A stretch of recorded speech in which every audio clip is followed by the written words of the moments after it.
ESL Pro League is brought to you in part by Logitech G, Pay Safeguard, The Score Esports, Mountain Dew, and ESEA.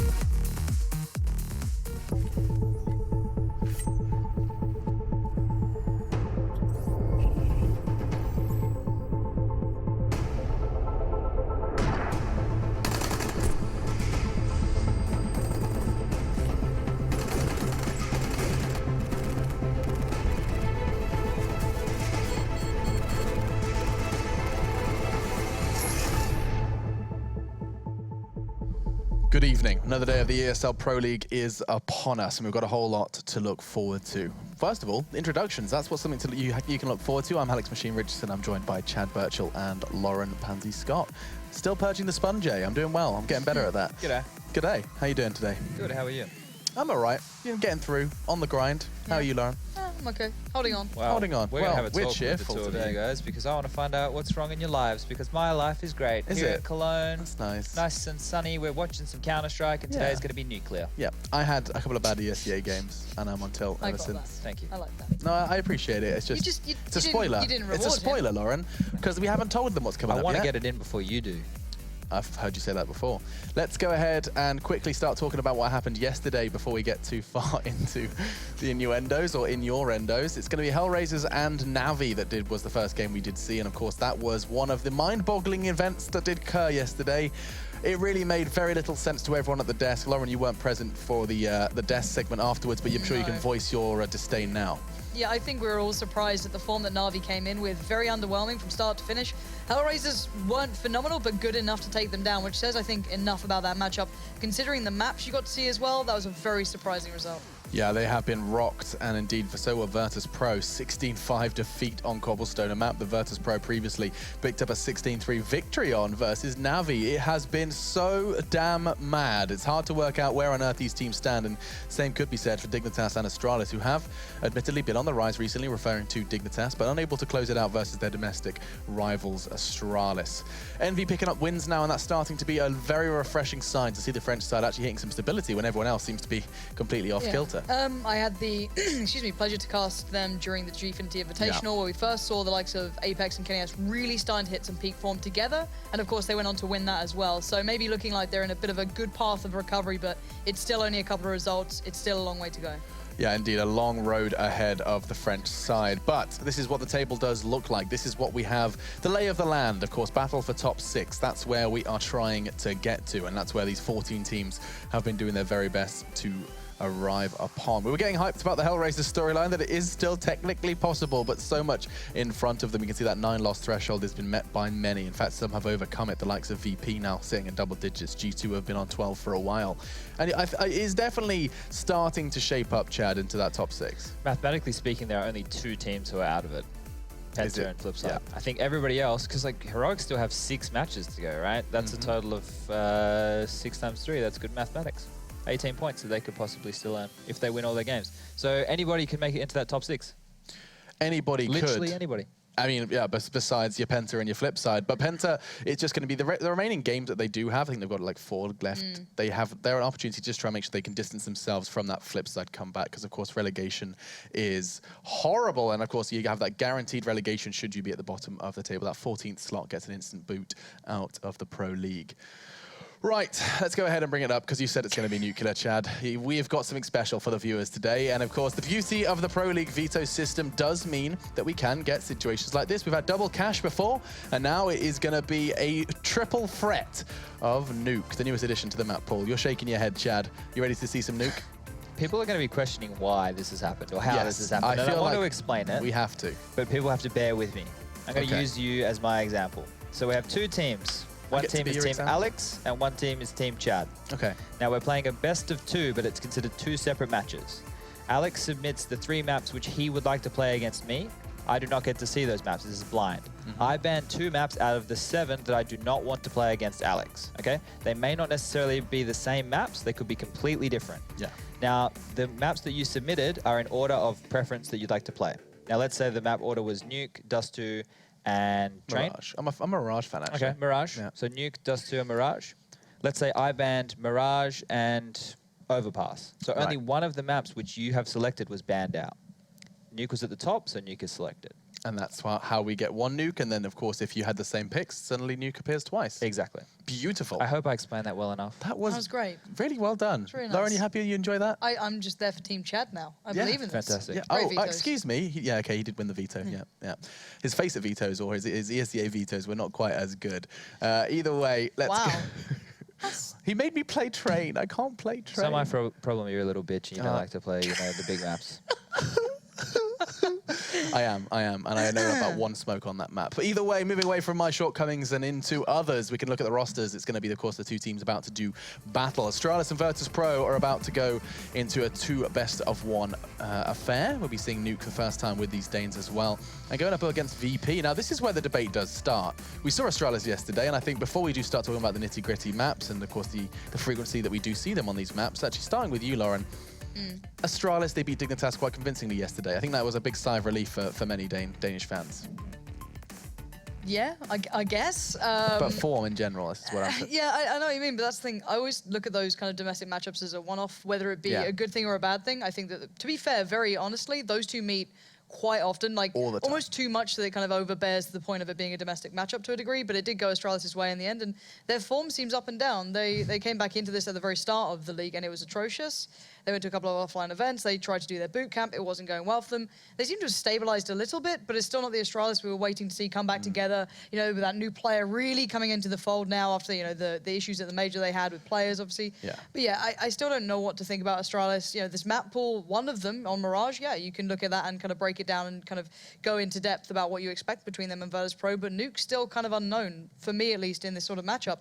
I know that Virtus.Pro used to love this map. They played it a couple of times. This was a really strong hold for them. But for Astralis, I don't know much about them and what they've been putting their time into. If you're them, you'd go to your strong map pool to try and maybe be up to date and get really good at your core. How much time have they put into Nuke yet? I don't know. Well, this is what's so interesting is it's actually getting kind of rather close for Astralis. I had the standings in front of me. Basically, that's North America. I had Astralis at, okay, so they're 11 to 9. At the moment, yeah. 11 to 9. And so basically, you're still in that window where you need these wins very, very badly, as if anyone doesn't. Yep. But to see Nuke crop up, you can't help but feel that this is an indicator, Chad, that they've done some homework. Yeah, VP, was in VP's selection of maps, right? So Astralis probably weren't expecting it because let's look at VP's history on this map since it's been reintroduced. They played it, the first time they played was back in June, right? And the map was only released in, where are we here? In April of this year. So they got on it pretty quick. But they lost to Gambit in E-League. Then they played SK at ESL 1 Cologne, and they lost. And then they played NIP in this season of Pro League, and they lost. And none of the matches have been, there was a 16-12 in there, but that was first Gambit in the beginning, so it's not looking good for them, so they must be prepped on this map. Like Lauren said, historically, a good VP map. So I'm excited, I want to see some new Nuke. Some new Nuke indeed. It's just, the question is just, how new is it? We had this kind of intriguing discussion off air, I believe. It was actually just between a handful of us, and it was just like, they've added the outside, they've added that balcony, they've added that walkway, they've added, made the silo more accessible, and a few additional changes, moving the vent, of course, on upper site. But it's still not going to be completely changed. The rulebook hasn't been thrown out the window for Nuke by any stretch of the imagination. I don't think that many teams, when it first came out, you hadn't seen anyone trying to innovate it. When you looked back at those first pro games, those 3 that they kind of got under their belt, the same with a lot of the other teams who initially went for the pick, they were just previously good at it, and they played it out almost like old Nuke, just removing a couple of, I guess, specific plays that they were known for back then because the map literally got changed. I hadn't seen anyone truly innovating on the map yet or really going into time, really spending time on it. Because one, who had the time at that point when it first really came out? It was like, okay, well, some people wanted a holiday. They were still doing the events back to back. You needed to sit down and break down the map and look at new ways to do it. You've seen a couple of teams trying to build, utilizing secret more, like trying to do the splits towards lower, and that's nice to see. But I don't think anyone's taken it under their wings yet and really tried to make it their own.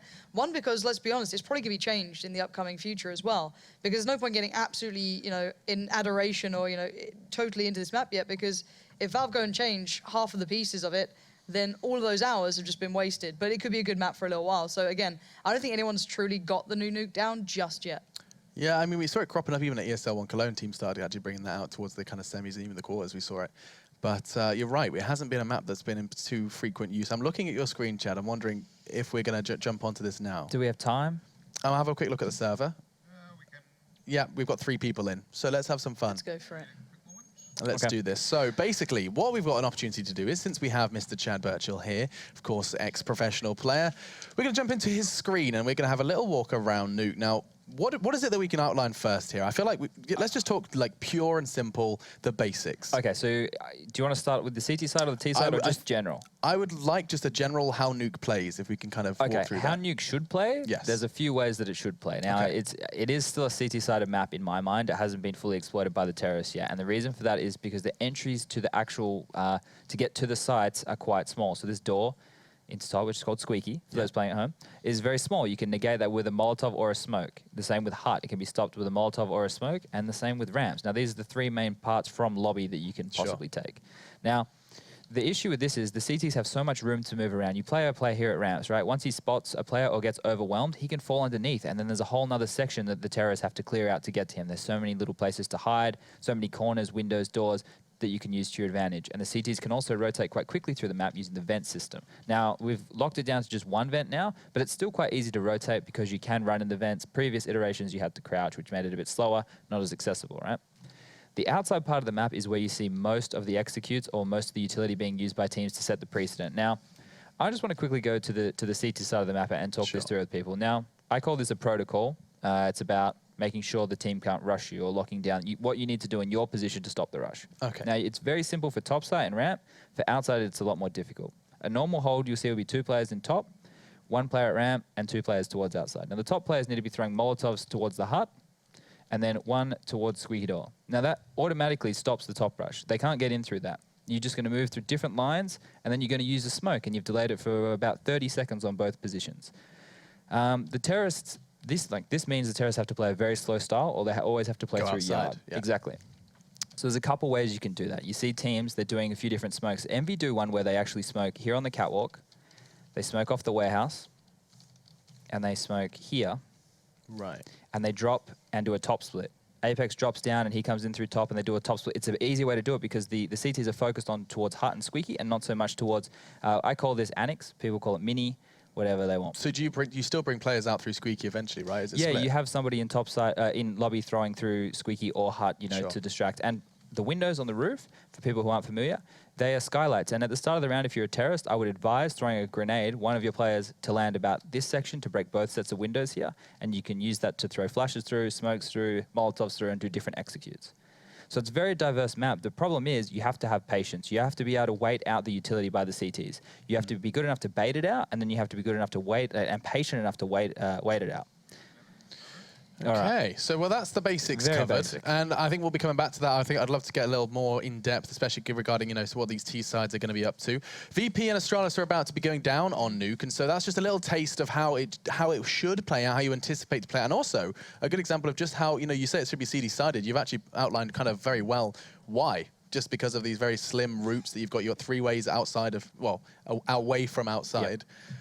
And so I'm going to be intrigued to see now just exactly how often. I'm going to do a little tally chart of how often the T side ends up taking outside as a majority push. Yeah, I hope they do it a lot because it's a great place to set like a precedent in the round. So that's what I'd be doing. But I'd be interested to see how patient VP can be on this map because we know they like to be relatively aggressive. The fact that it was in their map pool, it means that they have to have been working on it, right? Like they can't have just gone, we'll just throw Nuke in there as a joke. Hope these guys ban it, Not. So I'm gonna go with VP. I don't know if I'm too early for the prediction, but I'm gonna go with them. I think they're prepped. Yeah, I mean, I can't help but feel that Astralis probably, given that they've had underperformances on some of their core maps, are not going to be sitting there going, all right, screw these, screw Mirage, let's go ahead and start looking at our Nuke. Lauren, I mean, I know that you have quite a dialogue with Dupree on occasions. Has he been talking at anything regarding his affinity with Nuke? Is he like, no. Lauren, I'm a huge Nuke player now. Here I go. No, none of that. No, but yeah, I don't know. I'm kind of with you on this. That one, if Virtus.Pro put it back into the pool, you've got to think that they've been able to put time into it, but then it's still VP online, so there's always that I don't want to bank on them, if I'm honest. And for Astralis, I think that if Device has a good game, I think this could be a really nice map for him individually. I think his AWPing style could be really good, like how versatile he can be on maps like Overpass, for example, could transfer quite nicely to this if he gets played into it. But then again, it's not like Virtus.Pro can't AWP either. And is Device AWPing a guarantee? I mean, this is what's Could so be crazy. at the moment. It seems like it's Karrigan, especially last night. Karrigan had it a lot more than Device did. Okay. I think that's probably better. If you want to use Device as a secondary AWP and he can have more freedom with the rifle, then he doesn't feel like he's locked into one role. I think, you know, Karrigan, he is a good AWPer in the sense of as a utility AWPer. I don't think he's a flashy guy like Guardian or anything like that, but he can use it when he needs to, and we saw him pick up a couple of, you know, 3Ks yesterday. So proficient enough to do it and frees up Device, who's a good rifler. Proficient enough. Zing. No, Closing thoughts on your prediction. And just along the same vein, you look at AWPers like Freeze, more passive, not flashy. They actually come into their own on this map. So if it is Karrigan running with this, could be good for them. I'm actually going to go with Astralis because I don't have any faith in Virtus.Pro online, just for the sake of I can't do it to myself. I thought you said I don't have any precedent. I was like, oh, it's a Sadicus prediction. Yeah, they're the good ones. Yeah, the good ones. Yeah, they are selling. Yeah, right? that's right. And talking of Sadicus, speak of the devil. It's time to go ahead and jump on board with him and Henry G as they guide you through map 1. We'll attempt to guide you through map 1 so long as we don't have teammates that bait and flash and all that good stuff. I'm just trying to trigger Henry. Successful, some might say. I would thought so. Not hard these days. No, definitely not. You're getting weaker with your old age. It's true. Well, Nuke, not long left, Matt, we're don't starting to see it a lot. I think Chad's little breakdown, interesting. Get that SV cheats _1 in there. SV, you know what I mean. Yeah. But cool to see his perspective on the map. We've seen a lot of changes in it in terms of just basic meta, but we're still seeing some traditions, and that is outside. I do agree with him. Being very powerful, the smokes to cut off towards Secret to try and get a little bit more map control. Not everyone's going for that catwalk push unless they find a pick out there first, usually. Yeah, it's definitely got some room for the terrorists to explore a little bit more as to what's available, but I think 2017 is going to be a massive year for this map. I think the Major especially, we just saw it has been announced in E-League. I think that's going to be a huge place where we're going to see Nuke kicking off. We had this microphone fixed, and now it's broken again. Is this real? We just need to get it swapped out. We just need someone to come in, rip it out, cut the cable off, solder it together with something different. I don't know, put it in front of me. It's not your fault. It's not. I don't blame you, Henry G. Yeah, you are not the problem. Well then, we'll get into this one, Matthew. Quick prediction, Virtus.Pro Astralis. I'm thinking Astralis after what I saw yesterday. I think they're looking strong. Yeah. I haven't seen much of it on you. I don't think I've ever casted a new game for Astralis. Well, that's something I was going to say, is that we're seeing a lot more Nuke. We've definitely seen Virtus.Pro on it.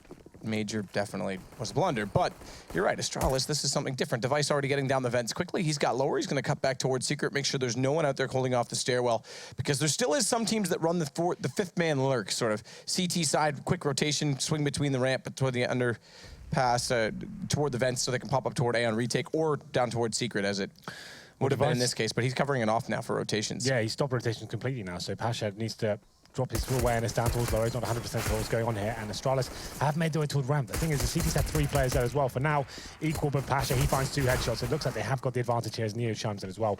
It will be a 4-on-2, so Device, they know he's gone down to low already, and I think the bomb has been dropped, so that's in ramp. It's a horrible position for the terrorists, and now the hard work really begins. Can they find anything out of this?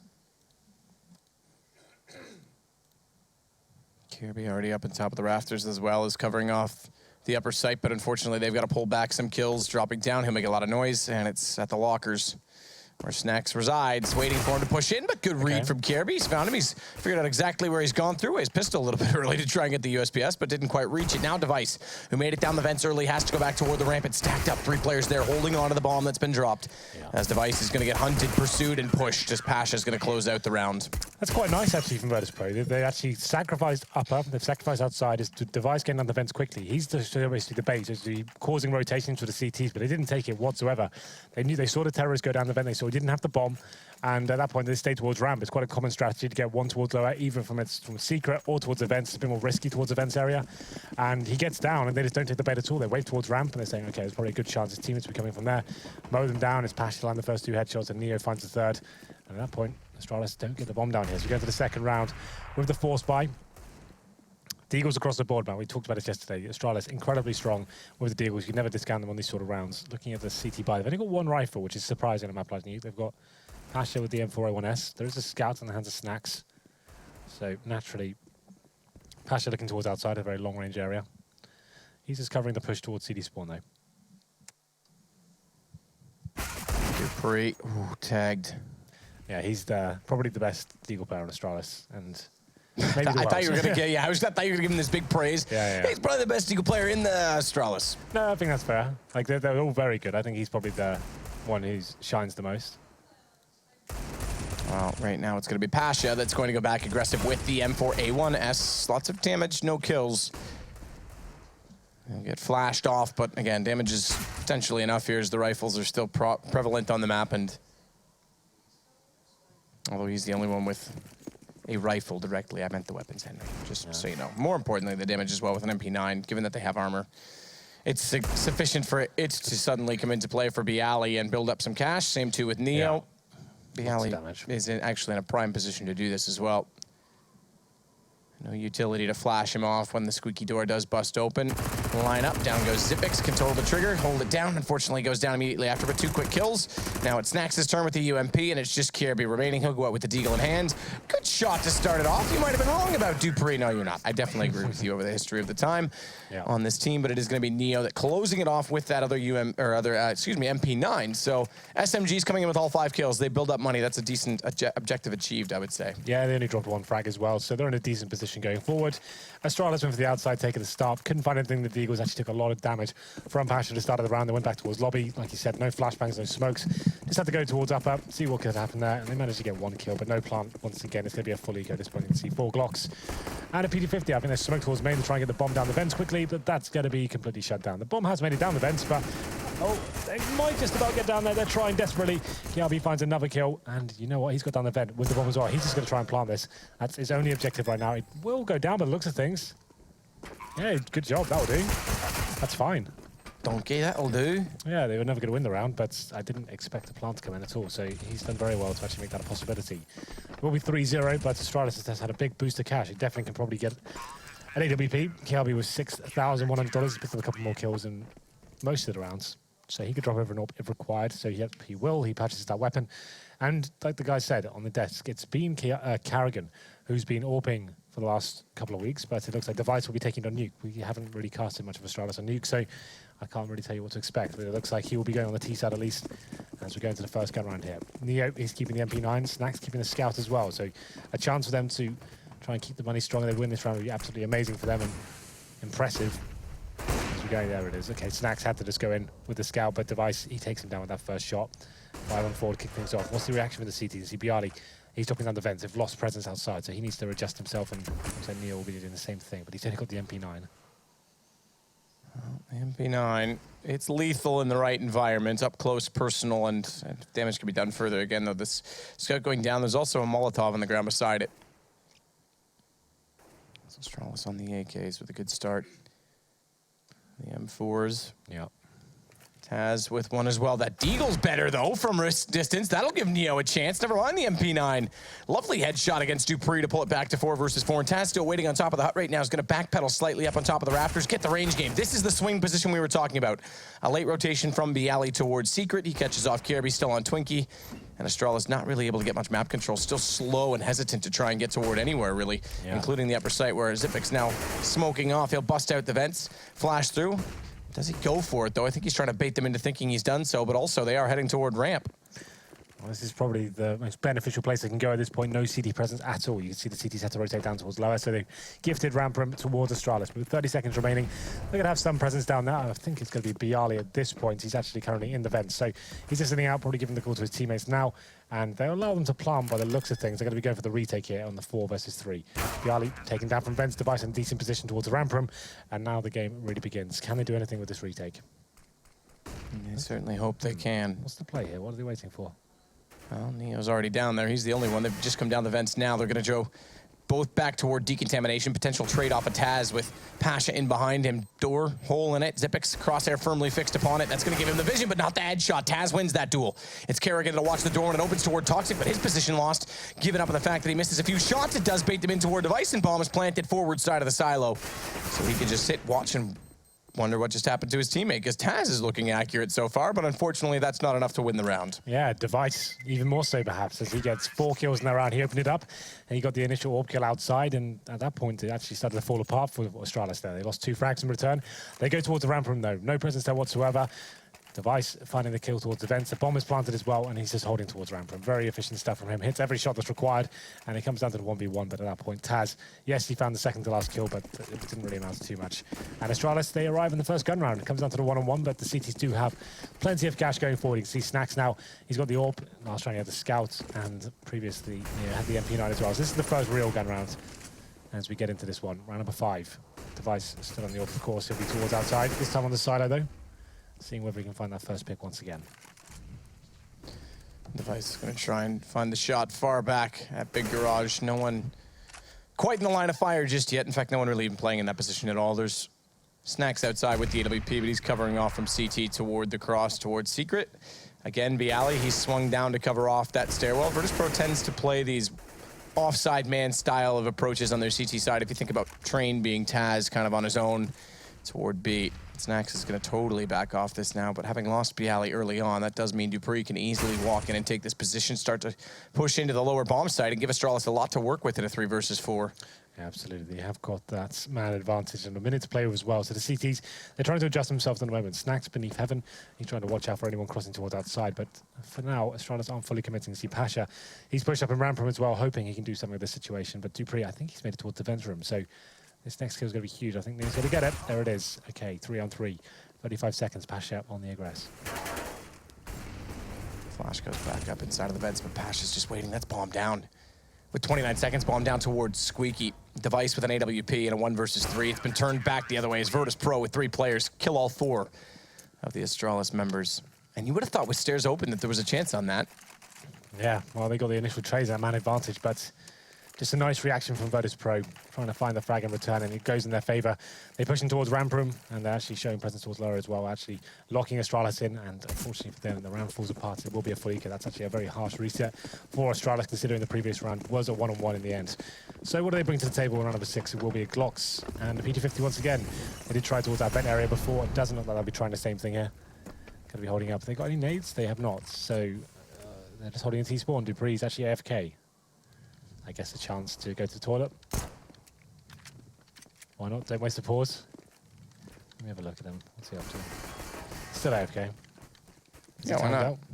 I'm not sure if there's an issue. He hasn't got a weapon in his hand, which suggests he has. Yeah, okay, he's gone. So this will probably, well, maybe they'll play through it where they had pistols anyway and just let it go. But you would have thought the stop would have come into this. Snacks was awarded the plus $300 for the suicide. Yeah, that was a weird update. I'm not sure where that came. Yeah, that shouldn't have happened at all. Just random $300. Well, sometimes for a timeout. Is this randomly allocated? Well, I don't think so. I think if you get an assist on the suicide, you get. No, like he's in spawn, right? So well, this one was randomly allocated. Yes. Yeah. But the intention is for, like, let's say you tag a guy who then craters. Yeah. That's where it's supposed to apply. But yeah, and these sort of ones though, it is randomly allocated. So yeah, if there's no damage done, it's randomly allocated. Yeah, if you have a shotgun, for example, like you just get extra $900 if it's randomly allocated to you. Well, then. I'll hold off and wait for the return of Dupree. Apparently, it'll be about 2 minutes, Henry. That's the guess. So 2 minutes, Henry. What can we talk about in 2 minutes' time? We already did a podcast today. We did. We finished season 1 of Drop the Bomb. Yeah, that was exciting. And we could have dropped the bomb on E-League. Yeah. And since we've done the podcast, also the Magic Johnson news, Team Liquid ownership has changed. Oh, really? I didn't. Yeah, the primary shares and controlling ownership of Team Liquid has been bought by an investment group that does involve Magic Johnson. Wow. Okay. So all the NBA people getting in, that's weird. NBA, the lowest earning sport in the U.S. sports division, is suddenly getting involved in esports. Right. They want more money. But yeah, there you go. Isn't baseball number 1?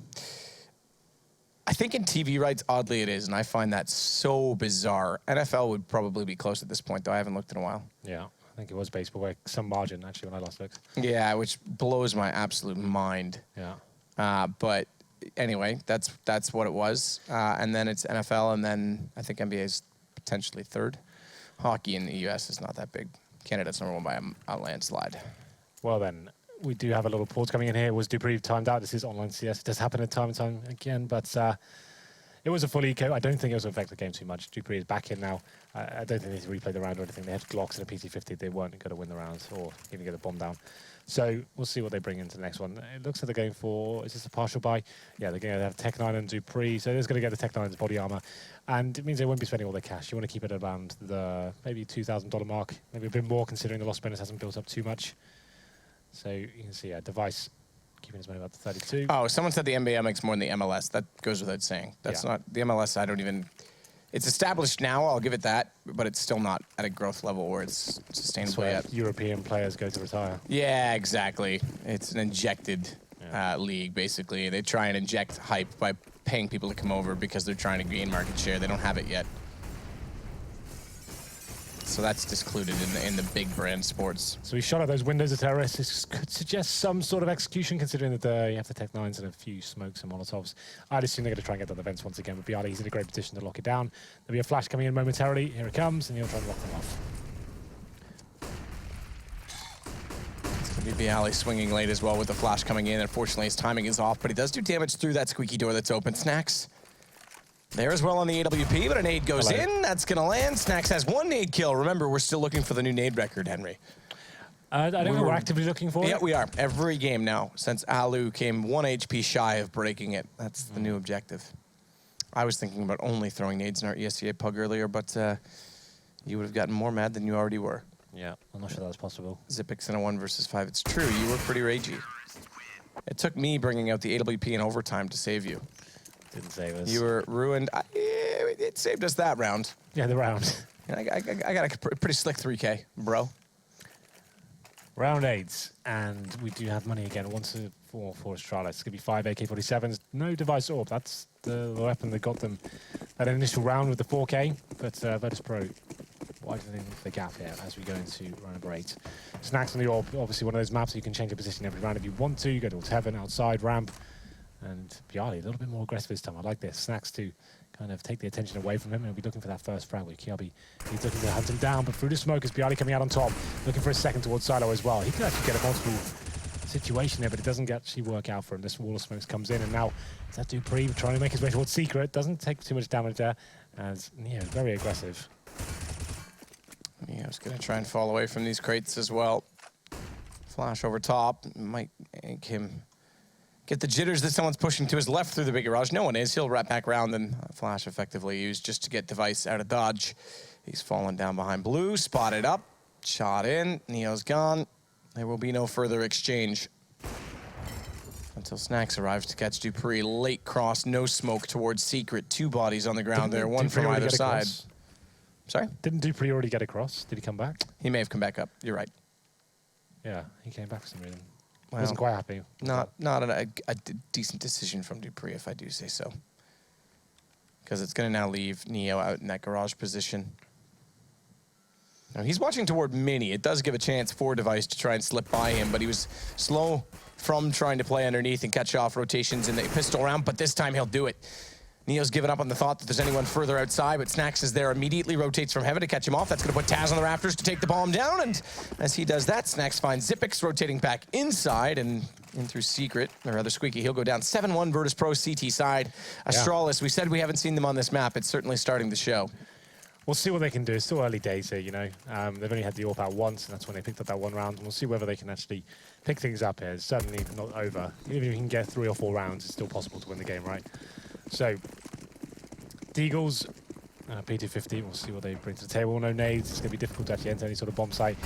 These rounds, it's not really worth delaying for trying to pick up a Deagle, but we'll see whether it works out for them. We said they are very good at them. Kiabi, he's taking a ton of grenade damage. At the start of the round, goes down to 6 HP, I think, from a single nade. And Bialy is looking for that first frag now. Does find it as well. Snacks chimes in. 5-on-3. Kerrigan, Xyp9x, and Device with no real map control, and they're just falling like flies at the moment. But there it is. That's the Deagle shot we were waiting for. Device towards Garage. And the round is over, but if they can get 1 more out of this, maybe a bomb plant, you never know. Maybe it can be something they can add in terms of the money for next round. That's a very graceful pistol exchange. I missed it. What happened? Was it Just sloppy? Yeah. Okay, then. Is the ore coming out? It's not. They are at maximum stage loss bonus now. Haven't planted in quite a while, so they managed to get the bomb down in that 1v1 where Device obviously won it. Round number 10 comes in. I'm sure we'll see more defaults for now. It's not like they've been horrible for Astralis. Work towards outside and probably put the wall of smokes down again. I'd like to see them get a few more players towards Secret and try and actually just work towards the lower site. That's not something they've really explored as of yet. They're trying to bait out rotations mainly, but sending 1 down there. So does that feel? How do you feel about everyone being able to go to Twinkie now? What do you mean, being able to jump up there? Without boosting or hitting at Pro 235. level CS, it didn't really matter. Like Everyone could hit every 235. could do it. You know, like it's. Was it 235 or 240? I can't remember. It doesn't matter. It was once you learned it, okay, pro game with this. Yeah, Neo, good flank back in, coming in from the crate, just slips in that middle nook and cranny, and now it's going to be Taz again on top of the hut. We haven't really seen him distilled from this position. Smoke goes just inside of where there would have been a gap. Gives Kiery the hut. Nice headshot onto Neo. Finds him at Annex, and now he's going to rotate back, potentially find Taz, but he slipped up that new ladder. There's so many ways to be slippery. This is my point. Because back in the day, if you jumped up there, yeah, okay, like you say, at Pro CS, pretty much everyone got up there. But it meant that you could occasionally catch people off because you wouldn't check it every round. Now it's an obvious position to watch. You have AWPs that play Garage strictly for that position. There's no element of surprise. And same with there. Like, there's more slipperiness inside the site. There were slightly faster ways to get up there. I think Forest was the first one to start jumping. I obviously can't show it at home. There was a little vent you could use here. Yeah, like the air conditioning. Yeah. That was like a fast way to get up there. Only a few people could actually do that like every time. And Forest was one of those people. So it's actually that, I guess that had some sort of skill element to it. I think you have to jump down from the top or bunny hop off it. Yeah. Yeah. So he used to do that. But still, another buy available for Astralis. No pawn planted, but still, Taz is just lighting them up. It's just a very basic approach here from Astralis, and it's showing as Taz finds the first 3 kills and Snacks chimes in with the AWP as well. Okay, then. Device 4 versus 1. We haven't even got to the 1:20 mark. They just tried to walk out towards upper, and Taz punishes them for it. I didn't really think they used any grenades either, you know. I think they just went for it. You know what? Let's try the upper rush. Maybe they'll stack towards outside. They've shown some aggression there, but Taz, he's got the AK. He doesn't even die. 3 kills, and it will be 10-1. Device. It's a smoke. Well, I guess Sit it's inside covering of his it, don't back. move. Just, I guess at this point, is he going to stay alive for a minute? Denting the economy of the CTs could be beneficial. You can see Neo, he's got $0. Pasha's position. But Pasha's waiting. very patient. Device walks in. Pash. Oh, he loves the knife, this guy. Oh, yeah. Loves the knife. He's listening for... Oh, he did have to shoot him because he was turned far enough that time. Yeah, he likes the old knives in the back. Okay, then 10-1, and it should be another partial buy. Okay, yeah, so no nades at all. This is very strange.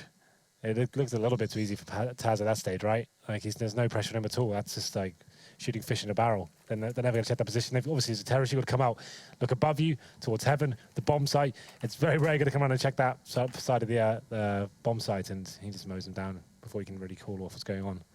A pause comes in. This will be tactical for sure. So we'll look at the money for Astralis. To be fair, Matt, I can see why we haven't really cast them on this map so much. I was giving them the benefit of the doubt before. You can see their depth doesn't go that far in terms of tactical point of view. I haven't seen too much in terms of a default into actual full execution towards upper. It's been quite basic towards outside. NFL's above the Major League Baseball now, just so you know. I know you were doing something interesting about CS, but I just had to tell you that. As of when? I swear I read it like maybe. Yeah, I thought they were catching them above it. Oh, anyway, carry on. Well, that's pretty much it. Cool. So Astralis now Desert Eagles, PD50s, just a partial buy once again. Still maximum loss bonus. They've currently lost 1, 2, 3, 4, 5, 6, 7 rounds in a row.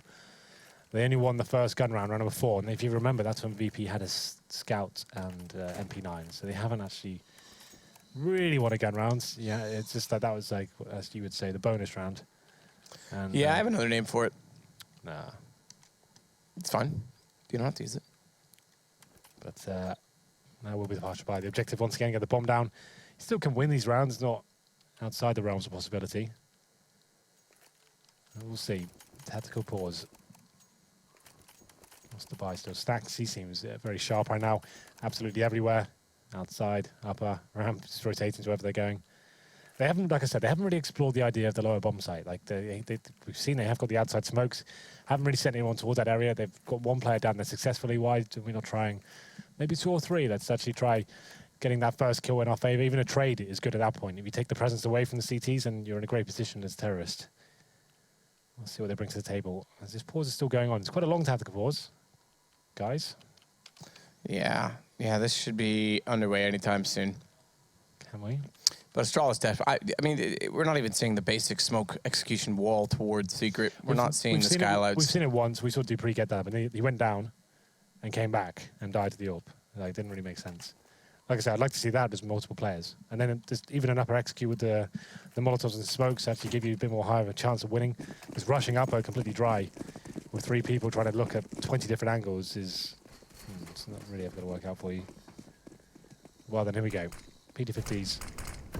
Tech 9s, Desert Eagles, down the vent. Carrigan's made it. He hasn't got the bomb though, Zipex has, and he has not made it down. So Carrigan, yes, he may have got down unscathed, but still not a what to do to actually do anything with this round. Kerrigan waiting at the control room, both doors closed in front. Bust through those, he'll make a noise. He'll have to bust in quickly with that Tech 9. Manages instead to catch Pasha, who rotates back up. Glass goes through, and he's picked up the M4. A good early presence in that lower bomb site paying off already. It's going to pull Neo down next to do dividends of trying to take him away. The rest of the team just waiting on this so far, though, for Astralis. As Zipix is way out toward the lobby position still. And there's two players rotating around the outside of the map, still trying to decide if they go upper or lower. Zipix slowly going to go over in that position as well as Kirby will get down in towards Secret. Kerrigan's going to have to push forward and cut off rotations early enough to buy his team some time to get there. And I'm not 100% sure, but I think at this point in time, Snacks as well with the AWP is looking out towards Secret. He's just a little bit late getting there, so they have managed to evade him and get down below. And it'll be a retake from Virtus.Pro with the weapons in hand, but down a man. And the M4 of Kerrigan waiting by the bottom of ramp. Flash in from Taz, double bounce, easy to look away from. Device can't land the shot, though he's forced back, and Taz gonna spray on the way by and look inside of the site. Good choice, as he'll find Kirby in the open. Kerrigan went down before that to Neo, so the gun gone. It's just left to 3 Tech 9s to hold this off, but those are still reasonable in this situation. Zipix inside of Toxic, gonna wait to peek out late. Taz little mouse glitch. As he tries to tap out bomb and bait anyone in. It's gonna be a shot from the window covered off. Device Dupree, they managed to land this. And Neo, 13 HP, he's gotta back away. He'll get one more shot at least on his Zipix, but he's gotta get out now with the AWP if he wants to save, and he'll do exactly that. 13 HP from this range, he should be fine. Okay, so apparently no weaponry at all is working out better for Astralis here. As Carrigan got down towards lower at the start, gets into that vent area, holding up towards the window room. Pasha goes down, and then he calls for his teammates to actually join him at that stage. They somehow get towards lower, pretty much uncontested whatsoever. It's going to be them towards outside, towards Secret, and then once they got down the lower side, you can see Virtus.Pro going for the full retake.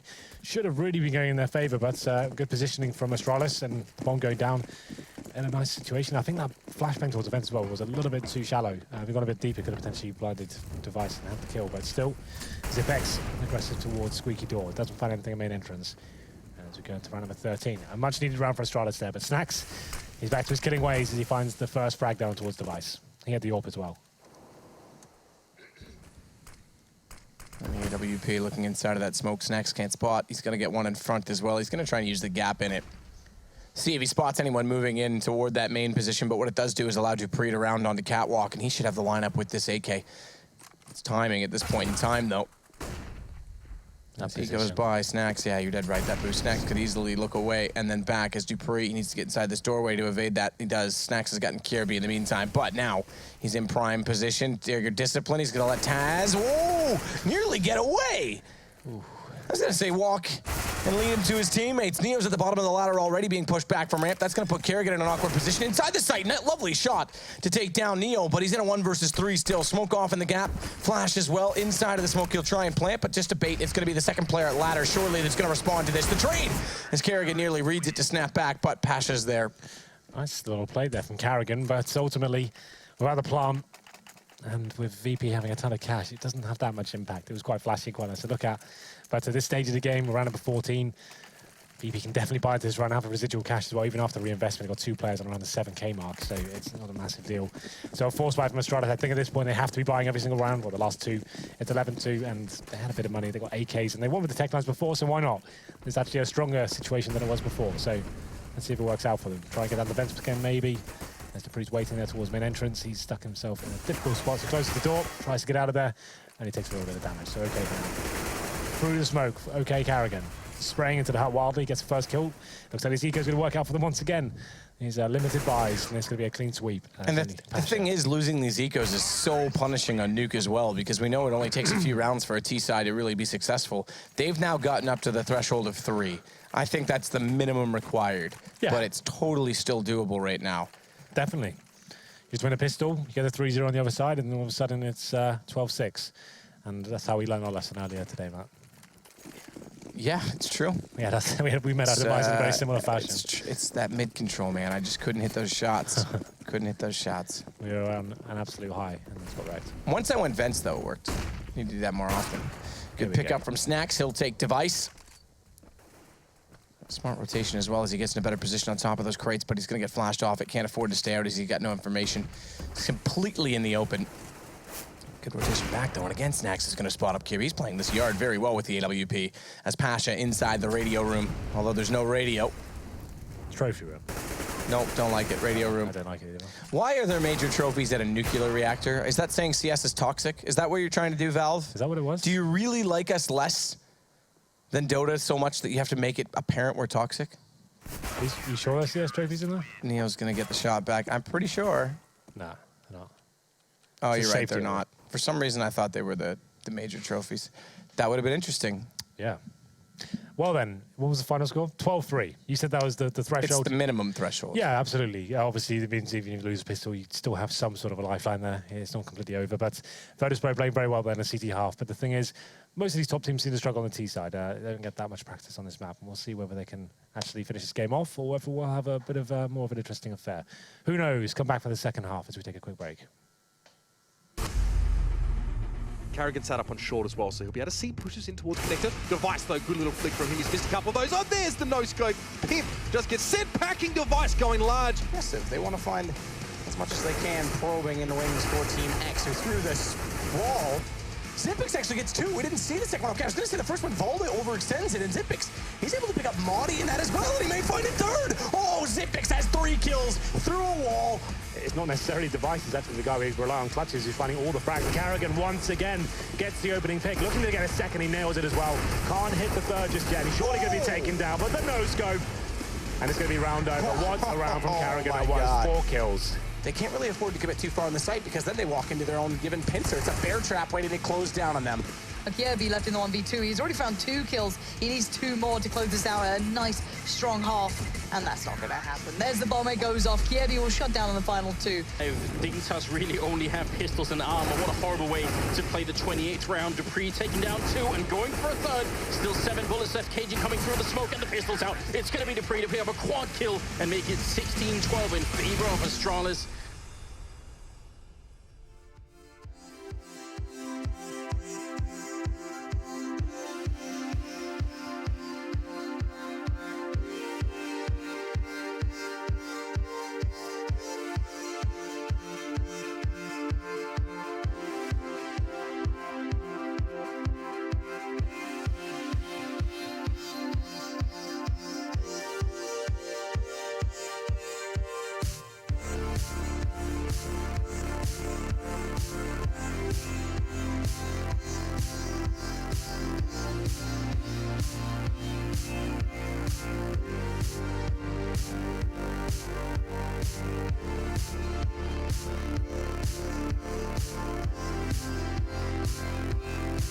Oh, we're back. I was making the song noise from, I think, the Score Esports advertisement. But this is a half that Astralis must win as Snax is going to take back a few kills in this round. We'll watch a few of them. They were lovely. I thought he was excellent in the outside position with the EWP. Yeah. Astralis have to basically be flawless.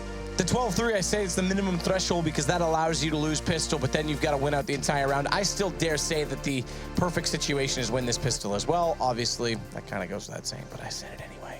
You like to break the rules. Why are we whispering? I don't know. That's kind of creepy. It's going to be the second half. Yeah, let's stop whispering. It'll be the second half. Astralis, they have to win the pistol. It is worth mentioning. You have to win the pistol here. It's 12-3. If you lose it, you're pretty much brown bread. That's it. Brown bread? Yeah. What's that mean? Dead. You racist? No. What's wrong with... I love brown bread. It's Cockney rhyming style. Brown bread, you'll be dead? Yeah. Okay. I like brown bread. If you put molasses in it, it rises better in the oven, and it's actually typically more tasty. Well done. Yeah. I used to make it all the time with my aunt. It's the one thing I can't cook like a true champion. Well, let's see whether Virtus.Pro can finish as the champions themselves.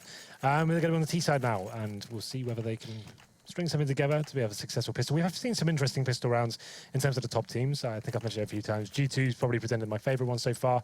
It's Shoxy smoking towards Nest from the T roofs, and then they go towards Rampram, overwhelm it, and then use that same smoke to go up the ladder themselves and actually create a veil. And it's actually really cool to watch that kind of tactic. We'll see what they bring to the table here. Oh, this is going to be cool, actually. Look, they've got 2 Molotovs and a smoke and flashbang. This is going to be quite tactical. This is what they bring to the table here. Kerrigan fast down on top of the floor, or onto the floor. From the silo, he's just going to hold off with the P2000 toward The hut position, Pasha's just waiting for a chance to work in, as you say, busting out this glass. Dupree, don't stand under broken glass. You'll cut your head. But he wants to play on the hut, cover off the squeaky position. Just waiting as well with that P2000. It's Xyp9x that's going to see a little bit of information toward radio.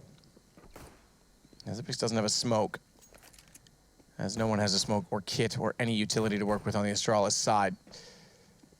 They want to fight way, holding off these choke points aggressively, and I dare say we're getting closer to it being upper as the smoke's going to come in inside a hut that's going to allow them to push in further. Kerrigan, reload, flash in. Giants to get the reload in time as well as Devices rotated up onto Heaven, and the shots will rain in. Lovely stuff to keep 4 players alive in that situation. Kerrigan, he nearly got caught on that reload going back out. Yeah, he did. It was actually a little up execute there from Virtus.Pro, but Astralis holding strong, is landing the shots, and Kerrigan on the bomb side floor as well.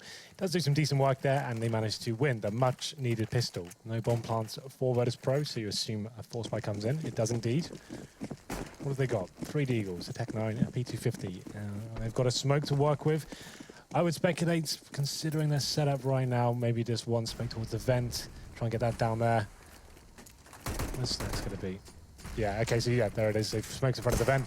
Try and get down there the best you can. It's quite difficult to navigate. You wouldn't think so, but when you've got shots firing towards you, and Dupree's nailing you in the head, it's quite difficult to get down those vents sometimes, and that's going to be the first player dropping. Yep, very difficult indeed. Pasha, meanwhile, does have Deagle. He's going to start to look through Secret. Potentially could wrap up these vents and force back into the A site. Problem is there's not a secondary vent to do so he can't get up as close to Dupree as he might like with the Deagle in hand. Speaking of Dupree, it's the UMP that he'll sit with on top of the site and just wait.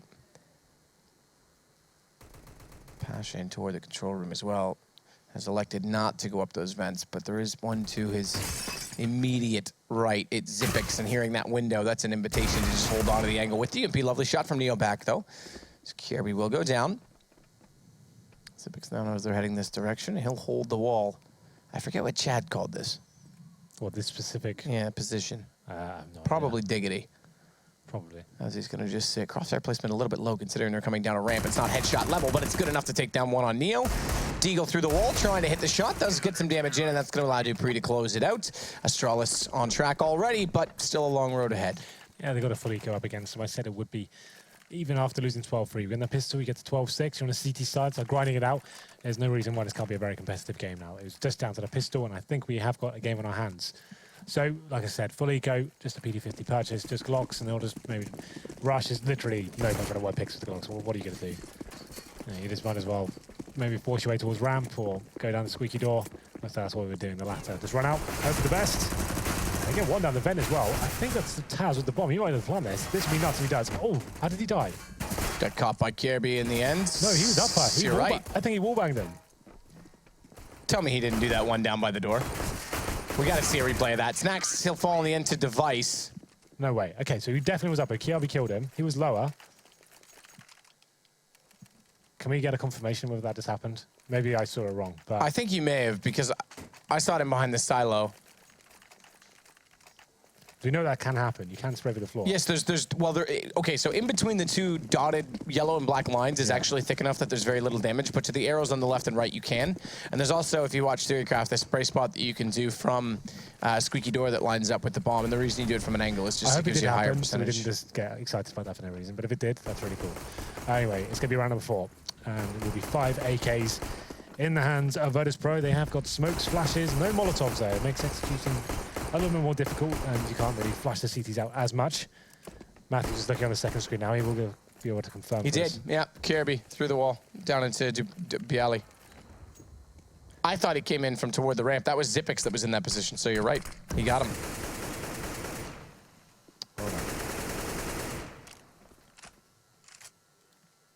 I'd like to see a replay of that from his perspective. I'm still not 100% sure. Perplexed? Yeah. Bewildered? Dead, like Pasha is when Device spots him with the AWP. He's going to rotate back around onto Turnpike as well, give up a little bit more control of the ramp, and they can afford to do so because he's not the only one that's covering off the lower site. As with Kirby out towards Secret, he can quickly go back down the stairs and get there and greet them as well when the bomb, if it arrives, does arrive, and it'll be Snacks that grabs that back from the lobby. Nade to take out the doorway, smoke lands on top of it. Dupree's going to try and preemptively go toward the vents, be proactive on this, so if they drop down, he's already waiting with the M4. On the ladder, that might be a bit of a trouble, though. bit of a troublesome play to try and land, so we'll have to see what his decision is going to be. Smart shot from Xyp9x, baiting him in. Kerrigan, he's in on the inner sight. The X-ray a little bit misleading. He's actually not on the inside of that garage door, so it's Taz that's going to catch him off and Hut. Unfortunately, the trade not possible, but Xyp9x does stay alive. It's byali that's gone late all the way around the catwalk. AWP's going to fall down inside of the site. That gives away his position, as well as obviously the call, and Kerrigan's going to take the kill.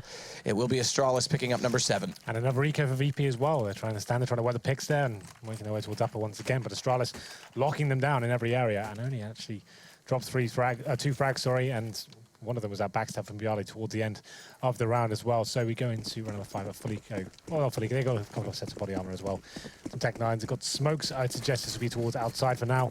You smoke and do the walls to protect yourself to get towards secret, and then maybe get some close range battles with those Tech 9s. That's what I'm going to suggest will be happening. But Device, he has got the orb this time. He has on the T side as well. So it's like I said, this is more classic Astralis. They're changing up the orb role with every single map, it seems. Yesterday we saw a lot of orbing from Kerrigan. Today it's Device on Nuke.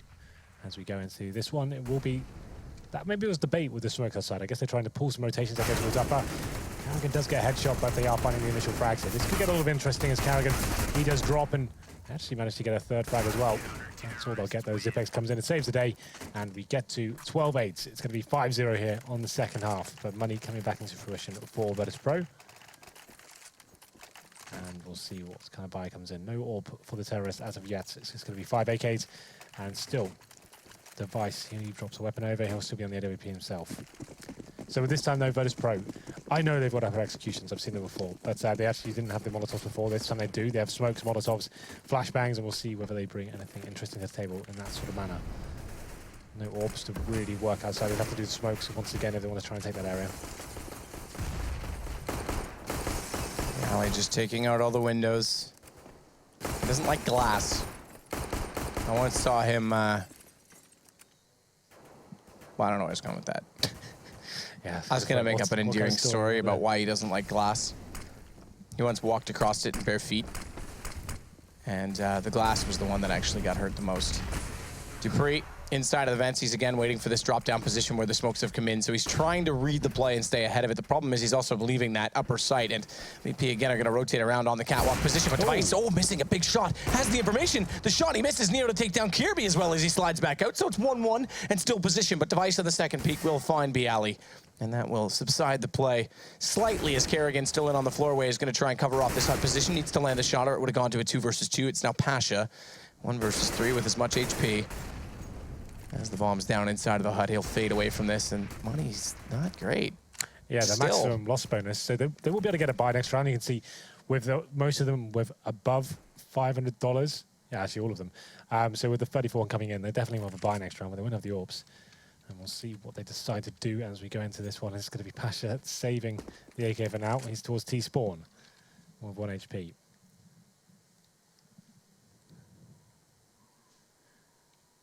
So it's pretty. It doesn't really matter if he dies. Like either way, he's gonna have the same buy next round, right?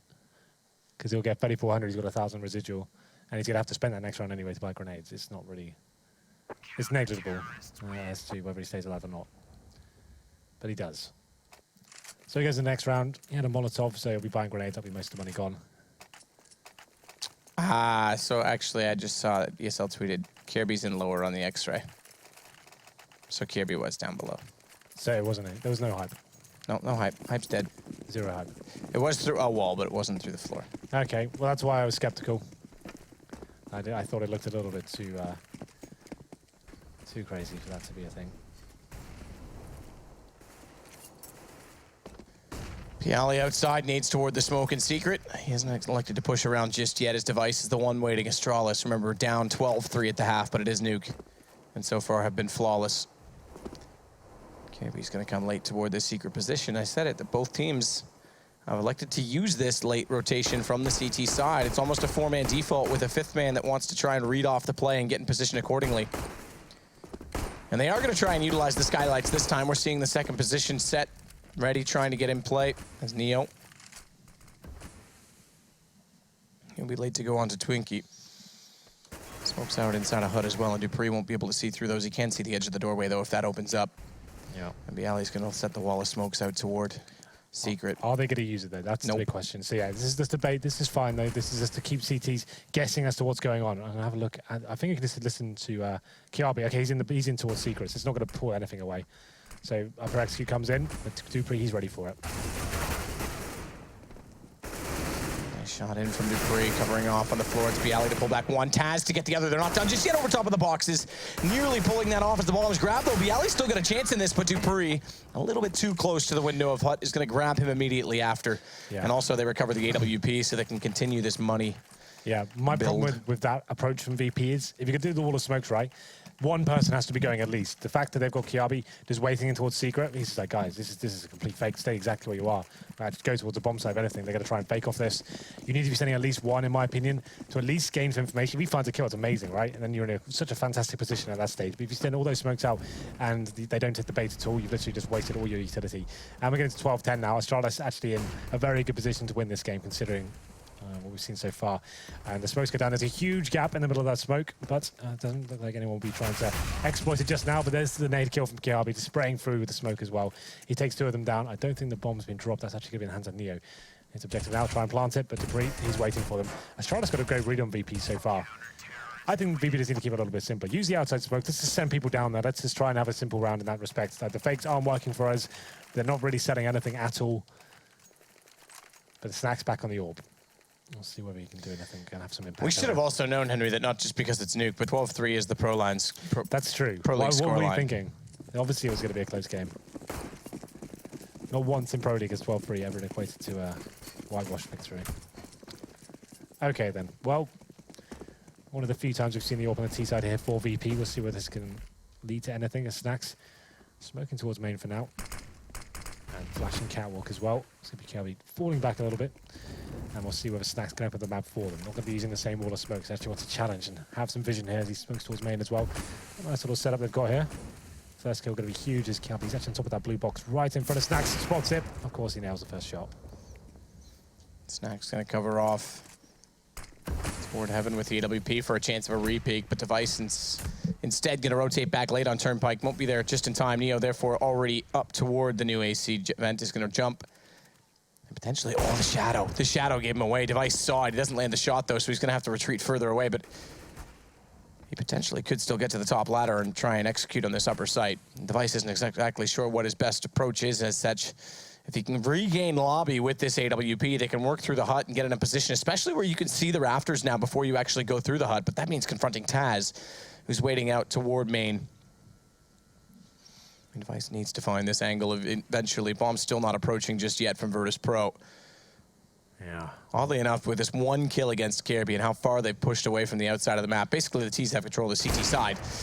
They've got so much to work with, but Taz gets found from Device. Now that AWP can come into play, they do find Kerrigan inside. Dupree's held off one, he's gone. AWP from Device late to get to the position to cover off. He's elected to go to the AK instead, but the Flames just reaching through the wall will do slight damage on him, which means they have to concede the bomb plant. He can't go for the fast peek. He knows no one's crossed over. And Molotovs to flush them out. One toward Hut, one toward the vent position, and a good read from Xyp9x, catching Neo dropping down. It gives Device the entrance through the doorway, and it's down to just one man remaining. It's Pasha, bomb planted for him. Has no utility to try and hold them off this, so they'll bait it out. They know he's got to be toward heaven, and Device hits the shot. Astralis again will win the round. That was actually a really nice round from VP until that moment when Device just mows them down with a little bit of help from Xyp9x as well. They get the first pick. It's the orb going into that round. They're trying to open up the map. They're not using the same smokes we've seen before. Swinging off towards Garage and then a little one towards outside as well. There's no wall of smokes, right? They get the first pick. They slow things right down. That's actually a really nice approach from them. They get players up and towards heaven, two of them up towards the catwalk, ready to go. They take over the upper bomb side as well without losing any men. It was a 4-on-2 situation. Bomb down for Pasha as well, but the retakes is too strong for Device. He's looking incredibly sharp on the second half. They tie things up at 12-12. A different change of pace for VP, but still can't find their first round on the second half. It's 9-0 for Astralis. And like I said, Nuke, all you need is just a few rounds to play with. It's still a very city-sided map, but once again, Snacks has opened it up. Takes down a more valuable scout this time, I'd say, in the form of Device.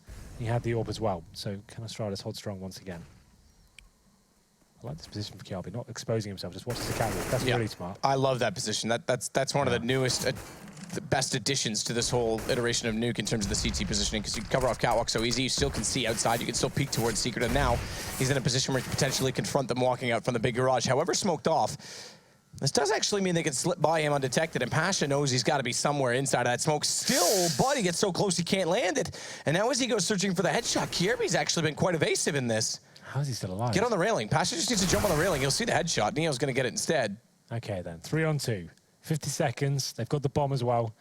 It's Taz as he holds towards Outer. It's going to be Dupree, though, looking for the next frag. Knows he needs to be a little bit more proactive here, and it works out for him. Takes out Neo. Now he's made it equal. 2-on-2. Pasha making his way towards heaven as he sneaks up the ladder here. Next frag is going to mean absolutely everything through his side. There is still one inside on the floor. Dupree's going to get caught in the open. Pasha almost overlooked him for a moment, but lands the headshot at the end. It's on to Kerrigan to keep this unbeaten streak alive. 12-12. They've pulled it back already, but Virtus.Pro potential to steal one round in this. The problem with two still alive, it will be a reset. Oh, this is perfect. Kerrigan's gone up. Pasha's not even considered it. He's got one, sees the other. No, yes, now he does. Takes the shot, and Kerrigan's going to keep it going as Astralis will firmly take the lead away in the game.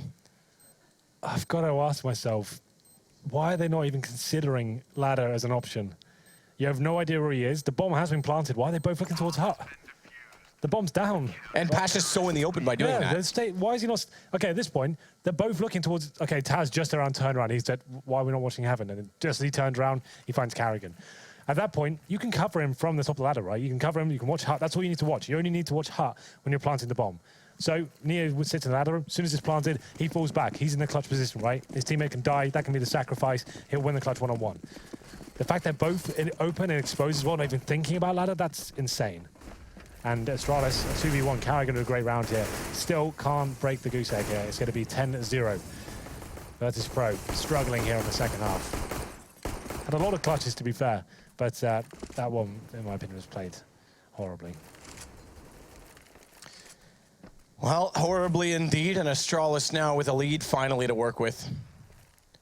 As they'll go 13-12, one round up on Virtus.Pro at a 12-3 scoreline at half. They've yet to get anything on this T side. I mean, this is as bad as the major when they picked it. In fact, worse, as I think there, if I'm not mistaken, it was something like 9-6, but... Did they play Liquid on it? Was that right? Yeah. SK. Was that? Yeah, I think you're right. Yeah, SK in the semi. Liquid played Fnatic. Bialy round on top. Twinkie! Oh. Bye-bye, Neo. Sorry, mate. Get out of my way. Device will thank you very much for that reward as he gets the kill on a Bialy. Call it 2 kills for him if you want.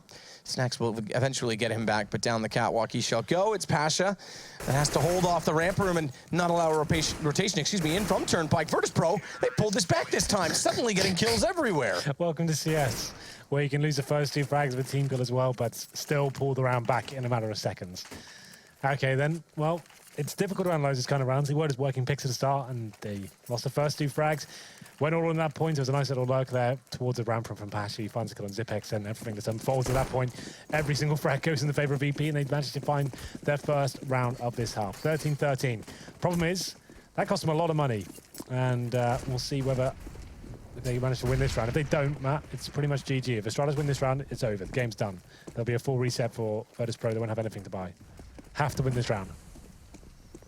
Well, a lot of pressure considering how much trouble they've had, but again, this time they're going to find the opening pick. It's Kirby to go down, they'll say again. They're just going super fast now. It's like, yeah. You know what? Let's just stick together, go with the basics, fundamentals of CS, and Bialy, do you want to try killing everyone? And he's like, yeah. I can do that. Why not? Yeah, they're just throwing caution to the wind now. That's it. That's all they're asking. Oh, it's working. Astralis, they've lost 3 members ever since that team kill. Maybe that's what they needed. A little kick in their own ass. Because they've gone on a rampage since then. All 5 stay alive. Never mind the reset potential. Virtus.Pro is going to snap back the lead on 14, and Astralis suddenly getting low on money. This is a big call from them. Okay. Yep. So they've gone for... They could have taken the eco or partial buy here and allowed VP to go to match point, but they're going all in. So the auto shotgun comes out. Probably one of the few maps we see this weapon come out. Obviously made famous by Eco himself, and it's going to be a max 7 for Dupree and Zipex with the CZ75. Virtus.Pro just look like they're in the zone right now. and finally waking up here as they find 2 rounds in a row after a 12-3 half. They have taken the lead once again, but this initial exchange, it was Kiabi trying to do the initial damage, but Device, he's chiming in as well, and he gets the first 2 frags, but Bialy finds one in return. Equal situation for now. It's Neo. It's a lot of damage. What's going on here? What was That's that from the shotgun from down on main. Dupree underneath trying to... Yeah, I know, the wallbang noise with the shotgun's kind of bizarre. I have to say, it's not often you hear that, but it was going through the metal flooring of the catwalk. Zipex is going to try and slip over with a CZ75. They are low based on that wall bangery. And Bialy's even lower than that on 7 as he's going to walk up to his right. Will he spot this in time, though? Crosshair placement. Perfect Bialy headshot. Easily done. And now it's the Alligator and the Swag 7. Oh, bomb down, though. This is a problem for them. Kerrigan's flashed off, but he knows Taz is at the top of the ladder. The Alligator is going to take a chomp into Taz as it's going to be just Bialy remaining on 17. And Astralis, they might hold on with these. I think they will. The AK could potentially still be a problem, though. That crosshair placement, he spotted his shoulder. Bialy tries to lay into him, but can't do so. 14-14, and the money's still going to be bouncing around. I think there's enough of VP to get a nice full buy here. But, well, okay, Astralis, their money's pretty good as well.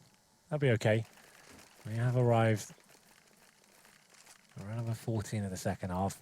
After the 12-3 opening here, I thought it was an open shut case, but apparently not. 14-14. This round will decide who gets the first match point. Device back on the AWP, joined by Snacks as well. That will be his opposition. As the flashbangs come in. No smokes deployed for now. It's going to be Snacks hunting for that first frag in the open. Wants to have the vision. Device, they looking towards side. They takes down Bialy to open things up. Virtus.Pro down a man, 14-14. And the money game in full effect for both teams. Loser this round is pretty much out of it. Pasha's going to flash over, allow the AWP of his teammate. Snacks a better position on top of Red Crate. Snacks will take advantage of that as well, taking down Device. Yeah. Neo's gone by them as well on this. He's going to already be on the catwalk. So this is what I was saying. Once you get a pick, it's entirely possible to take that position. But you have to find a way to isolate or pick the man outside to get this far. And now Neo's got a real chance with them covering off Mini of taking these upper positions, and he's going to do exactly that. Takes down Kierby. Unfortunately falls off, so this will buy a little bit of time before they can go. But he'll immediately get back up top. Has to basically clear the same angle again. There's no one that will be in position. Kerrigan's going to get inside HUD as well, so he's not vulnerable to that position. And he's going to try and hold off from Squeaky. Squeaky open, spotted already. They know where he is. Taz going to go hunting back for him. Nails the headshot, and Virtus.Pro, they're in the driver's seat. Only a 1-man advantage, but Zipex with 12 HP. Can't do much, and Snacks down below with an AWP. Just found Dupree face on at the bottom of the vents. This is going to have to be a save as well. There's no money left. AWP grabbed. Is he going to be spotted going towards CT? He is, but will he be grabbed and capitalized upon? Because no one able to get up the ladder fast enough to catch him in this position. But Virtus.Pro gets map point. They do indeed, and it was Astralis to open up the frag in there as well. Device gets the first pick. He falls back to a very defensive position, but Snacks, like we said, they've got a very basic game style at the moment. They're not using the smokes or the flashbangs anymore. It's like, you know what, let's just brawl. Let's go in there and challenge him. And Snacks, he's having a fantastic game so far. He's actually on 27 kills at the moment. It's only Devices above him with 28. Both of these world-class players stepping up to each other and providing us a wonderful show. So you're right, it will be the first match point obtained, and Zipex does save the AWP towards CT spawn. 15-14, and the money is in bits for Astralis. That last kill, had VP could have got it, could have really called the GG right there and then. But the AWP does make things a little bit interesting. So what's the final buy here for Astralis? It's 15-14. We've made it to round number 30, apparently, after what seemed like a game that was waiting to finish very soon. An AWP, a FAMAS, 3 pistols, 1 kit, and very little in terms of utility. Snacks once again looking towards outside, trying to find that first shot, but up against him is Device once again.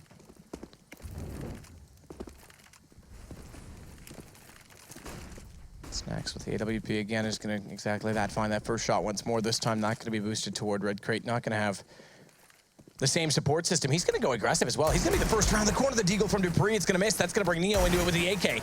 And a shot from Bialy onto Kierby. He's already opened things up. Astralis gets so close, he had always seemed to come so far away from winning maps as Neo is going to take down Device. And Virtus.Pro took them a while. They made it uncomfortable for themselves. Might just have enough in the cards to take Nuke. Yeah, considering the situation now, the AWP's been dropped and another player goes down as well. 5 on 2, but Dupree! I thought it was going to be the double. Maybe that could have been something, but it's not meant to be. Zipex will be the final player to drop. And there it is. After a 12-3 half, we see all 30 rounds. Both teams struggling on the T side, but Virtus.Pro, I would say even more so. They just actually had to throw everything away, whatever game plan they came into this game with. They actually said, you know what, let's just start running outside, working as a unit and hitting the frags. Piali who opened things up, and then Snax, once he found the AWP, was actually getting some good shots there. They actually stopped doing any sort of smokes or executions, just started running around as a pack. Yeah, And it works. You said it. As soon as that, well, the team kill was kind of the triggering point, but once they started going aggressive and fast, it caught off the rotations of Astralis. And that's one of the issues with trying to play that someone towards Secret, is it does take some time to get there. So as soon as they capitalized and took down Kierby a number of rounds, it was a bit of an issue for them. But that 12-3 scoreline again, and Nuke, that's pretty close, I'd say. Yeah. Virtus.Pro might have skipped away with that one. We'll see what the desk had to say about it. Sponge, you said outside was going to be the area where they'd go. They went there a lot. Yeah, indeed. Sponge so beautifully outlined the basics. Thanks very much, Henry G and Sadakist. And we got to see a couple of treats from either side there. VP, however, starting strong and then letting things disappear for a while. I mean, I guess, was this what you expected, Chad? Was this an eyebrow raiser, or was this another day in Nuke After office? I saw Astralis win pistol, I jokingly said this is going to be a 16-14 or overtime match. Yeah. And that's what we saw. Yeah. The CT side, it's so hard to break through, and then eventually, you know, once you slowly whittle them down, it's just brute forcing outside from VP, and they should have won a little bit early. They had, what was that, a 2v3 and another 2v3, actually, that they should have won. That Carrigan won a 1v2, like in the last seconds, you know? So they should have won maybe a little bit earlier, but yeah, VP, their set executes weren't the thing that won them. You know, the preparation that we were talking about wasn't the thing that came through or shined through. It was just brute forcing outside, overrunning the CTs, making the picks, and you know, I don't know, I can't say it's a good map for them, but they got the win. Yeah. They got the win. It's not pretty yet. This is what I was saying earlier. I don't think any team's taken under their wing, especially these two. It's certainly not like I'm thinking a massive go-to map. I think out of everything, this is fine for Virtus.Pro. Good for them to pick up a victory, but as I said, it got incredibly close. For me, Snax played a big role in actually opening up the opportunities outside earlier into the game, at least on the second half. You look at Device and Kierby, they were shutting them down quite convincingly between them. They were handling it really, really well. Then Snax started to actually get the AWP, get some opportunities to get it going, and they actually did those wraps all the way towards, you know, Crows getting up to heaven, and then started to play through the rafters. And we did see a couple of times, as Chad said, the retakes came through really nicely for Astralis, even in situations that they shouldn't have been able to win, which is kind of questionable for Virtus.Pro, considering, you know what I mean? Like, you'd kind of expect them at those points to be able to just kind of rely on that synergy, that chemistry. It was, you know, 4v2s, 2v2s, these sort of things you can just kind of grind out. But yeah, eventually it kind of worked out for them. But you've got to feel quite bad for Astralis in a way, because that was one of those, they're just going to keep coming back. Surely they can just close it out down. But was it 10 rounds in a row? I think it was at one point. What do we got here? Yeah, looks like it. 10 rounds in a row on the CT side. And they're sitting there like, okay, it's within our grasp, and then VP start going for outside takes, and eventually it breaks through. Is that that's the kind of the bottom line, really? Yeah, VP on the pistol round, their T pistol, I think both of them Molotovs missed. They tried to do like a top execute. I think both mollies missed, so that shows, you know, need to go back to the drawing board and practice those, because the Molotovs, they're not easy to do. Like when the map first came out, something that we in Renegades were trying to play, and just coming up with smokes was hard enough, and then the Molotovs were so finicky, had to be pixel perfect, and need a bit more practice, I think, maybe a bit more playtime. But they got their first win on that map, so they've played it now 4 times and they've won it once. They get their first win on Nuke. And I mean, actually, this is probably one of the most purest examples of the CT side Nuke. I mean, you know what?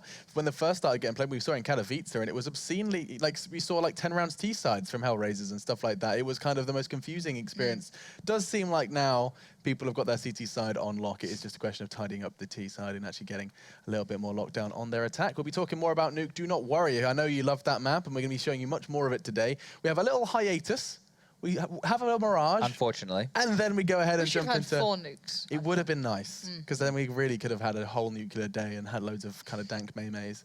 But instead, we have Mirage coming up after our break. And we'll be talking all about that between Virtus.Pro and Astralis. The Danes in dire need of a rebuttal after conceding it over on Nuke. Before we do go, though... Sorry, Alex. Sorry to interrupt you. I'm going to get this one for you, mate. You going to do it for me? Yeah. All right, guys. Get the Score esports app. I actually downloaded it last night. You know, you can get a news feed. You can do lots of different games, not just Counter-Strike, League Legends, Dota, all that stuff. It's a good app. But, you know, I got a notification on here saying that the E-League had the next major. Is that iOS? This is the Apple. Yeah, and the Apple Apple thing. And I have the other one, so Google Play. Yeah, so you cover both of them, and get the app, and you can follow esports. I appreciate that, Chad. No worries. There you go. All good. We'll see you after the break.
Obviously, the numbers have grown in the past few years with Counter-Strike's rise to prominence, but the real way the community has grown is just with all the companies, all the sponsors coming in. There really is that level of professionalism for players who are trying to aspire to be in the top levels. This season, Mountain Dew League is doing a qualifier, and it's basically a quick path to the top. If you win this Mountain Dew League, then you get into the professional division, you become a professional player. And I'm looking forward to watching and spectating and seeing who actually makes it.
Get your team apparel now at shop.eslgaming.com.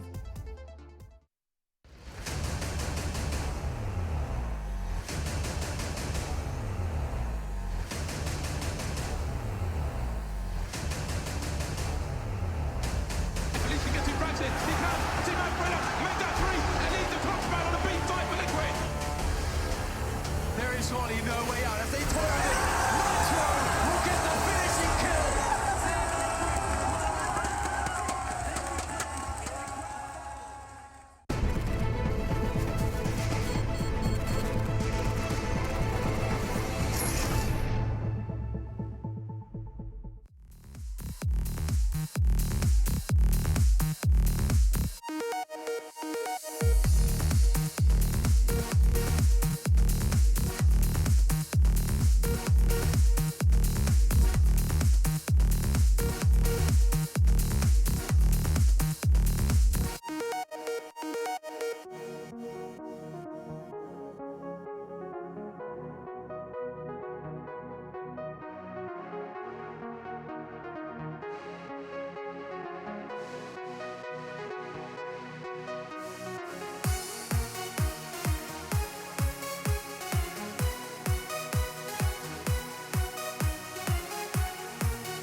ESL Pro League is brought to you in part by Logitech G, Pay Safeguard, The Score Esports, Mountain Dew, and ESEA.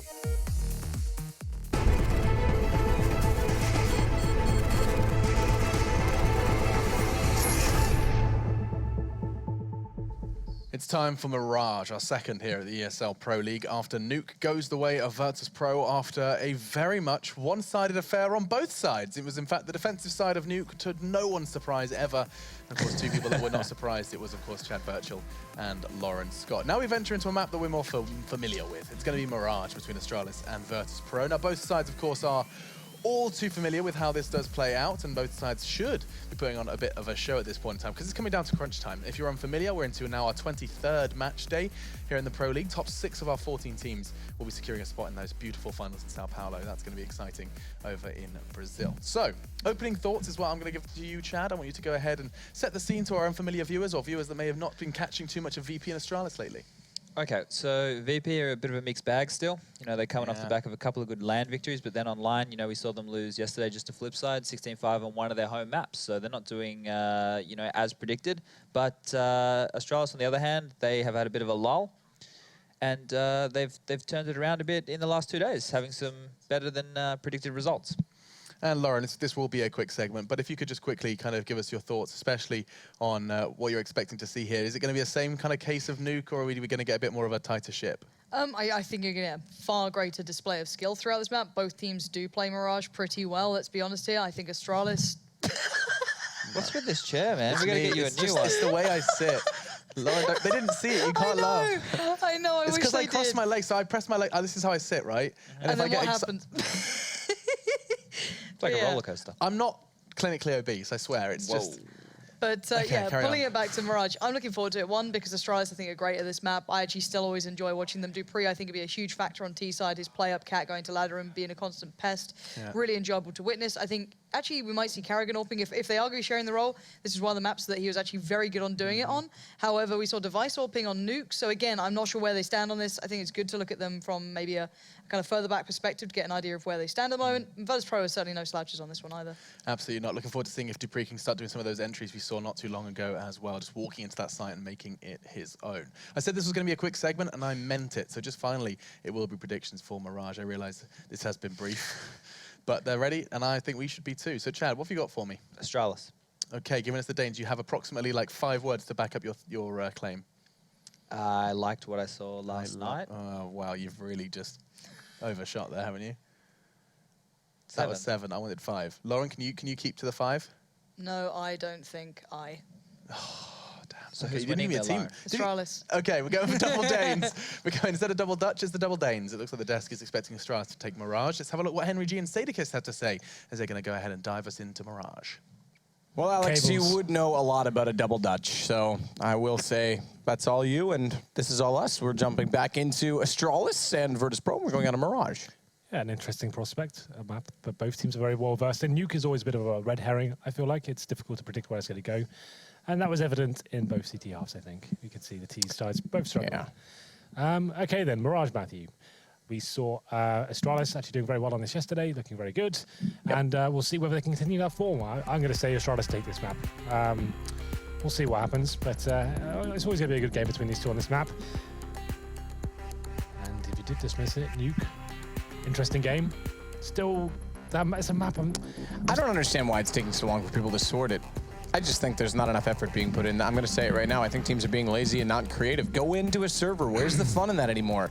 Go in as a team and do the most bizarre, random things you can do, and eventually you'll find something creative. Well, on that note, should we start Mirage? Well, it's not up to us, Henry, but yes, I think we shall. So, presumably after winning the knife, Astralis will be on the CT side. They get 5 to survive. It's quite a common buy for them these days. No kits, no nades at all. And looking at the Virtus.Pro buy, they've got 1 smoke, 2 flashbangs. I think they might have used a grenade at the beginning already. As they are going straight towards B, it seems. Flash over, snacks to lead the charge. Device waiting on the other side. Baited in by his teammate. Well, they're going to go. It's Device to let them down. That'll give information. No one's shooting yet. Oh, Device is waiting. He's lost his teammate, though, but he's let them in. 4 of them. He'll line it up. Headshot needs to hit it. Come on, Device does land one. Finally, they still don't know where he is. No call. He's able to get 2. It turns out all right, considering how poor it could have been. And Taz hits a jump shot because this is CSGO. Let's not forget it. Snacks inside of the smoke. 2 headshots for him. Everyone catching sneaky kills one way or another. Device, I was so tantalized by the prospect of what could have been, but it's going to be Virtus.Pro in the end. The thing is, those are sometimes the hardest shots to make, Matt. It's the USP. If you miss the first bullet, it's very difficult to recover. And you've got players that aren't standing still, right? They're all moving around. It's a difficult angle and they're facing to the side as well. So you can't really read into that too much. Like, Device still gets 2 kills out of position. Could have been a lot more for sure, but still. Virtus.Pro going towards B, recovering after not checking that key position. And it's going to be them winning the pistol, 2 rifles and 3 SMGs coming into the second round here. There is a force buy from Astralis. Once again, those Deagles, very, very strong for the Danes. We'll see whether they can do anything with them, as it looks like VP will be focusing towards A. 5 players to this side of the map. Smoke's going over towards the steps area and towards the sides as well. CT spawn, and we'll see whether the CT can do anything about this. As first shot does go in favor of Snacks once again. He's having a hell of a performance here tonight. Kirby trying to spray inside of that smoke with the Deagle to get the shots. Xyp9x is going to get in behind the smoke right now to cover off that CT position. When the smoke fades, he comes back out of hiding, and CZ75 to be Ali is going to ensue at least 1 kill in favor of Astralis, but it's only 1 kill against the 4 against, or to that of the 4 against. It's going to leave it an awkward position for Kirby. Down he goes. Taz with the kill. Virtus.Pro with 2 rounds. Pretty straightforward. And they'll resume on with 2 AKs still in the arsenal. Indeed, it should be the full eco now for Astralis. They managed to get 1 kill there, but ultimately Virtus.Pro, it's a pretty safe bet using the full execution there. I always say you should normally treat those gun rounds, or those anti-eco, sorry, as true gun rounds, especially in CSGO. It's never a foregone conclusion of if you're going to win those rounds, not like the other iterations of CS. And it used to be a very special thing to win an anti-eco or a partial buy. But here we go then. Carrigan, he gets the first frag somehow. I'm not even sure what that happened. As the Snacks go down, they are recovering here, but Neo finding 2. That puts the advantage firmly in the Polish side's favor as it is mowing them down now, farming the catch with the SMGs. And Neo, he gets 2. Xyp9x is the last player remaining. He's going to have that silence USP, standing in the smoking window room, hoping he can catch someone off guard here. And there was Neo in front of him. 1 bullet might not have been enough, but still. 3-0, and this is where things get interesting. You can see Carrigan, tons of money, and I presume he'll be AWPing here.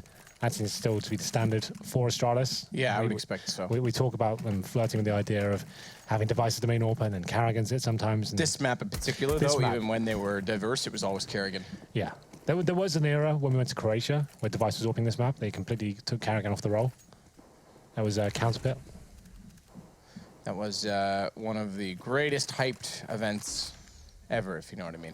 He's coming back for the next major, I think. Is he? That's the big surprise. You've hired him. That's the big surprise they're saving. That makes so much sense. I love it, Snacks. Just light yourself ablaze, still find a kill. All right. When mistakes turn into success, I'm a fan.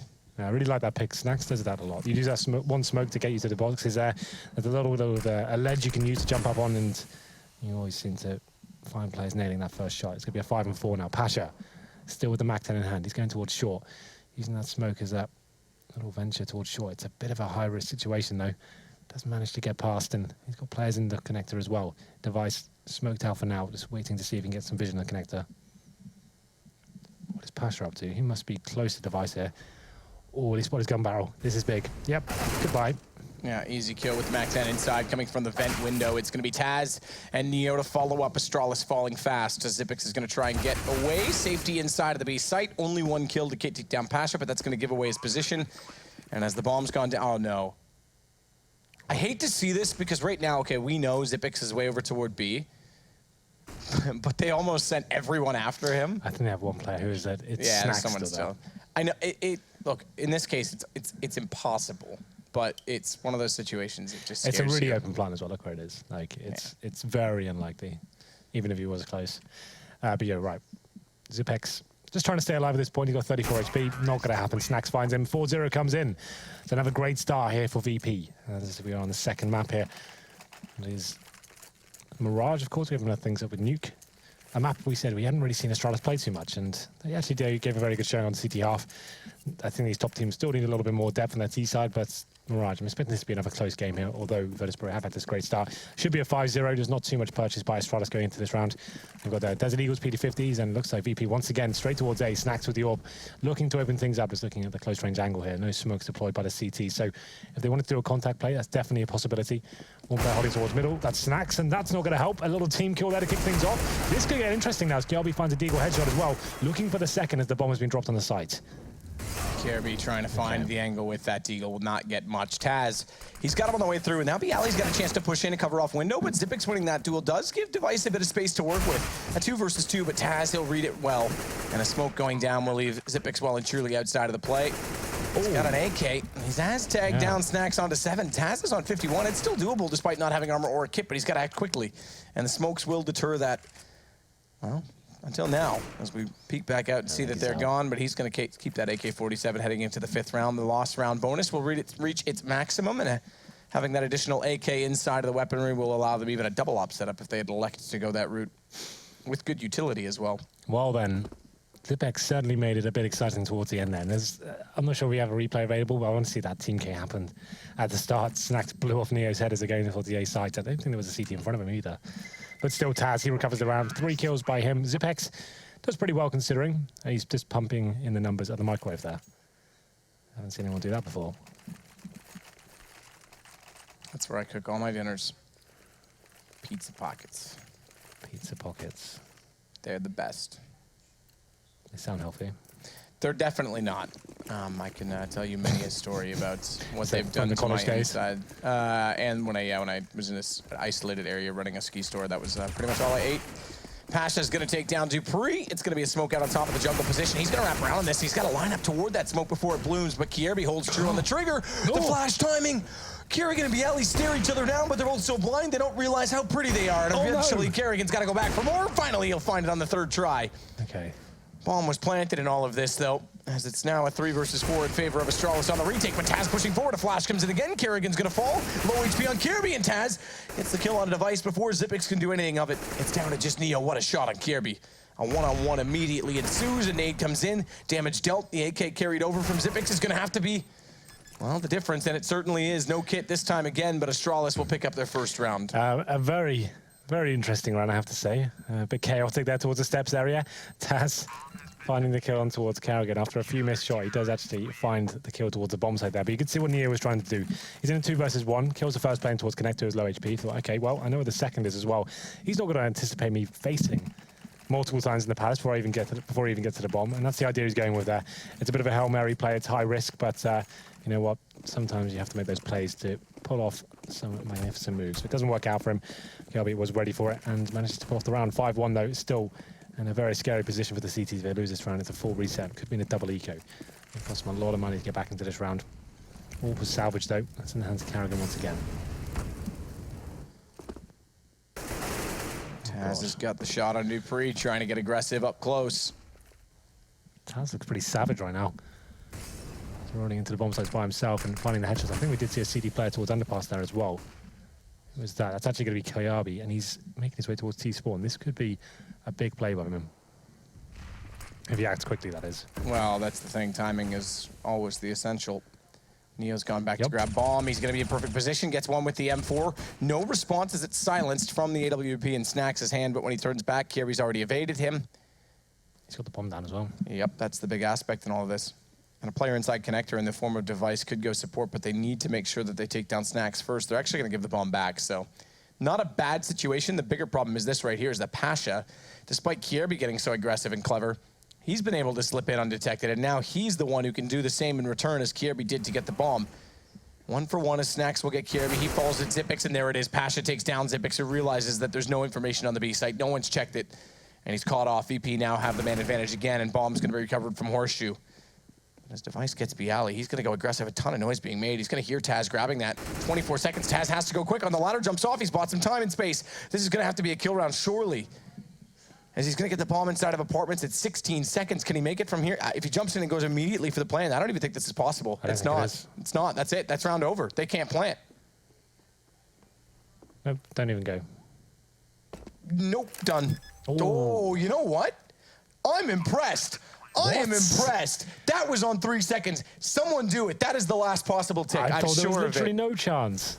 That is incredible that he gets that down. And now Pasha was, hey, wait a minute, we have a chance. Astralis was already leaving the site, knowing that time wasn't possible. To read 4 as you're playing. It's like 3.5 seconds, right? It has to read 4 to you to basically do it. But I guess the millisecond it changes over, you've got that tiny window. That was the closest I've ever seen. And not only that, Device made that call. Okay, I hit him off ladder. He's just got there. There's no way he can get in. And they're going to get this round. They're going to reset Astralis. I can't believe that. In the most incredible timing I've ever seen. That was almost played perfectly by Device. He didn't even take the fight again. He just said, no, get out. Yeah, he'd done the work. I thought that was it. When I saw him in sort of the apartment, the time he gets to the bomb site is going to read at least 3 seconds. That was the whole round was timing. Kierby's timing to catch them, Pasha's timing to flank them back through vents, and then that's ridiculous. Well, we said that was a big round for Astralis. You can see that's reflected on the money right now. It's 6-1. They do manage to save the AWP, but they can't really justify forcing into this one by the looks of things. It's going to be a CZ, a PT50, and the orb in the hands of Carrigan. Where does he go? Looks like he'll be heading towards B storage, but unfortunately for him, it's a fully execute. This has been the go-to strategy for Virtus.Pro on their anti-ecos, anti-force wave, whatever you want to call it. And Carrigan gets towards short. Smoke's coming in. The bomb's there as well. You'd assume they'll be committing towards this, considering his players in Palace as well. Smoke's come in. No one in the A site at all, really. I think we have got Dupree hiding on the bomb side. He's only got the PT50, and he's got an advantage with that smoke being there as well, but he gets fully flashed and still undetected for now, at least. Not for long. Comes out, Taz going to find him. Dupree goes down. I still can't get over how close that was. I'd make that call that he didn't have time 10 times out of 10. I wouldn't change that. I wouldn't be able to predict that. That's incredible. And shout out to Jordan, nothing Gilbert. Always go for it, I guess, in those situations. Zipix and Device, the last 2 alive. 4 still alive for Virtus.Pro with the bomb planted on the A site. Device just looking for anyone who gets careless toward the connector. Potentially catch them off with that CZ and grab a weapon to carry over. As Virtus.Pro getting away with one in the last round, now have a firm and commanding 7-1 lead. Oh, Neo did pretty well to actually find that shot in connector. He knew he'd messed up at that point. Zipex can run in the corner. He's like, I'm commit to this kill. I'm going to find at least one. And he gets it. Zipex doesn't manage to recover the AK just yet. Snacks on the hunt, and he should find him. There it is. And the money, oh, okay. This is a pretty tricky situation now for Astralis. I think they probably will buy into this, but 2 players on sub $4,000. So they will be going all in. I think they can get an AWP out. I think that has to happen, yes. So Zipex will drop that over. That's the saving grace here. And Zipex will be given a scout. Known to be very good in the B-bomb site, especially. And I'm assuming he'll be the one to take it. Yes, it is. So Zipex has a scout and Kiabi on the FAMAS. They probably need to go a little bit more aggressive here. They haven't got any kits, and you can see Carrigan hunting for a kill actively here. Snacks once again, though. He's been his nemesis towards this area. 7-1 here on the T side of Mirage. Astralis, though, with a heavy setup. You can see 2 players in towards Shadow as well. That's quite unorthodox. I'll be interested to see how this works out for them. Lots of flashes and set pieces you can do as a CT side from this point. Try and face at the same time, potentially, or bait one of them in. Well, it's interesting scoreline for Virtus.Pro to be up right now as Snacks will rotate back round. And A side is going to get executed upon. Double stack at Shadow. 1 Molotov. Oh, they got it lined up. It's the pre-smoke Molotov. You line that up inside, immediately extinguished. They know at least 1 player's there. There's still a chance that the second could catch them off. It's going to be Kierby, but a smoke in the face means they can't wide peek on it. Instead, it's Dupree that they confront. The alley has to get around this corner. Not only take the fight against Dupree, but where's Kierby gone? He's gone down. So where's the second member? He's still there. He is still there. He's Device in is just shadow. waiting. I like this. Okay, this is cool. This is actually so clever. Bomb is in the hands, dropped as well. Second play, Device. I said, where is he gone? He sat there the whole time and architects the play. And it'll be suddenly around for Astralis as a result. I said it was going to be a bait sort of play there. You could have a face at the same time, try and bait someone in. That's what they went for, the latter. And Kiabi, he goes down, but Device holds his nerve, doesn't pull the trigger, waits for the perfect opportunity to strike, and it was absolutely divine. Actually gets the 2 kills, could have got the 3rd as well. Unlucky to get it, but he buys his team enough time to actually rotate in. Carrigan coming towards jungle with the AWP to finish things off. Okay then. Astralis though, still not out of harm's way just yet. Still money available for VP. Basically, whoever loses this round is on an eco by the looks of things, and VP going very aggressively towards middle. Going to be challenging connector as well, and the CT desperately trying to fall away. That's Kiabi. Dupree's challenging though. He's only got the M4, and Carrigan's finding a lot of hard work here towards short, as he does actually find 2 kills with his teammates, and Carrigan finds one as well. Okay, the FAMAS saves the day. The famous FAMAS. Snacks does get Carrigan back though, so op for op. Yeah, this is similar on Nuke or to Sylvan VP. Just go very loose, very aggressive. Stickers are packed towards middle this time. And it has been an equal exchange for now. 2 versus 2. M4 has been dropped and Snacks. He jumps in towards window of the orb. Oof, don't blow his head off again. He's had enough of that. He's had enough. Neo on 46 still has his teammate to work with in a very divided defense right now as Astralis with just Dupree on this A site spotted as well. And Neo, at the edge of the box, finds the head of Dupree. Was Dupree trying to give himself an angle like a pixel so he could watch players come out of jungle, or was that just a misplay from him? I'm not 100% sure, to be completely honest, because it was a peculiar position. I assume he was trying to get a shot in return. Yeah, but like he gave himself just a pixel there, but... I'm curious to see... What are you trying to get over there? Well, there's a texture on the wall back there in the stairwell. I don't think he was caught on it, so... Device, either way, going to try and pull this back. 1 versus 2, another reset potential, and Snacks is going to hit them hard with it as Virtus.Pro will now go up in a very, very convincing way. 8-2 on the terrorist side of Mirage. This is double eco territory as well. That's a harsh reset. So you can see 2 players on around $1,400. KLB's not far behind at 1,800. They only get 1,900 to the next. So when I say double eco, this means like even if you lose this round, you can't buy it to the next, right? So can't even justify any sort of investment. Just Device goes in with a PT50. It'd be an absolute miracle if you even managed to get a couple of kills there. It should just be Virtus.Pro running them over as Bialy aggressive towards Connector. Got so much mid-control every single round. Of course, obviously, weapons are a factor for Astralis, not really ever having any to take the fight as Kirby will go down. Dupree can't capitalize on the double peek. He does get one back against Bialy when they arrive at the top of the stairwell, but Kerrigan a little bit overzealous inside of middle, trying to catch off the players inside. Like a blender is going to get caught off from the top of middle, and Neo, therefore, is left alive to take Device. Dupree again, same position. Will get dropped by Neo in the end at 9-2 now. I don't need to remind you Astralis fans, but the Virtus.Pro fans will rejoice each time they hear that it's a very lofty lead for them to be having. Absolutely. Oh, okay. So they are going in with the buy here. That's better than what I thought. Okay, so they're still second stage. So they get a scout, 2 Famases. Now 2 M4s available. It's a bit of a all-in moment, as you can see. No, well, 1 kit, no real nades to work with, and Snacks, he's having free reign on the A-bomb side. Neo chimes in as well. Okay, this is actually kind of sick from Neo. I like that shot. Yeah, that was very, very nice shot against Kerrigan. Almost a bit of a pre-fire to it as he just anticipates someone being in that position. Snacks AWP up close, around the corner, no scope, easily done. I didn't even doubt it. I didn't even doubt it for a second. He just walked in and cleared the corner so perfect. About it. He's just like, it's a normal shot. Don't worry about me, lads. It's all fine. Yeah, well, it's not all fine for Zipix, that's for sure, as he's caught between a smoke and a hard place. You better take what money's in that till as well, because like you said, potentially double eco territory. That should have been, well, this is why. They're forced into it, exactly. Yeah, so they probably should have taken the eco there. Maybe just get some pistols. Now the next round, they're going to be even more trouble. God, not the knife. Anything but this. 5 players staying alive there. Astralis not making a dent. And you can see, oh, they're forcing again, Matt. It's all going wrong. The wheels are falling off. The wheels on the bus have fallen off, fallen off. Oh, sorry. So they had the option to eco last round and have guns into this one, but now they're getting so deep into this game, they just have to keep forcing by the looks of things. It's going to be 2 UMPs, an MP9, a Scout, a Deagle, and they're going to get $2,900 next round if they lose this. So, oh God, this is getting a little bit desperate now. The Deagles need to start arriving. Dupree's going to be challenged first. He uses the flashbang and has to fall back as the smokes are deployed. KRB has got a gap to use, but only UMP to actually try and strike with it. Could actually work out for him. Quite yet. Oh, that one will short. Oh, he's run out of ammo. The one time someone shows himself in the gap, he's out of ammo, but he'll go over top of the sandwich, and he's got a tasty meal in front of him as Kerrigan's going to find a kill, and there we go. Astralis, in the most unorthodox of ways, have found the 3rd round now. Lose the next 2, 12-3. We know what happens. Yeah. Well, okay then. That shouldn't have happened. That wasn't in the script. Not on the one I got, at least. But it's the UMPs doing all the work, apparently, even with FlexQ from VP. I think that situation there, they probably anticipated them to have that sort of buy. Virtus.Pro, that's why they're using that sort of play. It's worked so well for them in the past, but some good flashbangs thrown from Astralis, some good movement mechanics, and actually using those UMPs to full effect. I think it's KRB getting towards Sandwich. That was a key move.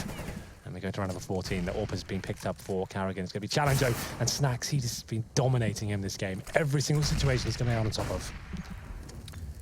It's impressive to watch as Snacks is looking through the metal bars in toward the site. It's Astralis taking back middle at least, though. Bombs in T-spawn, though. So Snacks that far up. Everything looks well for Virtus.Pro, but Bomb inside that position at spawn, and with Device still holding onto the horseshoe, they've got to go back out from the apartments and could get caught off in this. Timing is everything for Device. He has to hit the shots as well, as Neo will go down. He's got it lined for the second smoke out, though. He'll fade back to mid, and Snacks will go out and try and find exactly where he's gone. Doesn't see him as he drops in. And it grabs the bomb toward the A site. Device's position, though, if Snacks, okay. Snacks underpass to connector, maybe, to try and hit inside of the A site when they execute, because he can't get middle back. It's the only way around Device. Well, we heard the tick. At least Dupree would have heard it. So when I say tick, it's 1 unit of damage from the Molotov. So that is audible to the CTs. Dupree would have at least heard that. As Taz goes in. Could actually get his kill on Kiara, but that would be kind of nuts. But spotted from jungle, he is going to be denied. Doesn't take too much damage, though, as he Molotov towards Shadow himself. Dupree has to face now, but doesn't matter. His teammates there to back him up. Well, Dupree inside the site, therefore, can turn his attention back, and Zipex is going to take down Taz. It's going to be 10-4. So doing better than that third round that we talk about as their lofty little curse in Pro League. But is it too little too late either way? It's still a pretty convincing scoreline for Virtus.Pro on a T side of a map that's not always favored. It's fairly even, to be fair. We'll see what happens here. Well, Kerrigan's gone auto sniper. We saw this the other night. He's also gone Zeus just for adding the electricity to the air. Okay, Scouts in hands of Neo. All for Snacks. Full default for now. Where is Neo heading towards? It's actually in the underpass. No, we're going to be challenging for now, but Kiabi, he's in the connector. Using that smoke as a veil as he spots towards middle. Looking confident in his position as well. Definitely high risk if an AWP comes and faces him, but yeah, okay then. AWP for Zipex in towards the B side, and also sniper you referenced before. It's going to be in the hands of Carrigan and CT Spawn.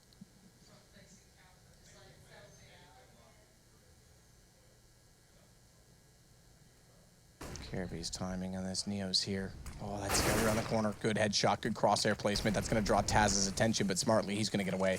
Flashback out into mid, though. There's no one else peeking it. He's got to wait just a second longer for Device to get on the catwalk and support him, but he can't get the angle onto Pasha. So down goes Kirby. Now they start to encroach upon his position, and the more shots he misses, the more he's going to be faced from Snacks. So it ends up costing them Kirby getting locked into those tunnels as 2 players fall as a result of the action. And it does give the advantage still to Astralis, but only by 1 member. Bomb back at T-spawn as well. They want Pasha to try and open this up. He'll sit and wait for anyone who's going to face out toward middle from the window, and then now go toward the connector and try and find a pick to help his teammate. Dupree's inside of the site, but Kerrigan's there, more importantly, with the auto sniper at the top of jungle, and it's just on Snacks, 1 versus 3. They've got no clue where he is. Now they will with the noise, and it is a 5th round for Astralis. It is indeed, and not too bad of a scoreline, all things considered. They will swap over to the CT side now, VP, but 10 rounds on a T half. That's a very convincing half of them. They get the 5-0 start, and in Astralis, every round they got, they're getting fully reset. They turned up at the end, though. I think that round with the UMPs, that was the turning point to get them back into the game. Yeah, oddly enough, and even on Nuke, despite that they lost 16-14 in the end, but to give themselves a chance, we talked about those 3 rounds they would need. It was always an eco round that seemingly was a bit of an issue or a forced buy. So same thing here, though, right? Yeah, Virtus.Pro seeming to make some mistakes against those buys. If they win the pistol here in the second half, they're right back into it. So it's still anyone's game in this top tier level of CS. So we'll take a quick break once again. Do not get anywhere. I think this one's going to go the distance once more. A V-fast play, and Pasha just with the shotgun to try and defend. Oh, nice shot on Fur. Doesn't even hit the ground. Taco low on HP. Easy to pick up again. Meg 7 jumps up. Cold Zero, I can jump too. Pasha takes down Fallen. Europe has been great for him so far, and now it's just Neo. Open a Deagle. No time though. 15 seconds. What? Neo gets 2 with 1 shot there. The Deagle coming in on that SK side. So watching Pasha in that arch position, it could be crucial when they do walk in. Flash through, trying to take over this window from Taz. He's got 2, and he's jumping up Cold Zero. He's got 3. Bayali playing on the stairwell, which is going to be tough. He's going to have to hit some really good headshots. In fact, they're going to go proactive right now and just flash their way in as Liquid are setting up. And look at it, Bayali picking up 2 more headshots. Oh my God, a 4th one coming in. He's wrecking Liquid. Oh, getting close. Close does not get you the round at this point. Ball banging it out. Device takes a swing, and well, it's a miss. And here comes Snacks. He plows forwards. He takes down Zipmix, but the time is ticking. He has a kit. But Device playing the time well, but he's getting chased. And Snacks, what is this? He gets it. Absolutely unbelievable. And if you're Astralis, that is absolute heartbreak. That should be the round they had in the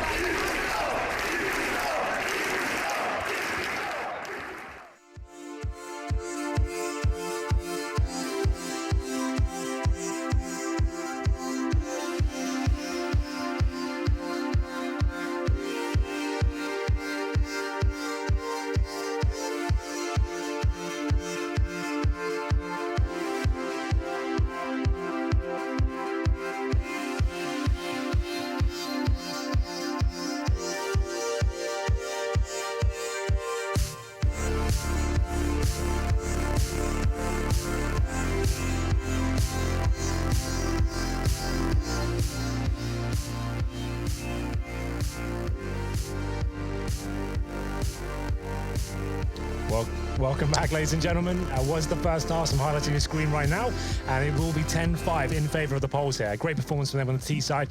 Astralis, though, fighting back towards the end. They're not going to give up without a fight here. As we go into the second half, they'll be switching over to the T side, and we know they're very decent on Mirage as well. I'm sure they'll be able to rise to the occasion, as I said. I think this one's going to go the full distance. I don't think they're going to just roll over just yet. Yeah, it's very rare we get a game that is that way in Pro League right now. There's always seems to be some response. I don't know if it has to do with the additional halftime break to talk things over or just the current meta right now. Pistol's obviously important. You emphasize that, Astralis. If they can pick that up and get rolling, get the momentum in their favor, we could be at 10-8 quite quickly. Get some bomb plants in on that, build up some money as well throughout time. Even if they lose the first gun, they can reset Virtus.Pro. It's not the end of the world for them being down at this particular scoreline on Mirage. No, I absolutely agree. One thing I have to worry about, though, is Snacks has been so powerful on this AWP, and Kerrigan, he didn't really get it to bring it out much, obviously, on the CT side. We saw him go to the auto sniper at the end, but that's a battle we talked about at the start, that he's got to win. Yeah, and Snacks seems incredibly on point tonight. Every single shot, no matter the range, he seems to be hitting with the AWP especially. We'll go into the second half and see if he can continue that form. That's certainly going to be a battle. If VP win the pistol, it almost suggests they'll be going to 13-5, and that could be a massive problem for Astralis. And show you how influential these pistols really can be. So, I'm sure we'll be starting momentarily. Should be.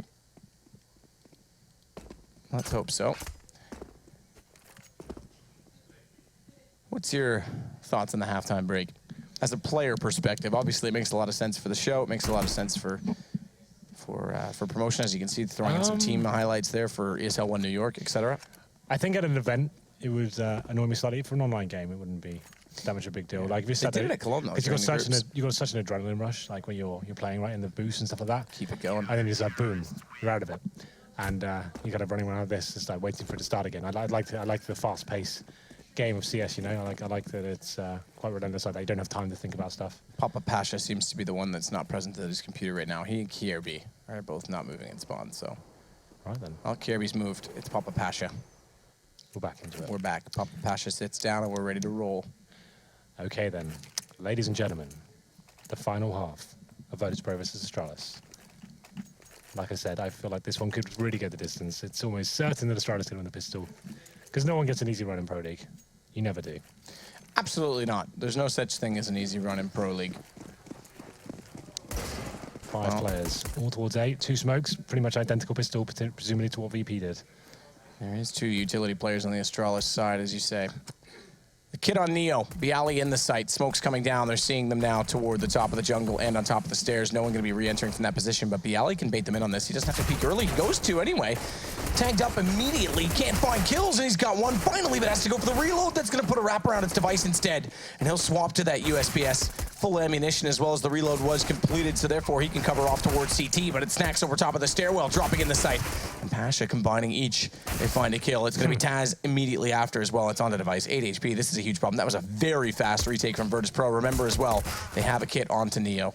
Well, VP do manage to win the pistol there. It was almost identical there from Astralis, from what we saw on VP on their pistol round. So Smoke's on the A site, primarily focusing towards the steps and jungle area. But you can see VP, it was Bialy who was pressured so much. He did work very well to get 1 kill there and stay alive as long as he did. Those extra few seconds, it might not seem like much, but that's huge. It allows his teammates to actually get close and actually fall back with information. The bomb comes in, it's a fast retake. You see the VP getting towards Sandwich as well, finding kills, pressurizing from CT spawn, jungle, and the steps area as well. Very good retake, and it will be round number 2. So the bomb planted for Astralis, it won't be buying into the second, of course. I won't bring AKs out on the third. Although we have seen a lot of teams recently, after getting this bomb down on the pistol, actually investing into it. I think what was the last event we were at? DreamHack. We saw a lot of that, and some good effect as well. Neo, MP9, spotted out, has to bounce the grenade into the position of the apartments. He's done it successfully, and Pasha back at the van was able to help get some damage in, so therefore it does result in a kill, but Pasha's gone down immediately after, and therefore Neo has got to shift his position. That gives up Catwalk, and Kierby's going to try and take advantage, catching off the player inside of the connector as well. Bialy gets tagged, dinked. Down to 21, but doesn't result in anything more, and this should be enough to stabilize the round now for Virtus.Pro. Specifically with that M4 inside the window as Taz will jump down to take out Zipix. We go 12-5. Yeah, absolutely right. And this is where things get interesting, though. VP are going to be aware. They shot against players with head armor, of course. They didn't see any upgraded pistols, and with the bomb going down the pistol, you almost can guarantee it's going to be AKs in the third. So what's the response from VP? They have managed to get 3 rifles here. Neo, I assume he has a drop waiting for him. It's just the PT-50. It's going to be an MP9. Okay, well, a real chance for Astralis to pull one back. They have the advantage in terms of the actual weaponry, but in terms of utility, not so much. You can see they've only got 2 smokes remaining, and it's going to come down to these pure headshots. And Dupree, he's hunting for one quite quickly as he pushes through that initial smoke in middle. Neo just waiting at ladder as well with the MP9. It's PT-50. As a backup for him, does give him a little bit more range than the MP9 does. Dupree's going to push immediately through the smoke at the bottom of the connector and get to below the window instead. Alley top shadow as well is going to cover off on Palace. There's decent positioning right now from everyone but Astralis. Oh, that AK, he gets caught out. This is a problem because now as he falls back, does manage to get the shot on Neo. Bialy nearly crept out on top of him, but now Taz has to cover this position as he's gone down as well. Astralis with a good entry early on, and Snacks. Reverse firebox tries to get sneaky, but Kierby's going to spot that. Taz, no response until now. And even then, it's not enough as it gets treated immediately. It's on to Pasha. And 1 versus 4. Pasha with just the MP9. Round over, I'm afraid. Yeah, I think you're absolutely right there. It was 2 MP9s for VP, and the AKs proved too much for them. Nice play from Astralis there, getting the mid-control nice and quickly, pushing the CTs back, and then focusing towards that A site, and just nailing shots across the board. Kiabi, Dupree, Zipex all finding kills there. And Carragher as well, but he's the only player that dropped. And so Pasha, MP9 in hand, looks like he's going to be hunting towards middle, see if he can salvage a weapon. Does get spotted though. It's a close little battle there, but Kiabi coming out on top. He lives with 25 HP. And there it is. I did say favoured Astralis' chance of going into that one. This is Dupree coming from the connector as well. As he faces back towards window, kills Neo, and that was pretty much round over at that point. So no buy from VP. They have a huge bed of rounds. Don't need to over-invest and limit their chances. In the main gun rounds, there's just a couple of Deagles purchased. That's about it. That's going to be in the hands of Neo and Taz. The rest of his teammates on USPs. Deagle out for Taz toward the smoke top mid. Doesn't land anything as Neo's going to try and do the same. Flames do a little bit of damage onto Neo. No armor as he jumps back toward the stairwell. Gets a peek toward the A-ramp position. Tries to get some information, but device crouching will not be spotted by that, and therefore Snacks might get lured into a false sense of security. No flash as well. Bialy's there. Could be the bait and switch, though, for Bialy as he peeks out. There's information grabbed. Second member, all goes out.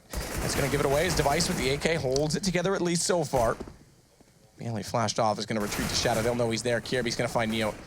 Connector, mid-control gained. A-site established. 2 players rotating, Taz and Pasha, one of which has gone down already. The other is sure to do so eventually, and there it is from Dupree.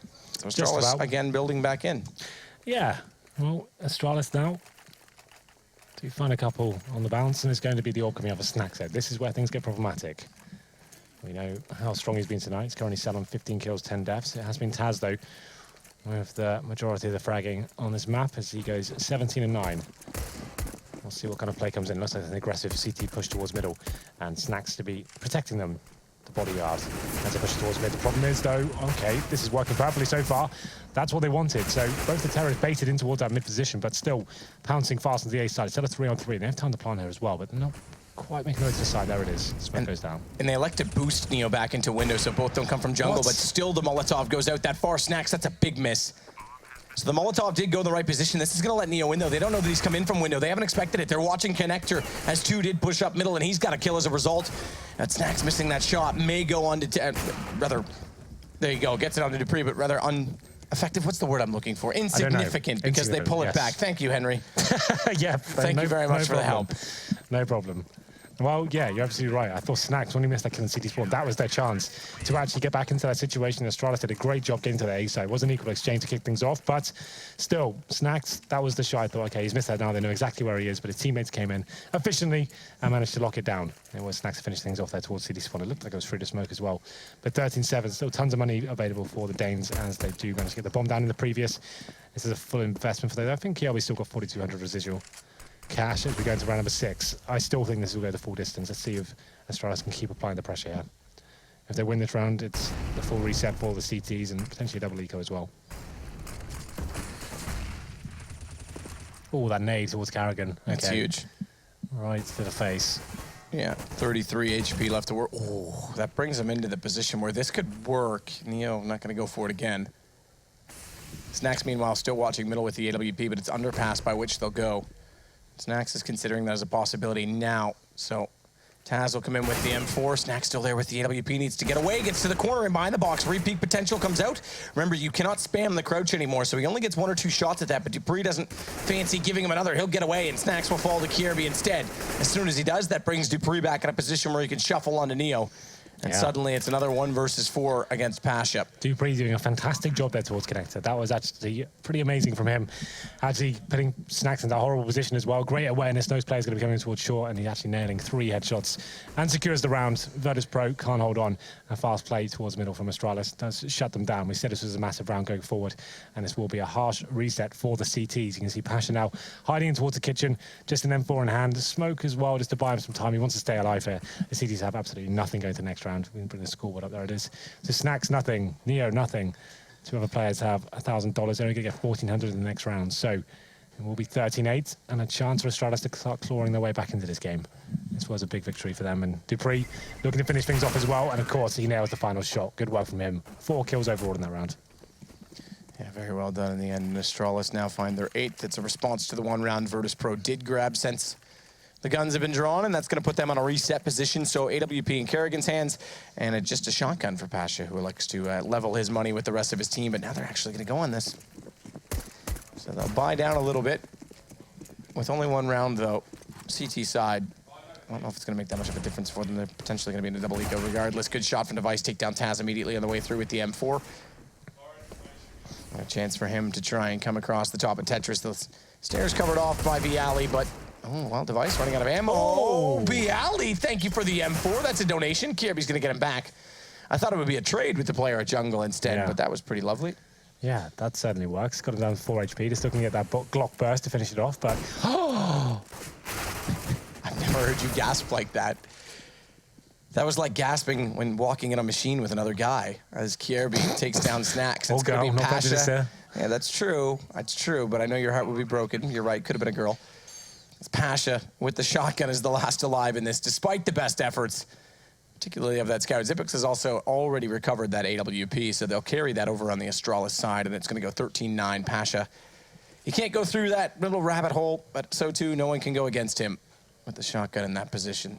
That was kind of sick from Neo. I gasped because it was through 2 smokes, finding a planter's head, and just using the sound cue to work out where he was. That was actually pretty amazing. I like that a lot. But still, doesn't equate to a round victory. Just a cool moment. Still, Astralis, pretty successful round overall, keeping 3 players alive.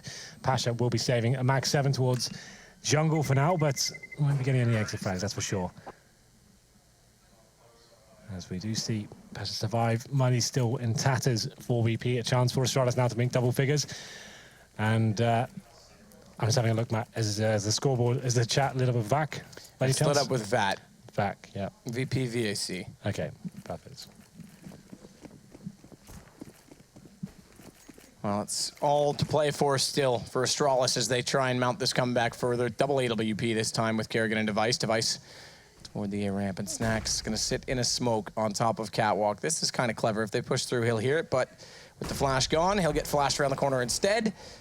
That's going to put him in a position where they at least get information. However, Taz, Bialy, they've all fallen. Neo inside window, can't really re-peek against Dupree, but leave it to Snax to find something clever in this. Here's one coming out from the apartments. They don't knife.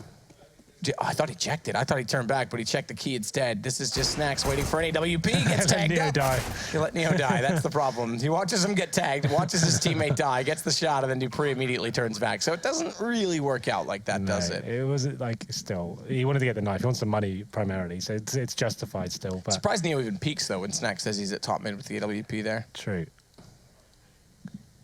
Well then. Just 1 player dropping. Pasha once again the max. I think he spotted the gun barrel there. Goodbye Zipex. And he will pick up an AK-47 on full back. Let's have a look at the cash hours. Pasha does find the second. Good work from him so far. Don't think he'll be staying alive. But maybe, you never know.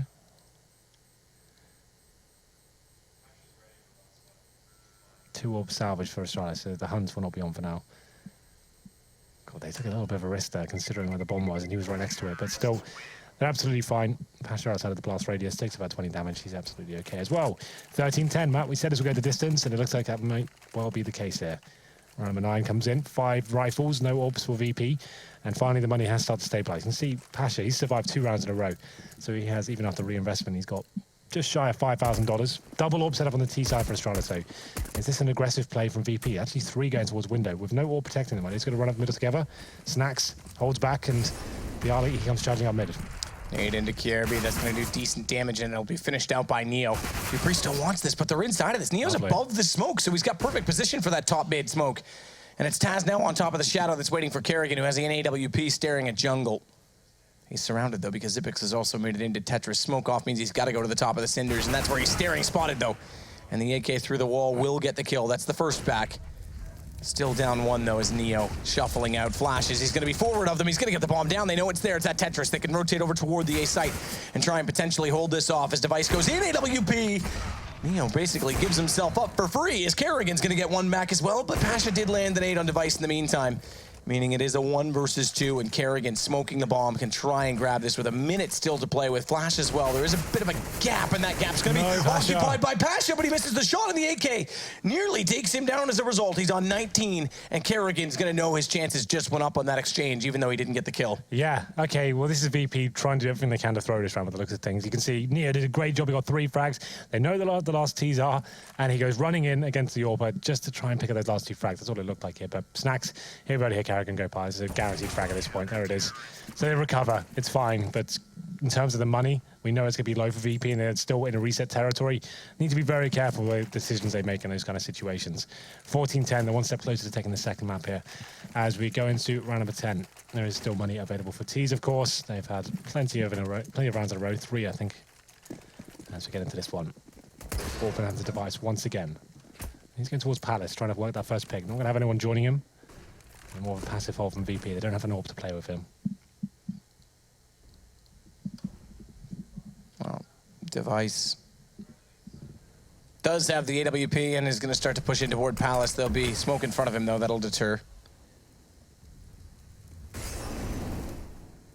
Neo at the ladder as well is in a prime position for dupreeh, but he doesn't quite go far enough around the corner. Bialy's going to go down as a result, but good response as Neo comes back out. And Taz covers off the player from bottom of mid. That's Kierby. 14 rounds. They're looking for the 15th, but they're making it harder on themselves as Kerrigan's going to find it. Xyp9x gets inside of the B site undetected to take down Pasha. It's now a 2 versus 2. They still have the HP advantage on the Virtus.Pro side. And Bomb is a little bit slow to make it to the B site, which means Neo's just going to play this off sound. He'll hear that rotating in, but Xyp9x, Neo doesn't realize that he's showing. He's forward far enough to be seen. Apparently, no idea. 2 versus 1 now. Looks like Astralis will have this one tied up unless we can find some magic from Taz. He's coming from B apartments. Not ideal considering he has no nades. Kerrigan, low HP though. That's one bit of good news he's got working in his favor. 1 planet for sure as well. Oh, but look at the positioning. Planet for short. The player's definitely out there, but Kerrigan's a lamb to the slaughter. Nothing he's going to be able to do. Down he goes, Taz. Now this is the hard part. Does he know it's for short? The plant obviously indicates it, and he lines it up absolutely perfect. Taz, you God, as it's going to put them on map point immediately. Wow, amazing round from Taz there. Great awareness as well. Coming from the B apartments, I thought he had no chance. Kerrigan, presumably he's going to play in the most sneaky spot he possibly can, hiding up until the last minute. He touches the bomb, but he's actually standing in the open there. Didn't even account for the B apartments being a possibility at that stage, and holding up. Kerrigan does go down. What a shot to finish it off. Just touches the bomb, and he's just aware, looking at the plan, he knows it's going to be towards short, and what a great way to finish round off. 4 kills in total for Taz. A fantastic play from him. Still, though, Astralis certainly not out of this yet. Another 1v1 doesn't bode well for the CT economy. You can see they have got a scout in the hands of Neo. And it's going to be an execute from Astralis. The last 6 attempt. Will this work out for them as Taz sprays off wildly into the smoke? Bialy into the corner, smokes, flashes out. Taz is able to pick up 1, burns alive to Kerrigan, who picks up a 2nd, and Xyp9x now on the way through. They've got the site. 4 versus 2, smokes off, late rotation. Device catching Neo as he pushes into jungle again as well. This should be around surely, as Pasha on a 1 versus 4 has found at least 1 kill, but yeah, the Danes are resilient, and they have broken the economy of VP once again. If they find this kill, it could potentially mean a double eco. There it is. So, money comes in. It's going to be around 2K for each of the Virtus.Pro players. In terms of buying up next round, they certainly could do it. Just be shy of like 4K each. But I think just take 2 ecos here. Maybe a couple of P250s this round. Don't need to go nuts. Let's finish the game off. Don't allow it to go to overtime. But Astralis there, 5 players towards A at the start of the round. Not even a default employed whatsoever. They're sticking together. Simple smokes coming in, landing the shots that are required. VP still on match point, 4 to go.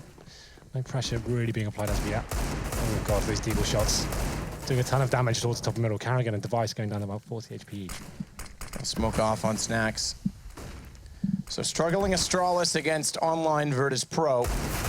And we have seen some doozy of rounds. It's going to be dupreeh and Device that take down Bialy and Pasha. So now the Pistols down to just 3 that remain. dupreeh's on 27. Chance he could get caught, but Kerrigan's going to make sure Snacks goes down before that happens. Neo's timing. Device is definitely a sitting duck. Down he goes. That's an AK grab. They can carry that over nonetheless toward the next round. They still have 3 map points to play with. And that'll be that. That's exactly the plan. Get away, keep Taz on the armor, keep the money up. Neo's going to sit for exits above the smoke on top of the railing, and that's going to be the 12th round now for Astralis. Yeah, absolutely. Another eco for Virtus.Pro, but Astralis edging their way closer and closer to tying things up. We'll be 15-12 after this one. Money still won't be in a reasonable situation for them to buy, but saving the AK might make things a little bit more tempting. And there it is, 4 players surviving for Astralis. Just one going down, which was Device, and it's going to be round number 13 coming in next. A bit of cash for VP overall. So Pasha, he's got just shy of $4,000. Yeah, this is almost certainly an eco. If they force into this, it'd be absolutely insane. I like how Taz was trying to bring, or Neo was trying to bring Taz a gun. But Taz was nowhere near. I don't really know. He was juggling the M4. I'm sure that they could have and should have probably grabbed it, but Taz didn't elect to go that way. He stayed at jungle. So it's just the 1 AK. 1 round still required here to finish things off, but Astralis certainly making a good game out of it. Round number 13, we have got the AK saved by Neo, but Pasha has been spotted by Zipex. This should be quite a simple kill, and he gets executed there towards the B apartments. Snacks as well on this P250 is going to sit close at the balcony position. It's going to give Device when he shuffles out. Straightforward execution with the AK. Mid-control established, bomb way back toward Horseshoe, but it's Neo next to fall as he tries to go and figure out exactly, suss out exactly what the terrorists are up to. Bialy's the only one so far to get a kill. That's going to bring Taz back into it. And a dink on dupreeh. We're not done just yet. Hold the phones. It's only a 1-man advantage, and dupreeh's locked into that connector. Thankfully, he smokes himself off. He can try and get away, but he's on 23 HP, and that's all he's got to work with. As Taz has an AK and has slipped behind him as well. Oh, he's still holding his ground. He's in the connector still, but Taz making that footstep. He's... Oh, okay. I think they spotted each other. Yeah, he definitely spotted him. Yeah, and the low HP is going to cost dupreeh. So now 2 AKs picked up. Bialy, no armor. Taz does, but no kit. The one thing Bialy does have to add to the equation on a retake is a smoke and a flash. But already backing off this. They want to keep the weapons. They want to keep the utility. Yeah, at this point, that's going to be the more lucrative option for them going forward. Like you can see, they've got money to buy next round. It wouldn't be the best buy, so saving a couple of AKs over as well. That certainly helps. We have 3rd stage loss bonus. So they're going to get $2,400, and this weaponry diff saved as well. It will be a decent position to be in. Got a bit uncomfortable there for Astralis, especially that connector area, but dupreeh, he stayed alive for so long at that point. It allowed his teammates to get in towards that B side. So overall, still a pretty secure round in terms of the outcome. Just cost them quite a lot of money. But with 15-13, Matthew, and it's going to be the buy coming in. We do have an AWP available if they so want it, and it's going to be Pasha buying it. We throw it over to old Snacks there. It's double AWP. Okay. I guess this actually makes quite a lot of sense. Like, they've been struggling in the last few rounds. That's another 3 in a row for Astralis. So throw this into the mix and see if we can get that first pick and rely on that. Taz, he's got the AK. He'll be heading over towards the A side. So I want to see where Pasha's going to be heading towards. He'll be going towards the B apartments by the looks of things. Let's see how aggressive he decides to go. Snacks, he'll be back actually in the underpass. Okay, then. We've got a very interesting round coming on here as dupreeh walking in towards B with Carrigan defending him with the AWP. Pasha's got this lineup, though. I do like this. Gotta commit. Kerrigan's looking toward the checker room. It's an easy shot. Checkmate for Pasha. As he can't cover both angles. No refrag potential yet. dupreeh does hit him the first time, though. Knows it. Goes immediately back out, and it's going to catch him off, but Neo's got it cross-covered from Catwalk. It's pulled it back. That's going to elude the bomb and put it toward middle, as Device now has to get a kill onto the A site to make this all possible. 4-3. Minute remaining as well. Snacks getting himself in a great position. He started off towards the underpass, and he's had the audacity to go all the way. This kill from Kiabi could be the difference maker. Gets one towards short, but good refrag, good communications coming in from VP. 3-on-2 now. Device and Zipex. They do make it an equal situation, but still work to do here. Taz has dropped. It's Zipex to find him in connector. This was exactly what they needed. 1 versus 2, Snacks, AWP. He has a nade that's going to go over top. It's going to land just on time as it denies the plant. 39 seconds still to grab that bomb for Device, and it's a WAWP setup. Snacks just goes immediately for an alternate approach. Device has no idea he's here. He switched to the AK-47, but Snacks, excuse me, is going to go CT, and Device is going to think this is open now. Did he hear that? Yep, he heard the scope in. Device has immediately turned his attention toward this position. The AK-47 is going to try and elevate himself. Spotted above, and it's going to take down Snacks. 14 rounds Astralis, 15 Virtus.Pro. And money, it's just on the brink. There's not going to be an AWP, but there will be a force buy from Virtus.Pro. Another overtime, I think. We've had quite a lot in this online season of Pro League, and there's had to be one more, considering the buy Virtus.Pro have got. It will be a UMP, a FAMAS, a Mag 7. And they've got an M4 and AWP there as well. That's the difference maker. Snacks can do something with this AWP. Maybe we have got a chance of them finishing things off 16-14, like they did in the first map as well. Aggressive towards middle. It's Taz actually charging towards the top of middle, but no one going to be waiting for him. It's a very passive hold here from the terrorists. Taz there with the UMP. Now he's got a problem. He can't actually go any further in that corner. If he does spot anyone, even long range, how's he going to take them down? The flash is effective, but didn't really gain much from it, to be fair. Dupree with that smoke at the top of mid, doesn't elect to push any further. He can't, doesn't have the information line up from Snacks. Device falls as he walks into it and makes it easy. I just don't think he anticipated the TDs to have an AWP, considering the money situation for them. Well, I called it they wouldn't, but they did on Snacks. It's glass cannon. He just had the $50 to make it possible. I thought he was going to be right around the 4,700 when I quickly peeked, but it's a big pick to take. Kierby. Waiting for the flash is Dupree from Kierby, but Neo's inside of the ladder. That flash never arrives. He goes around the smoke, and it's Neo to take him down immediately.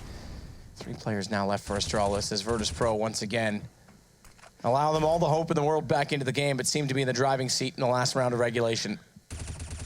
Neo's already spotted Kierby down toward the connector as well. Molotov should, miss. Doesn't matter. Yeah, apparently not. Pasha, that shotgun. We saw it at Cologne. We saw it in the highlight clip, that exact play. And he's done it again. He's done damage onto Zipix. He's lost inside the smoke, but it's the last man remaining for Astralis, and he's down to 34 HP. Molotov will at least take down Pasha. Take that back. It's the bullets from the AK when it's redrawn. Zipix cannot possibly pull that play off. And 2-0 for Virtus.Pro against, again, a struggling Astralis, but that's huge in the context of the season. 2 16-14s as well. Both admirable comebacks there from Astralis. They had to work so hard and dig so deep to actually get that close, and once again, they fall short on the very last round. We saw 30 rounds on Nuke as well. So we see 30 on Mirage, and it's 2 16-14s going in favor of the Poles. A limited buy to finish things off there, but the Snacks AWP, you said like $50. That can be such a difference maker. If you think about that though, like that's 1 kill in the previous round. Had he not got it, that could have been there. That's what we talk about, the kills being so important towards the end of the rounds. If you're saving a weapon, if you find an exit kill or something like that, you might only get 1, but still, it equates to much greater things going forward. Well, 2-0 Virtus.Pro. That's again, the context of the season, 6 teams going through to the LAN VP. They were almost relegated. They, in fact, were, and then the vote, and then everything came back in. They played their way back in against Godsent. They might be going to the LAN with a victory like that, guys, on the desk. I think you'll agree when we take a look at the context of everything. I mean, we're not going to go put them in the top 6 just yet, but certainly a big step in the right direction as they do best Astralis in a full 60-round extravaganza. Good God. I was just saying to you before we came back, you know what? Like, Astralis gets so close to the comeback on the second half of Nuke, gets taken away from them so close to Mirage. I had OT just on the tip of my tongue, and then it gets taken away from them in that final round. A cheeky little throwback as well to Pasha jumping with that Mag 7. Chad, Lauren, where do you want to start with this one? It's tied like a tiger. It is tight like a tiger. Twat like a tiger. That's the way you say it. Yeah, no, that is... look, that was a similar storyline from VP that we saw against Envious. You know, they had a lot of good rhythm on their T side. The structure that they were using, the aggression, and the set executes, and then they... You were very impressed, it seemed. I like it. It reminds me of the way that my team used to play. Right. And I know that's not saying a lot. But you mean in terms of the way they call it? Yeah, like I liked the decision-making from whoever's in-game leading at the moment, because it's a mystery. Oh, this clutch. Oh, I forgot about that. That was a great clutch by Taz, actually. Yeah. That's a big round. But I think the thing is, you know, once the team has match point, like VP currently had, you know, they had such a big lead, they had so many rounds to play with, all it takes is like 1 or 2 mistakes from Astralis, and then it's good night. And it was good night for the Danes in the end. Yeah, and for me, just even the T side was beautiful to watch, as you highlighted, and even the occasional piece of... Why does it only happen when it comes to like the solo shot on me, so you can't see Alex just diving off his chair? I just don't know where to put my legs on these little stools. Just not where you've been put. Is this like comedian? I can't even I'm going to stand up tall. See, my chat doesn't. Ah, there it is. Yeah, All right, cool. this feels good. So, let's continue our minions point, of analysis. Let's not let him derail us here with but these the memes. CT side, right, with Virtus.Pro, the one thing I want to say is that Snacks, again, like, he closed out Nuke pretty well, if I'm honest. He was one of the players who actually closed that completely on the first map. And on this one, the aggression, again, was perfect. I love seeing him doing it. He's such a ballsy player. It shows such a unique play style that actually works for him as well. Thank you very much, CS Minions. Appreciate that. In terms of performance as well, it does seem like we've got an opportunity to see Device on the AWP and Karrigan on the AWP. Yeah. Have we arrived at the conclusion that it's going to be a map-dependent basis for Astralis then? I mean, that's safe to assume. But to be fair, for me, I still don't know, because Mirage was always the outlier in my eyes. So it just looks so stupid. Because Karrigan always used. This was one of the only maps he'd ever kind of occasionally still open when Device was the primary AWPer. So for me, I don't know if it's going to kind of echo throughout the rest of the map pool that is back and forward, but. Or it could just be Device doesn't like Mirage. It could just be that one. You're I'm not sure. Exactly. And you may as well do the thing that works for you, right? I know they didn't win in this instance, but whatever they're most comfortable with or whatever they feel they get the best results out of, then hey, why not? You guys are so cute.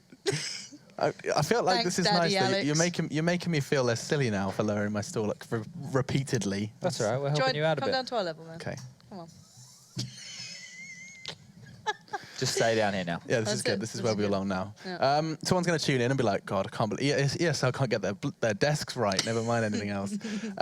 Okay, just some closing thoughts, because I do want us to start getting... I want us to have ample time to talk through Nuke when it comes back, because that's actually something I'm looking forward to, because we've got a Nuke extravaganza, we've got Chad Birchall, who's going to be driving the camera around the map, and we're going to get some more specifics. And in fact, it looks like they're already joining the server. So closing thoughts quickly from you, Chad, on our first series of the day. VP picking up both.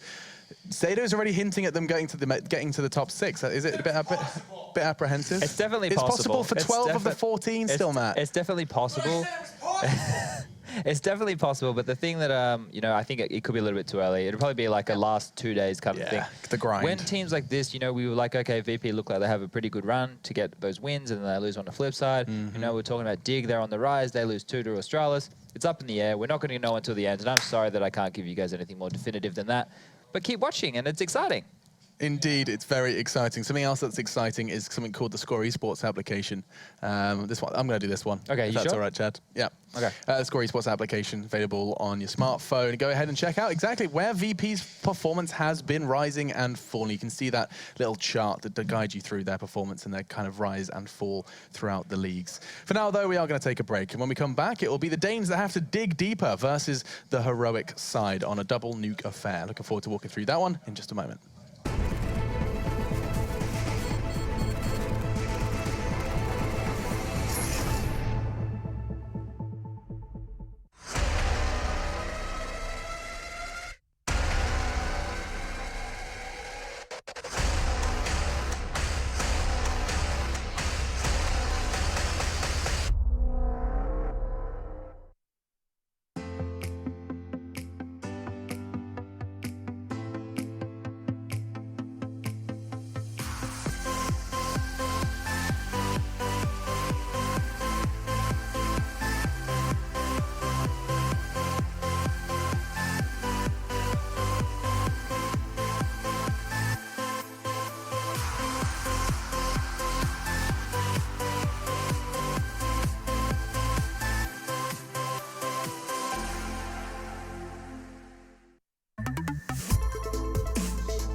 Get your team apparel now at shop.eslgaming.com. I'm back! Now that Kinguin has partnered with ESL Pro League, you have even more of a reason to buy the skins you need. No one has a bigger selection of CSGO products. Buy CSGO cases from your favorite players and events, including the ESL Pro League case. Buy and sell skins on skins.kinguin.net. Check it now!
ESL Pro League is brought to you in part by Logitech G, Pay Safeguard, The Score Esports, Mountain Dew, and ESEA.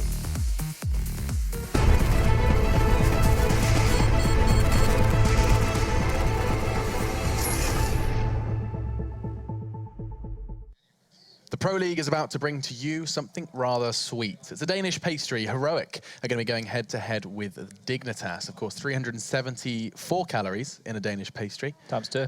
Times 2. That's a whole lot. And that's actually 66% of your daily saturated fat as well, just so you're aware. Stay healthy, kids. Unless you're going for the gains, then eat as much as you want. Yes. In fact, did you know that they have 23 milligrams of cholesterol as well? Do they have any protein in them? 8 grams. Nice. Okay, Damn, so here it is. Heroic Dignitas. Nice and quick. Heroic, they beat Dignitas before when these guys were on Nuke. That's about all you need to know. Both of these teams like to play Nuke. It's a map they want to bring into their map pools. They're willing to play it. They're even willing to pick it. So this is going to be a good battle because the last time these guys played it was 16-14. It was 16-12, sorry. It was a very close affair. This was back at Star Ladder. Yes. It was a good game. And I think we'll get 2 good maps back to back. We don't even need to do a post game, do we? We could just go boom and then boom. I would like that. I mean, the fact that it's going to be played twice is something that I'm going to find it very interesting. Yeah. Like, you'll see the minor influences, like the pistol. You'll see, just you lose that 3rd round. These little, tiny little intricacies that could very well influence the whole game. You could see a huge shift from one map to the other. And I'm already being told that the players are ready and raring to go. But no, the last 3 times that Dignitas and Heroic did meet, Dignitas did win. 1 best of 3 and 2 best of 1s. Chad? For the first game of Nuke, that's right, it's a double. What are you going to go for? Heroic. Heroic? Yep. I'm intrigued. My eyebrows have been raised officially, and we're going to head over to your casters to see if they have been equally surprised by the Heroic call. Thank you very much, Alex, and the rest of the desk. I mean, not really. This is actually... one-man desk. Is it just 2 of them? It's just Chad. Oh, they've done that again. Okay. Yeah, last night was my fault. I actually left and I didn't realize I had to be on best there, so I messed that one up a little bit. But hey, we're back here. My punishment is double nukes here. But it should be interesting. I mean, this map actually came out for the first time from Dignitas at the qualifier for the Cologne Major, and they played against Empire on this map, and it was fine, and then Hellraisers smashed them. That was when we first started to see this come to the map pool for them. But since then, both these 2 teams have worked on integrating it into their map pools, and like Chad said, it was Heroic last time these 2 went head-to-head. An interesting way to have a look at this particular, I'm going to use the phrase Danish derby here, because over the same map, we've seen this a couple times so far in the Pro League where teams had to play it. We had a double cash header. I think that was FaZe and I don't know who else it was. FaZe Nip or something like that. I think that was it. So interesting to see if anything really changes across these 2, if there are any real touch points that we can see. But we're into the pistol, Lauren. All right, so for me, it's all on Dig to see how much they can achieve during this round, just purely in that, can they get the start that they desperately need? We all know this is a very CT-sided map. Now teams have started to really get accustomed towards it. I want to see something big from this pistol round. We saw a couple of teams, we saw the teams just 1 game ago, Virtus.Pro, there, trying to come up with something. It was actually Astralis, showing off some bits and pieces. And now the smoke towards the outside comes in. This could be that play, basically towards upper, kind of splitting, dropping down towards upper, but at this moment it's gone absolutely awful. They've lost out on the 2 players who are willing to split in through that kind of through lobby, and now Freeze is playing passive here, and I actually really like Freeze on this map, but he's not had the chance yet, of course, to get the up out or anything like that, so keep your eyes on if that does happen. And Dignitas have got themselves in quite interesting positions. Right around the back, they've been able to kind of wrap around towards the upper side, and Config with a stunning little start. 2 kills to really alleviate the pressure that was already built up. But look at that bomb left in towards Squeaky Room. Moddy's kept this one even now, back to a 2v2. Yeah, I mean, these 2 teams are kind of swapped sides of the map, essentially, but the problem is that Dignitas still needs to go back and recover this bomb. That's going to be the issue, and that seems to be the task that's been laid in front of Config now. Starting towards Hutch, Snappy's sitting on the other side of that one, and Cajun B's hoping to wrap through himself. So, yeah, map control for Dignitas. Despite losing too early, they've spread across this map and now have managed to establish a little bit of, well, difference in terms of the approach they can take. Moddy expects something to be in ramp room, but Cajun B comes back through lobby. He gets cut down there by Snappy, who manages to find him. And now Config, he's in the 1v2. Good damage being done by Config here. He's really laying it in. 2 kills so far for him, but now he's still going to get himself out of this situation. That's a good start. Headshot towards Snappy, and we have a 1v1. Yeah, this is sick from Config. Let's be absolutely spot on with this. 3 kills, 2, made it an even situation they could work with, and he's even brought it further. And now Modi on 1 HP, one of the players he previously tagged up. Bomb goes down. Now it's all on Modi. You got to play back into this and hit the shot. It's not going to happen. Config absolutely destroying this round. By all rights, that was heroics. And then Dignitas just flips it on its head. And should I say Dignitas? No, it was Config doing that. Now, Config was one of those players who was always discussed as one of those upcoming kind of people who keep your eyes on. They're with like your Magis boy, with your Kiebi, those kind of like younger Danes that were starting to really turn heads. And he went a little bit quiet for a while. He fell back a little bit off the very break of these upcoming talents. But it's good to see him having a good start here. Good build well into his confidence. Could be a good map for him, how he likes to play it out. So again, keep your eyes on this guy. I want to see how well he plays throughout this. Big round coming up for Dignitas here. You need everything on this T side that's gifted to you with any sort of advantage. They've got the 2 rifles and the 3 SMGs and the UMPs. We could see an outside play coming in. This very similar to the last round. 3 players towards the outside, already trying to approach towards Garage, get some control towards maybe Secret, play towards that upper bomb site. Outside control for Dignitas here. I mean, a good start. They got the smokes to allow them. You know, they could push in towards Secret. That's what Snappy's sort of expecting. But MSL's taking a little bit of a different approach here. Freeze off the player playing in towards this little storage shed. And he does get cut down there. He's not able to do much at all about that one. It was fairly easy enough there for Cajun and Co to take him down. So now, just 3 left here. Snappy, God help me. Snappy. That's the German side of me now. Trying to respond to this one. Valde, a brave push out in towards Annex, but it's not going to yield anything at this stage. And to me, it just feels like Config's feeling the game. You know, he already predicted that little bit of a peak coming in from Secret. Already expected it, got the one towards main there. Bomb's going down. Now, the last 2 players for Heroic are sat back going, well, I can't do much at this point. I'm in that position where ideally we take these into the next round because really we have nothing else to kind of achieve in this one. So again, armor there and the upgraded pistols. The flash on towards Modi as well. This is quite important to keep hold of. But for Dignitas, we probably would have rather maybe one of the UMP players getting a couple more of these kills, but at the end of the day, a round's a round. Getting 2 already quite cleanly done now at this point is exactly what you need to really stabilize the money. Magic going to get a little bit there and claim one for himself. And he's got to be careful. Modi's just in those back lines, going to just jiggle peek his way in. Gets punished in the end, but at this point, not the end of the world. Dig want to keep these rounds clean, though. Get that money built up as much as they can throughout the early kind of forays in this. And Heroic know as well that as these rounds sort of come forth and that the odds of them winning are generally slanted sort of against them. And being on the CT side, you know, it's going to be quite important to have that money. I mean, so the odds only slanted against them sort of if they get into those sort of nasty little ruts, economically speaking. So Dignitas have really done well to get themselves ahead here. They're the ones that know that obviously this is a bit more towards the CT side, this particular map. So making a start like this is pretty good. Now, we'll see Heroic, of course, back towards just that clean pistol. I mean, well, a couple coming in there. Deagle for Modi and Co. He's got a bit of armor to work with here as he survived that last round, but already a bit of a rush here towards the upper side. It's going to be Cajun B opening things up here. Snappy goes down. Valde also got a full Magisk. Nice little damage going over towards Crow's Nest here, but everyone chipping in, and that has pretty much nullified any presence for Heroic. Yep, your last man standing will be Modi. Now, has that Deagle and armor from the prior round, so not too much to write home about. And basically, the one thing to take away from this is a lot of plants for Dignitas coming through, which is really good for their money. And they've kept these last 2 rounds pretty clean. So for them, good buy going to come out. They can get on towards the York quite early. We could see that being into play. I'm wondering who's going to have the big performance. So far, it's been Config, but these rounds have been the kind of grind out rounds. You know what I'm saying? Sure. It's Config going through the motions. The first one was absolutely sick. The others off the back, you know, he just ran through the motions on that. So for me, nice to see, but not the biggest thing in the world. But for him, maybe a nice confidence boost. So it was a discussed point before. I think it was brought up with like Scoots at some point at a couple of events between him and Freiburg. You know, some players really need those kind of like eco frags-esque to get them confident, get them feeling the game, get them really into the mood of it, and to get them feeling like, okay, we can take this into the gun rounds. Now, for me, I'm looking to see if they go straight towards the AWP on Dignitas. No, they don't. They go for the 5 rifles. On the other side, Freese going to pick this up now. Freese, I found, having big games once he's got that AWP in hand. It plays very nicely to that passive style. He likes to take the shot back away. You've got so much opportunity. Exactly. So many opportunities towards the outside area on this on towards Yard. But actually, can take himself up towards the top. Start off with peek across, maybe see if there's any smokes coming in. A lovely angle as well to see the cross towards Secret if they go for it. You always head back over to Garage if required. Yeah, the positioning here for Dignitas, a little bit more placed back, might be actually a top execute, but Cajun be later towards the outside here. Smokes are plenty. There's enough here for Dignitas to sort of gain some ground, but Snappy will have a clear view of vision now. Has to back away from the Molotov, turns his back on that one, but he manages to catch all of Dignitas there. They didn't expect him to push past the Molotov, but he did. Glaive takes advantage of the chaos in that situation to make his own little peek up and finds Cajun B. Just playing through the smoke off the back of the information, that little bit of contact, they make the play. Now, Rabino should hit this shot, but he's got support. Magis can only find one. Glaive still stays tall should I say, and freeze? Freeze. Freeze. Again, freeze? Oh, no. Well, at the end of the day, Modi at least kept it in hand, right?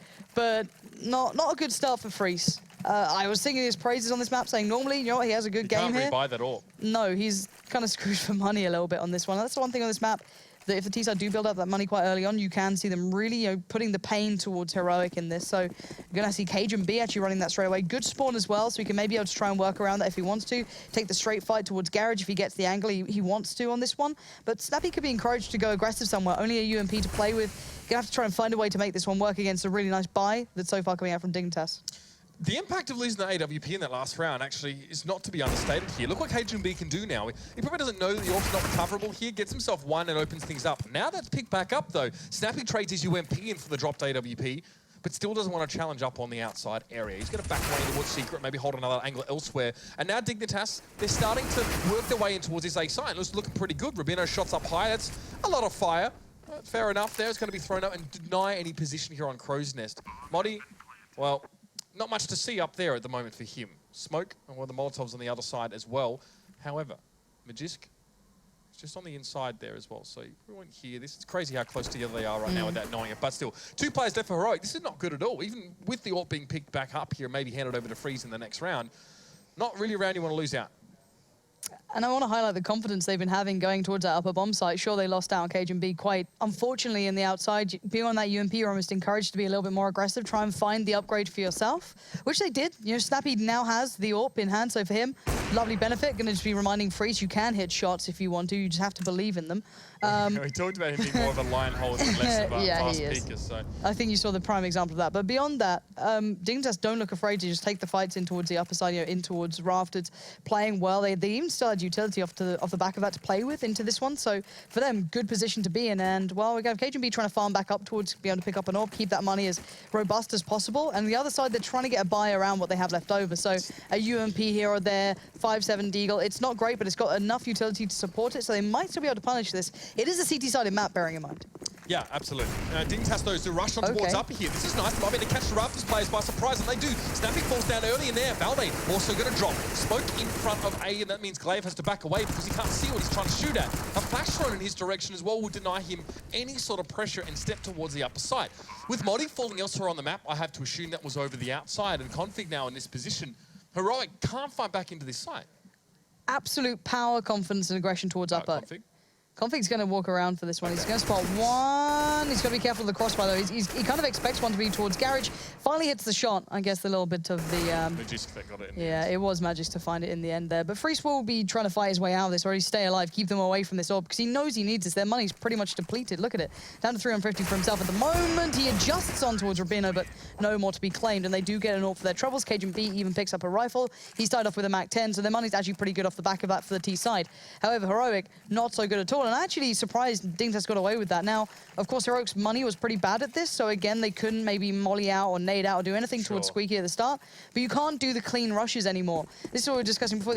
Before, when you're on the T side, you were able to nade the door before you got there and hit the site as quick as you can. Just quickly play into it, maybe get a flash to set you up through the skylights. You can't do it anymore, but they're going to do it again. The CT side will already be here, but it doesn't matter this time. It's a clean eco, but it can still do some damage, but look at them. Confident again. They lose out on one. That's to Freeze, but by now they have 4 alive and a bomb almost down on the site. I really like this. I like it a heck of a lot from Dignitas. They did it in the round prior, like you said, and that was up against a Heroic team who sort of forced into that round with UMPs and a couple rifles and some utility.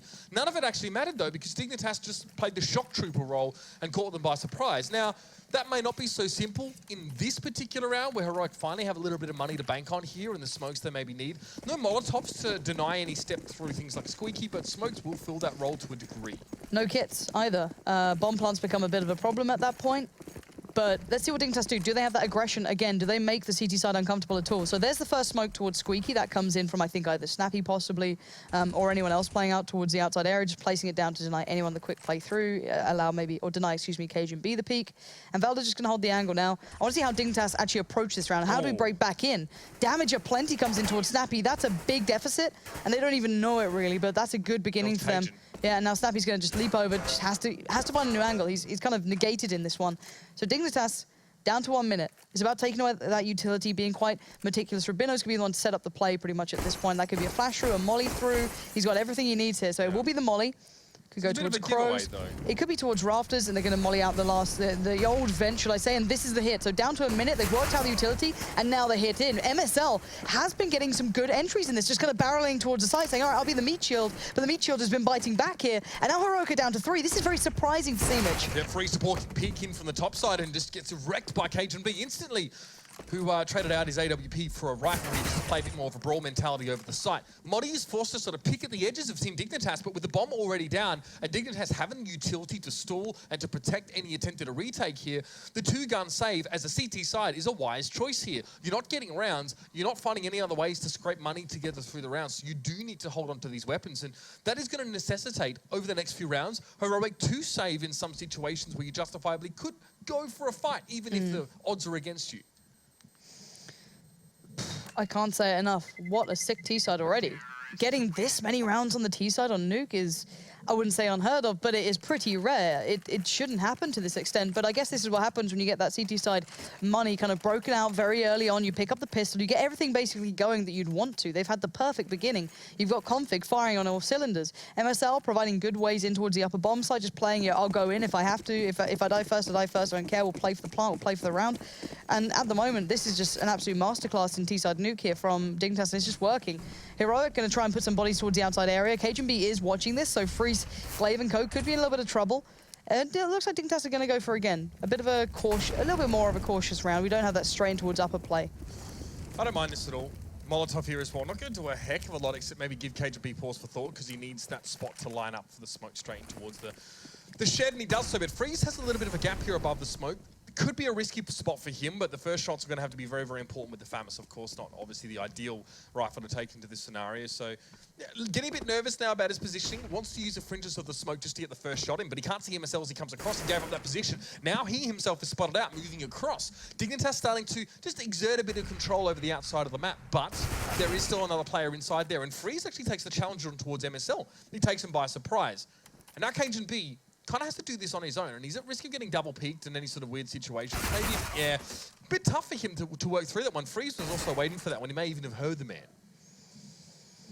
3v5, playing back into this is going to be tricky, but they've been having an absolute blinder of a game so far. Still have some utility to play with, but the trades are going to be tough to try and negate or get around, find a way to get past that. And Config on 12 HP, certainly not going to be assisting it in any way, shape, or form. Heroic are going looking, though, which could maybe find a bit of room for Config to work. Glaive and Freeze not being particularly subtle here and not keeping eyes on where he was could have made a bit of a problem. But no, Glaive will find him, and now down to 2. Playing off the ladder, Snappy waits, and he does just wait patiently. A little too long, maybe. Rabino, they're going to find him, but it is still a 1v4. This is not looking likely, but a bomb plant's brilliant to get out of this again. Not going to get it, though. Well held in the end by Freeze to dive down and try and deny that, stop them getting even more money built up, because the money's pretty well set for Dignitas here, but it can be broken eventually, but it has to be really worked down from right about now. There's almost an argument actually there for like a fake bomb plant from Rabino to try and get some more guns away from Heroic, right? But given where their economy is right now, we're not fully solidified. You go for the bomb plant, you're going to get yourself, all your team a bit of money, right? If you don't plant the bomb and focus on trying to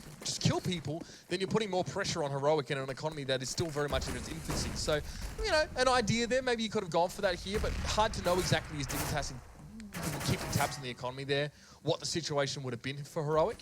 But they get their second. That's sort of the main point to the take home here, and they have enough utility. They've got kits to work with here. So Dignitas now, again, though, with 3 players towards outside. It's going to be Config up on 20, I guess we call that now. But Glaive, again, the good shutdown towards long. That's the second time MSL hasn't been able to do anything on this part of the map here. And Cajun B often has to try and salvage the situation with the AWP. He got caught out last time as well between 2 players. Glaive looking for the angle as well. We saw, I think it was it Neo, I think, possibly playing that before? We saw like a nice little angle you can see towards the upper catwalk, and it's just really, really nice to be watching it. But Cajun B has the angle, he runs right back into it.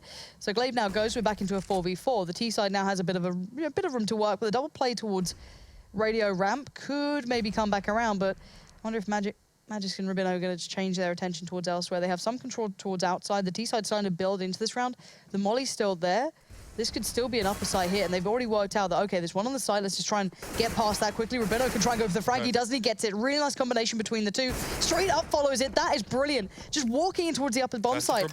And that's it, bomb is down, the last two players are cut off from this and isolated from each other. That's what a shoulder peek will do for you as well, especially if you're not peeking into an AWP player. An AK is not really going to be able to one-hit kill you because he needs to hit the head, so just a shoulder peek in, you can very much see or know what you're walking into on that kind of site there. And Rubino does this all the time. I really love that.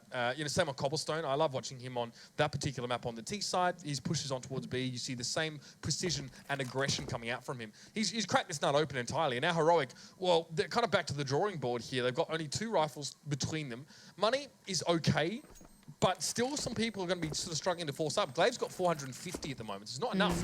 And this is great. This is great economic pressure being applied by Dignitas now. They win the round, so they can afford to lose some of these guns to take them away. Modi loses his, and now just an AK for Snappy. Not great. Well, that's the understatement of the year. 2 to 8 is not great on Nuke, is it? Yeah. But I mean, like Glaive's money, Valde can only go for Famas here. It's good. That's what you really want to do. Get aggressive and cut that economic stack down. There's a lot to be said sometimes for just getting guns out of hand. So into this one, looking at the buy coming through. Again, Heroic's money has been so bad throughout this half. It's not fun to be watching. AWP on free space glass cannon, limited utility in the way they can stop this, and there's a massive ramp here. Now Molly's already fallen back. He's going to go for the repeat, actually. Does a bit of damage, but he can't sustain. He can't stay alive. KGB just overwhelms him with the Tech 9. Look at this guy. Sheer confidence, just goes straight in. He's got the AWP, reminding yourselves here. Absolutely just sheer and utter aggression. Now Glaive can make a play off the back of this, but gets challenged out from control room. Rubino's playing well as well. This is when Dignitas get deadly. You've got players across the board having a good game, and they're making the sites work themselves. It's down to 2 for Heroic, and it's just going to be 1. Dignitas, they're just, I guess, invoking this financial pressure, and then they're capitalizing on it by rushing. They know that, okay, Heroic probably don't have enough now to buy all the bells and whistles in terms of their utility. They can't actually stall us, so let's just push in and get aggressive. Now, one of the best things available to a CT-sided team is to be able to molly those choke points. Chad talked about at the start of the show. There's 3 main chokes on this map that T's had to push through, and if you have enough utility, you can stall them out for upwards of 30 seconds. But Heroic don't have this, and Dignitas must have a feel for that themselves because they're just going straight in, taking the bull by the horns. And not only are they taking them by surprise, I mean, a bit tough for Modi there. He sort of backed up pretty early and then went for the re-peek. You ideally want to stay up, get a kill, then maybe just back away entirely and wait. So didn't really go the way he would have liked it to in ramp room there. But it's a really, really nice by Dignitas, just constantly applying pressure. And it's a nightmare, absolute nightmare for Heroic on the CT side. Look at the money. It's not enough, possibly even double eco territory here if things don't go right. No, this half is already tragic. This is an absolute travesty of a half from Heroic. Considering this map is played by both of them, it's kind of surprising. You're only seeing one team really showing you how it's done. And Magic's got a great spawn. He's going to use it, probably to go straight in towards ramp. He can make the play. He knows their money's completely garbage. So just run in, do what you can with the Mac 10. There it is. Already opportunity made, and they're going to run off the back of it. He can just kind of spot out here, play config in possibly. It's Cajun B to find Snappy. And really, Freeze was the only danger man on this round, and already the bomb's going to be going down. He's kind of out of it. I don't know what he can really do to stop this, or maybe turn it around for him. Probably just keeping hold of that AWP is the next big thing. Valda from up above finds config there as well. Glaive fell to a nade just prior to that one, and Valda wants to go and get himself the gun, but he's going to be sort of challenged on that one. There's no way Cajun B is going to let you get away with that. You're not going to be able to retreat back with an AK and survive. So Freeze again, holding on towards the AWP, but this idea, this strategy is reasonable. Save, of course, you've got no money, but there's not been enough done with this AWP. It was, however, the only gun brought into this round, the only gun that Dignitas could really have banked on. So perhaps forcing pistols around this or something similar might give them an opportunity, but the money is like 2K for the entirety of Heroic. It's really, really not much at all. And with only a few more rounds left in the half, something's got to give. He's lucky to be alive, I'll tell you that right now. He's got no armor there to speak of, so MSL gave him a bit of a reprieve. Let's kind of look at what's been going right for Dignitas here. One of them is config. Can we just hit tab for a second? Can we just see what he's done already in these 13 rounds? He's sitting on 16 kills to start off with. Massive, massive impact into this game. The first few came through the pistol, and the second following that, and then the third, but already off the back of it. And then Rubino as well, following up, creating opportunities towards these sites. And there it is again, straight away. Valda's head gets ripped off, and MSL finds one towards Crows as well. This is all but looking tragic again for Heroic. They can't stop the rushes. They can't deny Dignitas from just taking this out brute force. Beautifully played in, and now Freeze is locked out. Freeze does spot it out in the end. Config goes down, so okay, maybe looking a little bit better here, but there's still no kit. There's still no step towards the site. It's gonna have to come in from someone, massive performance from either of these two, and they know this is looking almost over already. Yeah, there's another smoke. There's another Molotov here to cut off Freeze's approach. Now he's like, well, can I save this? Or you probably can back away and save this one, but KGB's gonna chase him on the outside here. And he's done. He's absolutely done like a dog's dinner. So nicely done there. KGB picks him up. That was Team Dignitas buying into that round with whatever they sort of could there. Freeze has money because he hasn't had to rebuy. He saved the AWP the last couple of rounds prior to that one here, but outside of that, it's not good. We're going to see some upgraded pistols coming in here. 11-2. Very justifiably 13-2. Well, yeah, 13-2 possibly here if Heroic don't get themselves in order. So, Dignitas again. Power position with money, got everything they need in this, and they're just running with it. MSL already finds Freeze, he's gone. That's the outside under wraps. They can maybe just have a little look from Crows or have a look from maybe from main, but at this point they are looking for opportunities elsewhere on the map, trying to push through from ramp to radio to the lobby to try and get an opportunity. And this spray again, and it's a massive deny. They're getting no step towards this map. If I was them, I'd be looking at the next go of this. You know, next half, okay, fresh start, but you're going into the T half. This is baffling. I don't care whose fan you are in this one. This is a great performance from Dignitas and really quite a one-sided affair to start this off for what should have been a close game. Now, Valda's found a little bit of room to work with. He's got himself an AWP, but he's only got 1 HP and he's being hunted down every single. You don't save this. No. No way. So that was the round Heroic had to pretty much concede. Now they got money to buy here in the last round of the half, no less. 12-2 is the current scoreline, and Dignitas have done a very, very good job of preventing Heroic from ever really hitting, I don't use the term power spikes, but hitting a point where they could actually facilitate a good hold on either of these sides, especially upper with your smokes and with your Molotovs here. Dignitas, they tested the outside of the map in the first 2 rounds, they took control, and then they didn't have to worry about pushing in towards the sites because they knew they could do that. They didn't have that, they had the pace and the aggression to get entry frags and not have to worry about smokes, Molotovs, and flashes. And they've never lost this map before. Heroic, every time they've played it, they've won. This is a good map for them, so I don't know if this is an off day or a great day for Dignitas. Take from that what you will, but this is a very one-sided affair to begin with. Now, into this, at least they have the first man advantage. That's a huge benefit on this map specifically. It's hard to work the picks back in. Conflict's going to go looking for it, and he's the one with the AWP now. So double up on the T side, maybe just feels like it's time to start running this spot out the man. He can't hit the shot and has to back away, find a new approach to this one. He does, however, have a bit of information to kind of make a play off the back and to smoke out towards Garage, deny one angle. Has to be kind of careful. He doesn't know if there's one on secret, one up by Crows, one playing off the back of the catwalk.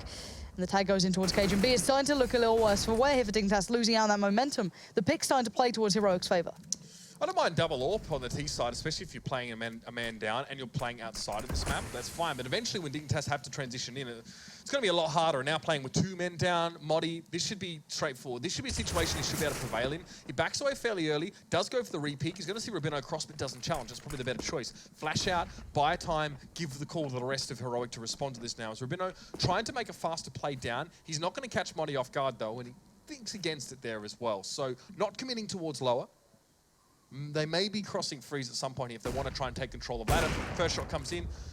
Oh, misses there. Freeze having a bit of a rough one at the moment. Now, Molotov coming in. He's going to be pressured down. He gets the second shot. Magisk falls, and that's going to be it. Heroic at least get themselves 3 rounds before the half, and that is the absolute bare minimum. But, of course, they're on the wrong side of the map to be having such a low score. Now moving towards the T side, Lauren, it's hard to see how they break back in.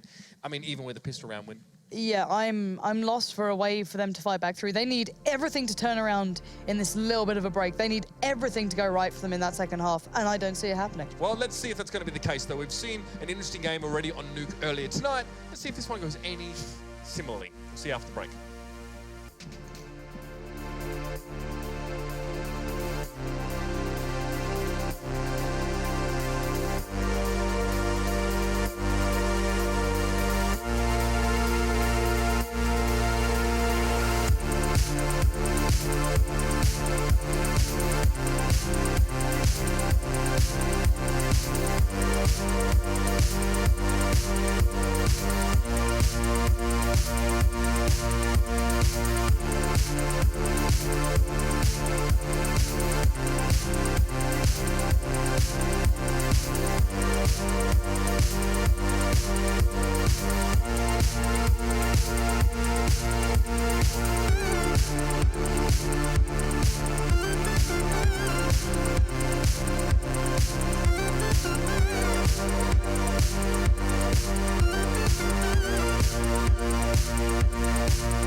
might have been confident going into this double nuke affair, but so far it looks like Heroic are suffering a major meltdown here in the first map. It has not been the side they would have liked to see on the CTs. I mean, Dignitas have kept them under the thumb. They've never let their economy grow, and Heroic really need to start to lift their game, starting with the pistol here, Lauren. Yeah, it's been an absolute disaster for them from start to finish for Heroic, and as you highlighted, it's got to start in the pistol. There's no other way that they can get back into this game. They're taking out all of those skylights, so it looks like a hit, which may have just encouraged Dignitas to try and play through towards Radio, and that's not gone too well. Modi's already claimed Cage and B, and that might force Magic to back away and just keep a little bit more of a passive angle. You don't want to lose out on this one just yet. You don't want to give up on that real estate. At the moment, Heroic doing good stuff to start with.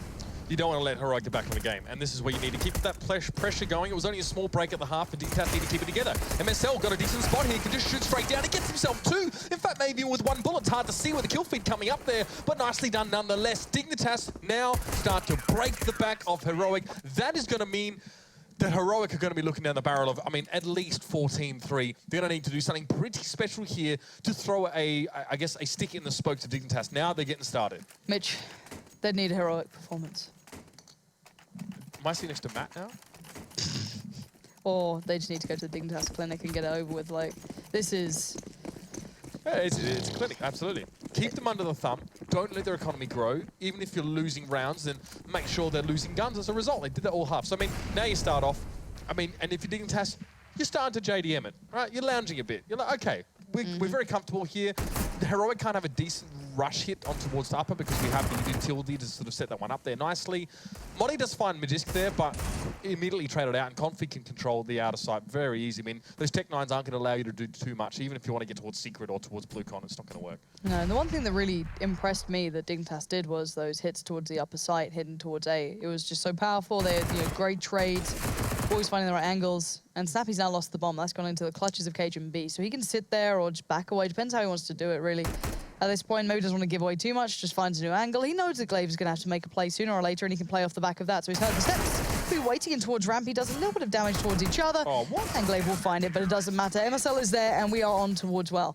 A bit of a scoreline that is not reading too pleasantly for Heroic fans. 14-3, and their money's awful, but Heroic has to go through this. Yeah, I'm like, and it doesn't matter how aggressive you want to be. You can't force this round. You absolutely cannot do it. You go clean if you're Heroic. You don't mess about because you need it all to play for overtime, because that's what you're going to be doing, right? This next round when they are, and to be fair, who even knows what they're going to have? If they have a bomb plant, then they're definitely not going to have even proper built-up stuff. They're not going to have an AWP in there. They might even be forced to go for the littles. But let's just see. Freeze takes a lot of damage. He's punished to try and get towards lower side, and Config just wrecks him.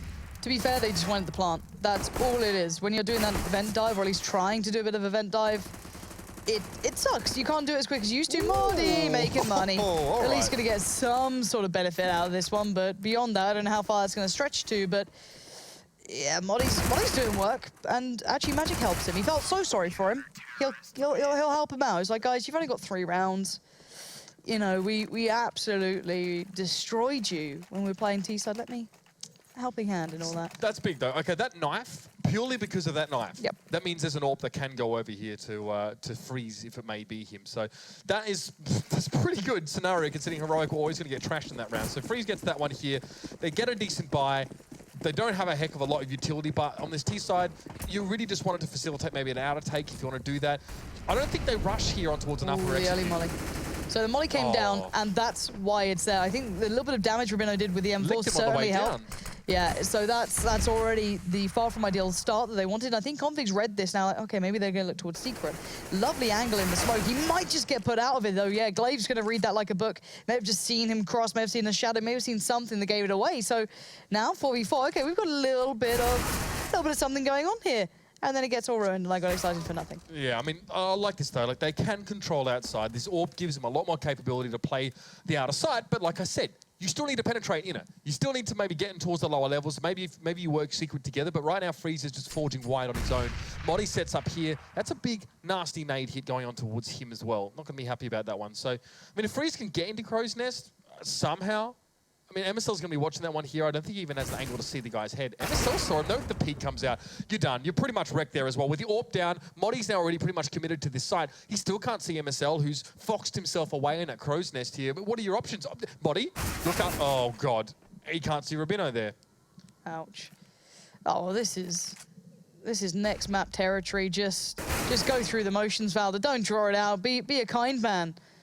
To be fair, every round does actually matter in the Pro League, which is the bigger problem. And he couldn't see Rabino for being underneath the gun weapon model, and it's just an absolute disaster.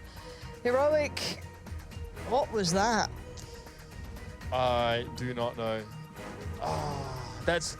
I mean, we kind of saw it coming, to be honest, but that is just nasty. That's not even safe for some television networks here as well, I'll be honest with you. There must be a not safe for work label just banged across that one. Yeah, absolutely. Pretty much short and sweet there as well. Heroic only getting a pittance of round, just a mere handful. And I'd be interesting. I think there's plenty to say about this as a result, though. I think we could definitely read into how this T-side was played by Dignitas, which has impressed me a lot. But when you're Heroic and you've queued up Double Nuke being like, yeah, we got this, now you're starting to sweat bullets. They definitely weren't firing them, that's for sure. Yeah. Let's pass over the desk now and break this one down.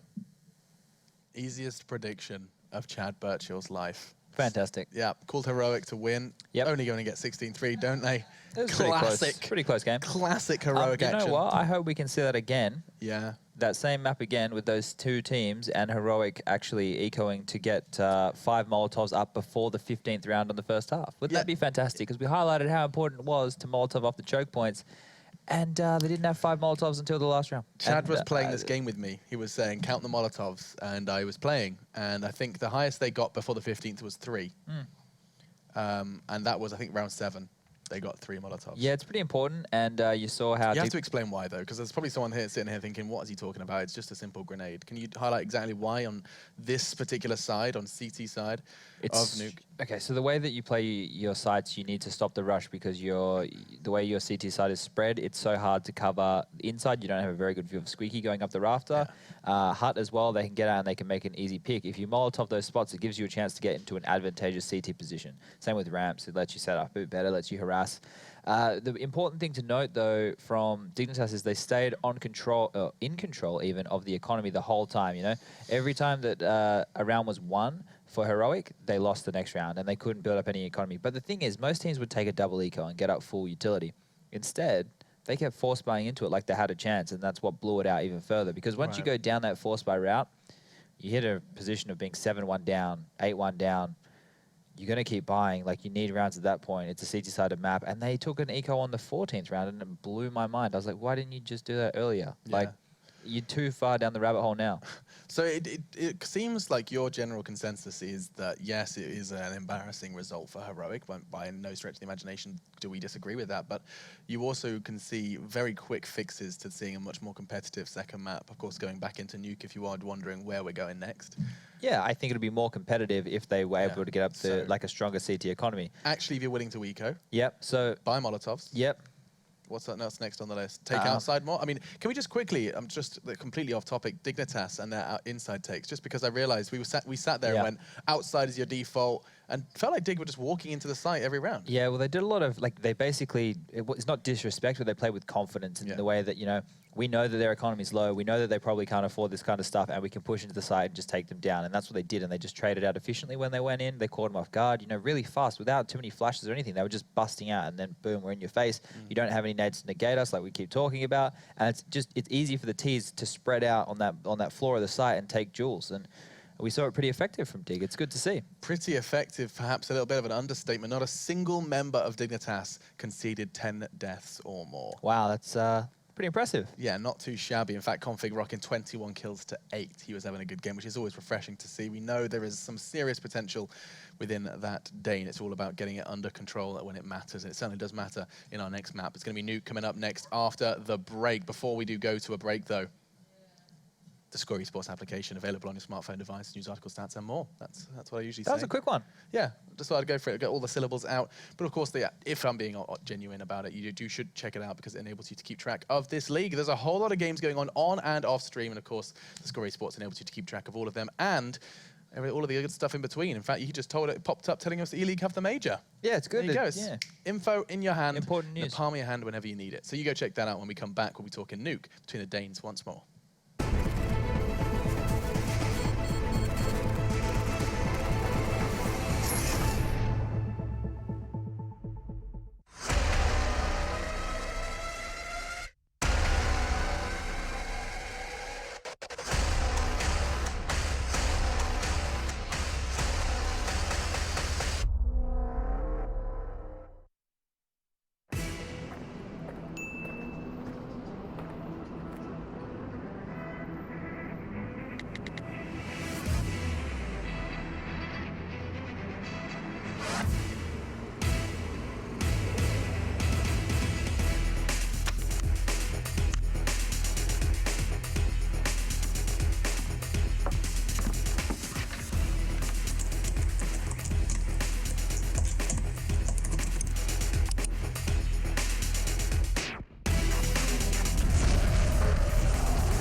Obviously, the numbers have grown in the past few years with Counter-Strike's rise to prominence, but the real way the community has grown is just with all the companies, all the sponsors coming in. There really is that level of professionalism for players who are trying to aspire to be in the top levels. The Season Mountain Dew League is doing a qualifier, and it's basically a quick path to the top. If you win this Mountain Dew League, then you get into the professional division, you become a professional player.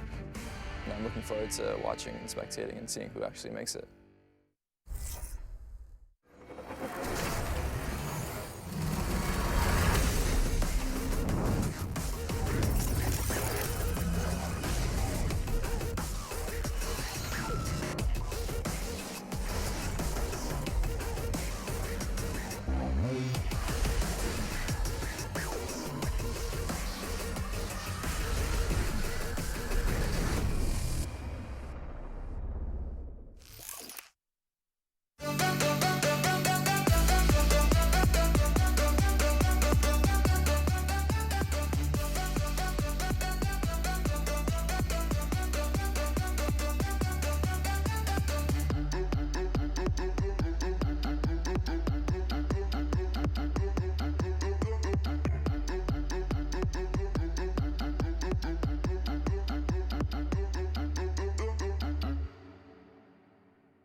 Get your team apparel now at shop.eslgaming.com.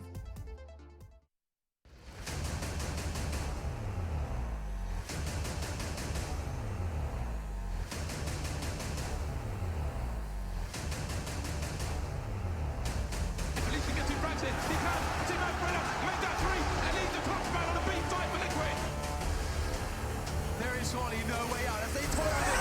Nitro will get the finishing kill.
ESL Pro League is brought to you in part by Logitech G, Pay Safeguard, The Score Esports, Mountain Dew, and ESEA.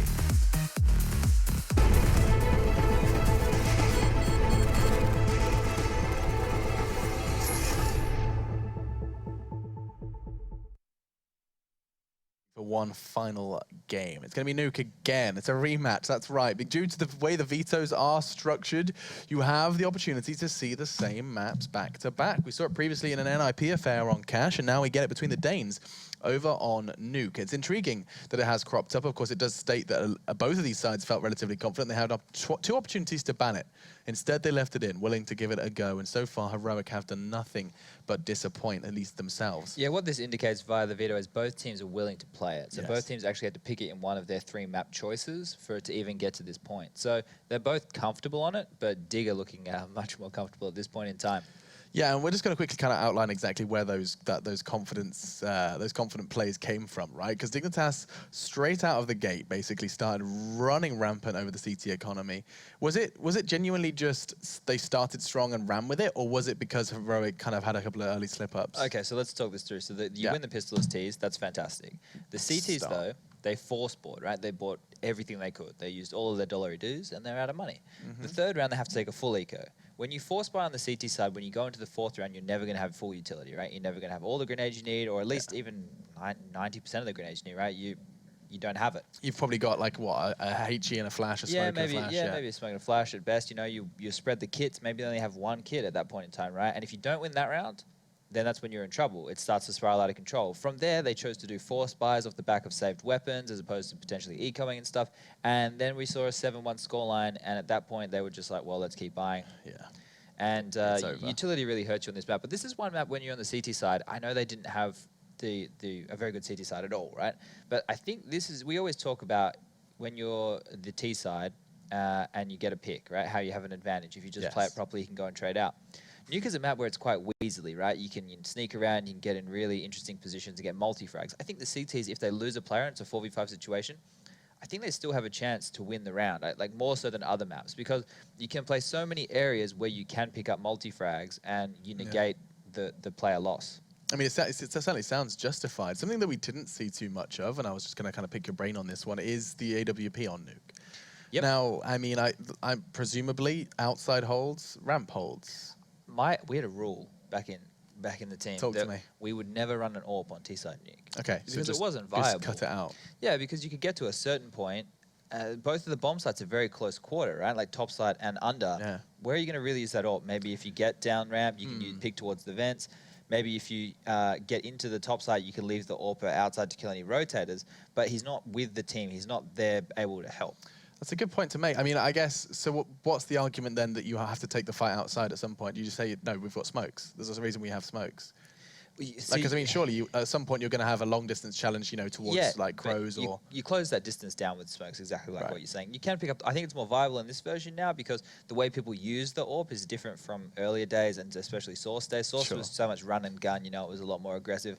This game people will say is run and gun, but it isn't as bad as what I think Source was. So we're seeing it... Henry G just turned in his... Well, not grave, he's not dead. Just turned in his bedroom. Turned in his bed. Yeah. So I think like the really valuable places for an AWP would be one lurking around the warehouse outside, one towards up ladder, or one ramp. So those are the 3 spots which is pretty viable. Sure. We saw World Edit on the floor of topside near Squeaky Door with an AWP. That is a place that you don't want to have an AWP as a CT. It's true. What are you doing there, mate? You get lost or something? He's a playmaker, mate. You do not remember Blade builds his whole team around Making the play when you're CTs, and the whole idea is to stop them from planting the bomb. Yeah, that's right. Yeah. Well, I mean, CT aggression is an intriguing discussion topic here on Nuke. Like, I mean, there is room to maneuver on as an aggressive CT, right? For sure. Definitely, yeah. You can close down a lot of distance. You can flash into lobby while the Ts are setting up for outside stuff. We used to do like a ramp push where you'd push ramp with 2 guys, 1 guy would push Squeaky and 1 guy would push the hut. You get 1 simple flash in there, get lobby control, and it's all about how you'd rotate back because you know most teams leave 1 caretaker in lobby, just sitting there, do heavy outside. Once you have lobby control, you don't have to worry about it. You can leave 1 guy there babysitting it, everyone drop back, rotate under, get a guy up ladder, make sure that you have all the spots covered, and then you just lie and wait.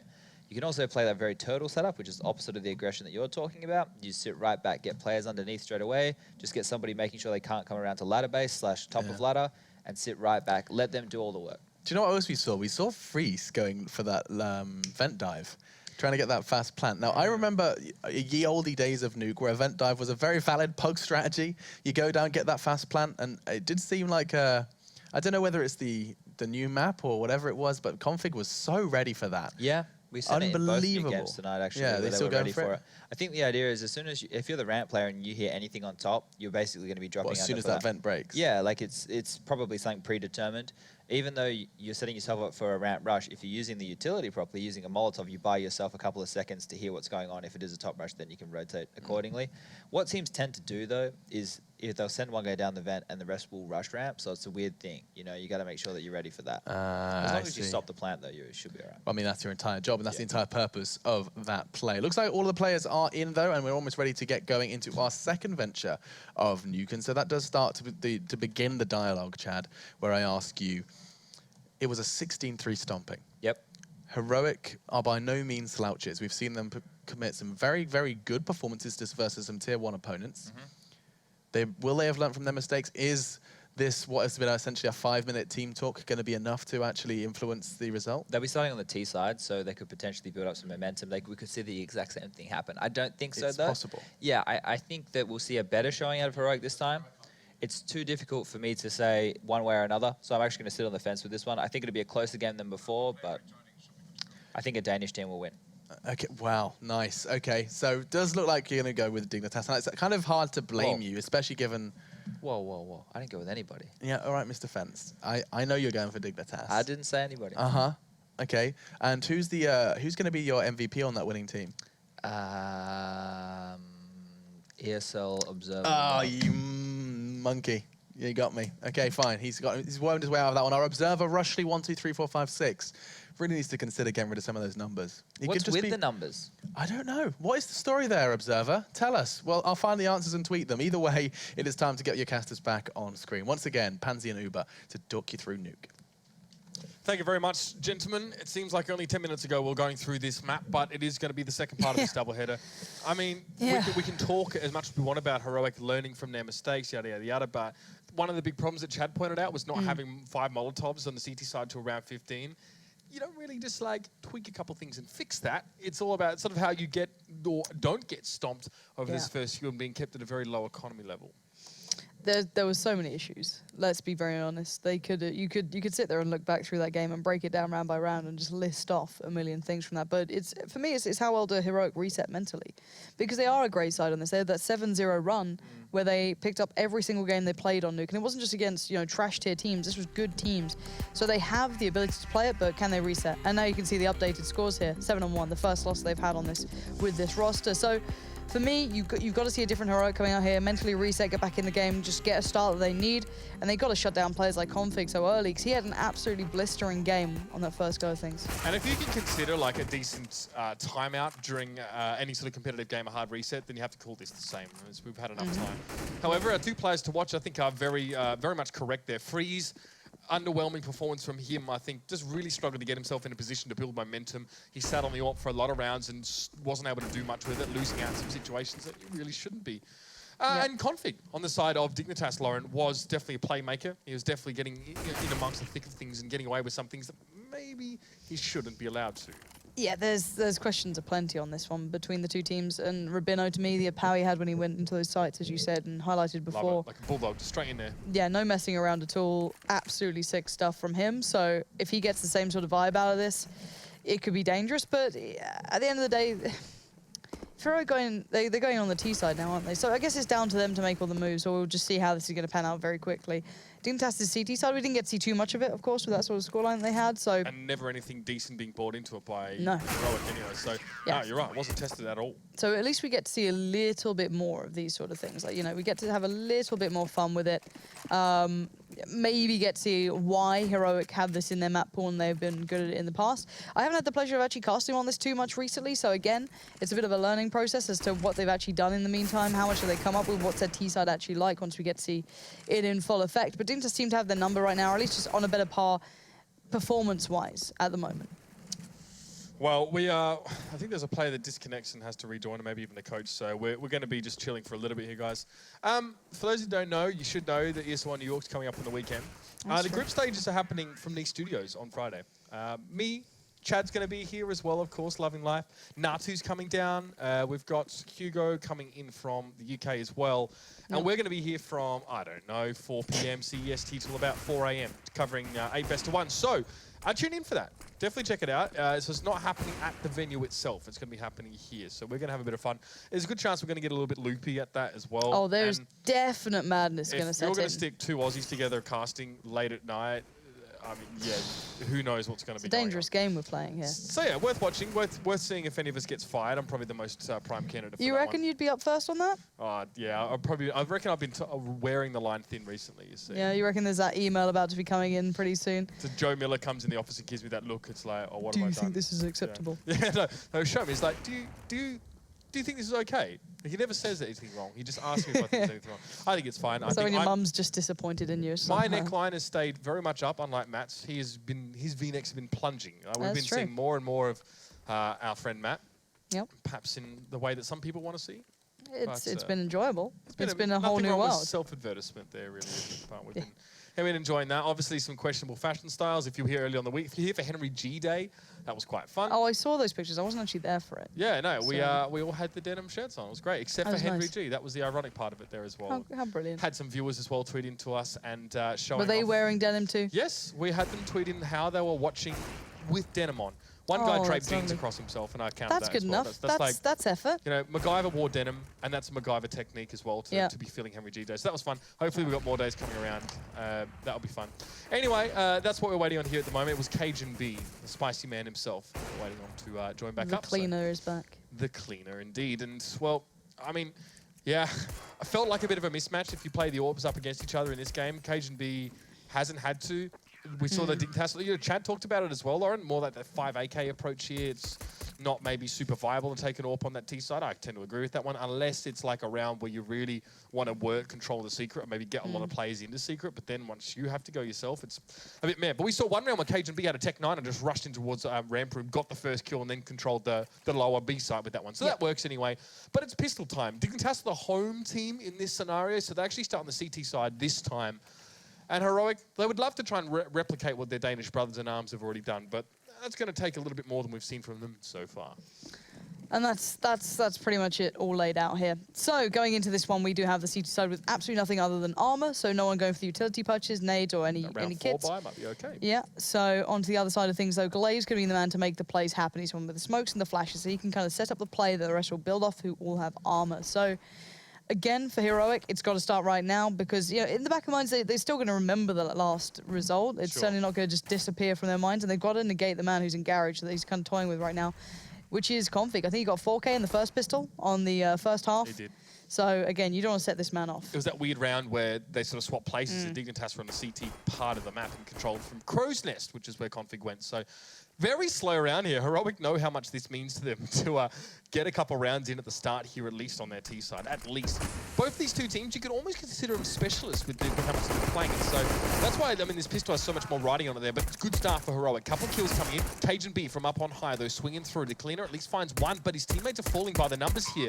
He has 2 for himself, though, and this is still winnable. Now with Magic funding on towards Freeze, there in towards Hut. Control for Cajun B top side. Snappy has to be ready for this, and he's not. No, it's all going wrong for Heroic. Magic Boy finds him, and it's a 2v5 essentially there. All the kills going across these two players. So Dignitas get themselves the pistol, and that is going to pave the way quite nicely here for the first few rounds for that side. Absolutely. Magic and Cajun B doing pretty much everything they needed to then. And you've got to feel for Heroic. They needed that start, just confidence-wise. You're sitting there mentally going, can we even get rounds going? You know what I mean? You sit there and you don't forget the last round. You can reset, but you're not going to forget. So coming into the next one, are they going to just clean eco? Please do.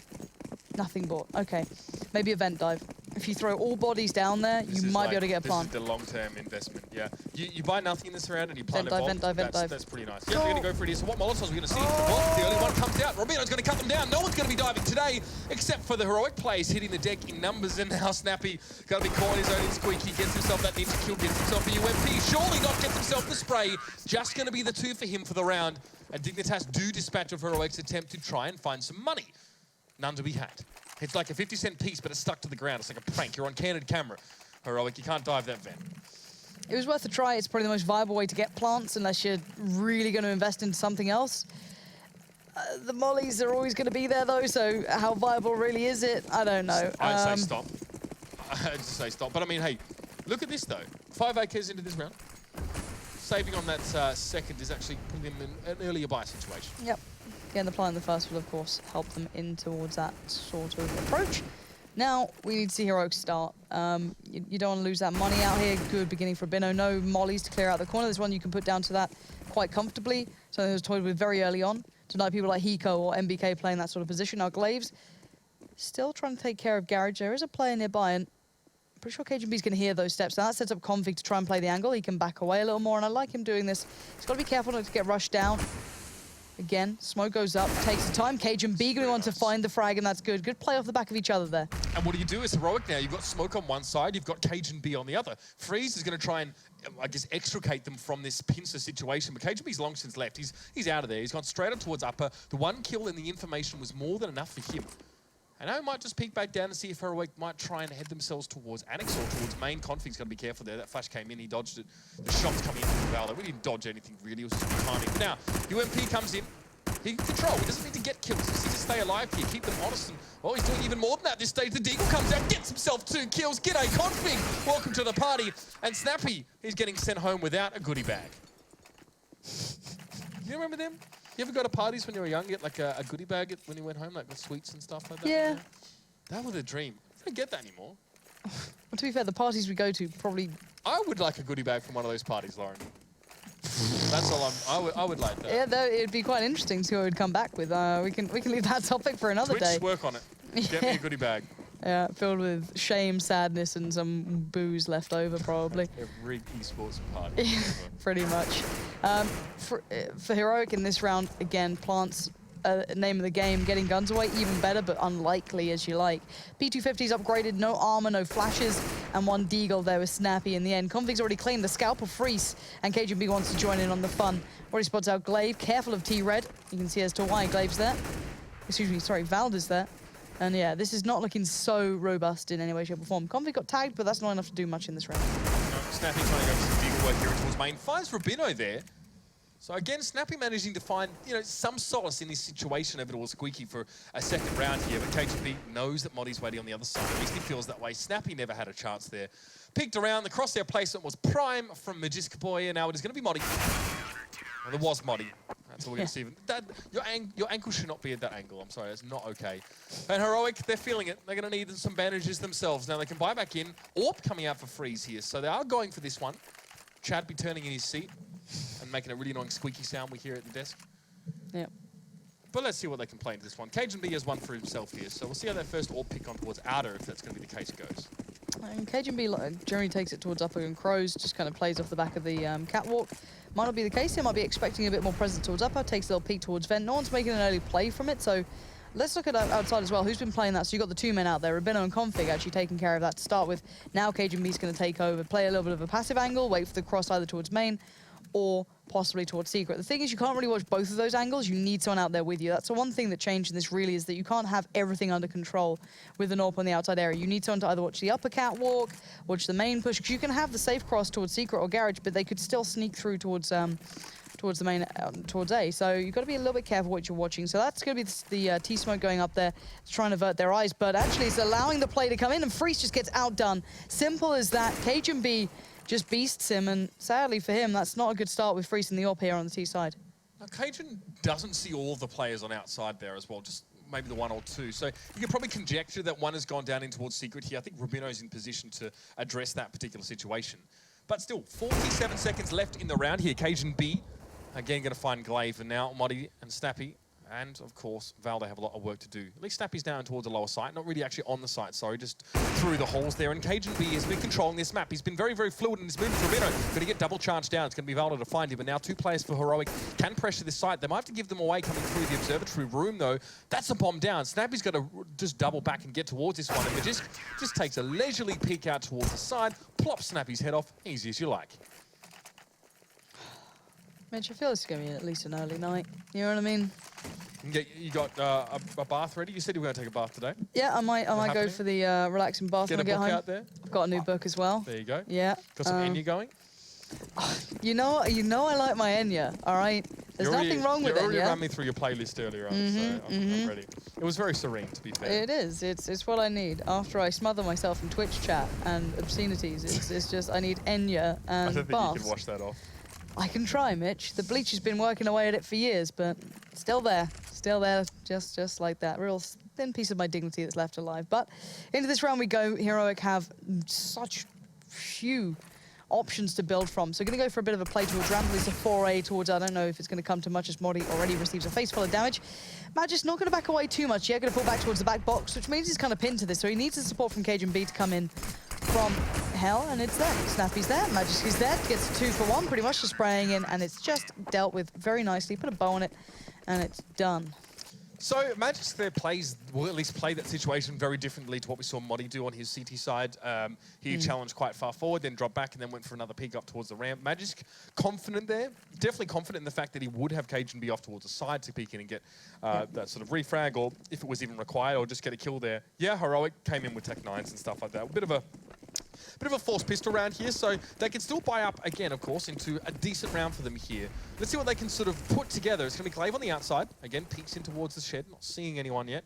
Cajun B, not really a tendency for him to go that far. Like you said, he likes to sit on upper and sort of pick people off at long range and see any cross towards secret. So this is fine so far. The man himself, you can see, doesn't really like standing up on the walkway so much. Config. Test. The second Molotov thrown there in towards secret. It's quite interesting. So this gives Cajun B a bit of a signal to just check out what's going on here, because obviously he's the only man that can really peek into the situation. And he backs down. Cajun B could be in trouble. No, not at all. Valda's going to be destroyed, but a bit of an issue there in the side room. Freeze gets involved into the action. We're down to a 3v3, but Freeze can't quite get to that bomb yet. They don't know where the danger lies, and Glaive almost missed that. Let's be very precise about that one. That could have been a bit of a problem building, but now Freeze can get the bomb, but he's not quite with Glaive yet. So there's still issues waiting. How can they find out the rest of the information on this map? They've got 37 seconds, and Glaive say, yeah, lower's clear, but is there someone in between them? Is there anyone waiting? We're about to find out right about now. Freeze is trying to clear it. It takes time, and look at MSL's position. It's nice. It's a good one. Good smoke. The smoke will allow Freeze to cross, but there's a problem. They haven't cleared this out. They still need to be quite mindful of it being a possible issue down the line. So they're going to plant safe for it. Bomb goes in, and now MSL opens the door. Their worries, their consideration of it was correct. But now Dignitas have to play retake here. So Robino opts not to go towards the vents, but Freeze is still ready for him there. Takes him very, very low, gets the finish off with the pistol. Now MSL has to challenge into a 1v2. Door is shut. That's Freeze on the other side of it here. Obviously, the bomb was planted safe in the room he came from there. So, I mean, Heroic put that one together fairly nicely, I'll be honest. They lost a couple of players towards the end. Freeze spent a lot of trying to clear it, and it was just as well that he did, because MSL was in that classic Freiburg position you see on this map. It was ready to receive. So a smoke there, even if it doesn't tell Freeze if the MSL was behind it, he still planted safe on the other side of that silo. So some good decisions being made by Heroic towards the end of that round, just on the assumption that there was going to be some player lurking in the lower halls. Yep, so now still... Finally, we get to see Heroic maybe with a little bit of something to work with, but 6-1 is still an absolute disaster, considering the last map. I would say normally, no worries, fine, right? still okay, but their CT side was really underwhelming. But let's take it as a fresh start. It's 2 best-of-1s separately, so I won't be writing them off just yet. It's certainly going to be in the back of our minds, though, and now it's going to be the Dastardly duo, Config and Cajun B towards the outside area. Config looking for the cross, allowing Cajun B to take a look towards silo. Anyone up there doesn't see anything yet. I think there was a player there who's backed off it, but Glaive's quite close by, so he's going to try and sneak past both of their positions. He doesn't know how far he can get, but actually he's got a lot of room to work with. If they time it well, Rabino could be absolutely screwed here, and he is. The door opens, there's the pinch. Glaive comes in, now looks for a follow-up. He gets it. Config goes down from Crows, but they know it's another, and Glaive is doing some heavy lifting here. Cajun B, though, forcing his way through front. He actually has the time to switch towards an AK there. He finds Valda. Now, not quite sure. Modi was firing towards the back of the site, so it's a switch back towards the AWP. 2 HP. Can he get Freeze? No, it's not going to be enough. Freeze had his own rifle there, ready to set it up, and nicely done. Heroic get themselves 2. This is how you want to keep Dignitas lean on their economy.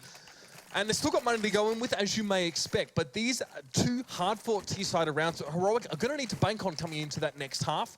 And it's a good start. It's definitely better. They've now only just really started to make back on these rounds, but it's a good way to do it. I mean, still, Glaive goes for a P90, interestingly enough here, despite having the money to go for something more. So I have to see how he decides to use that one here. It might lend itself to a little bit more aggression from Heroic. Let's see what Dignitas have here. For me, I just want to see how they respond. Do they come back into it straight away? But there's a good trade between MSL and Rabino. MSL doing well.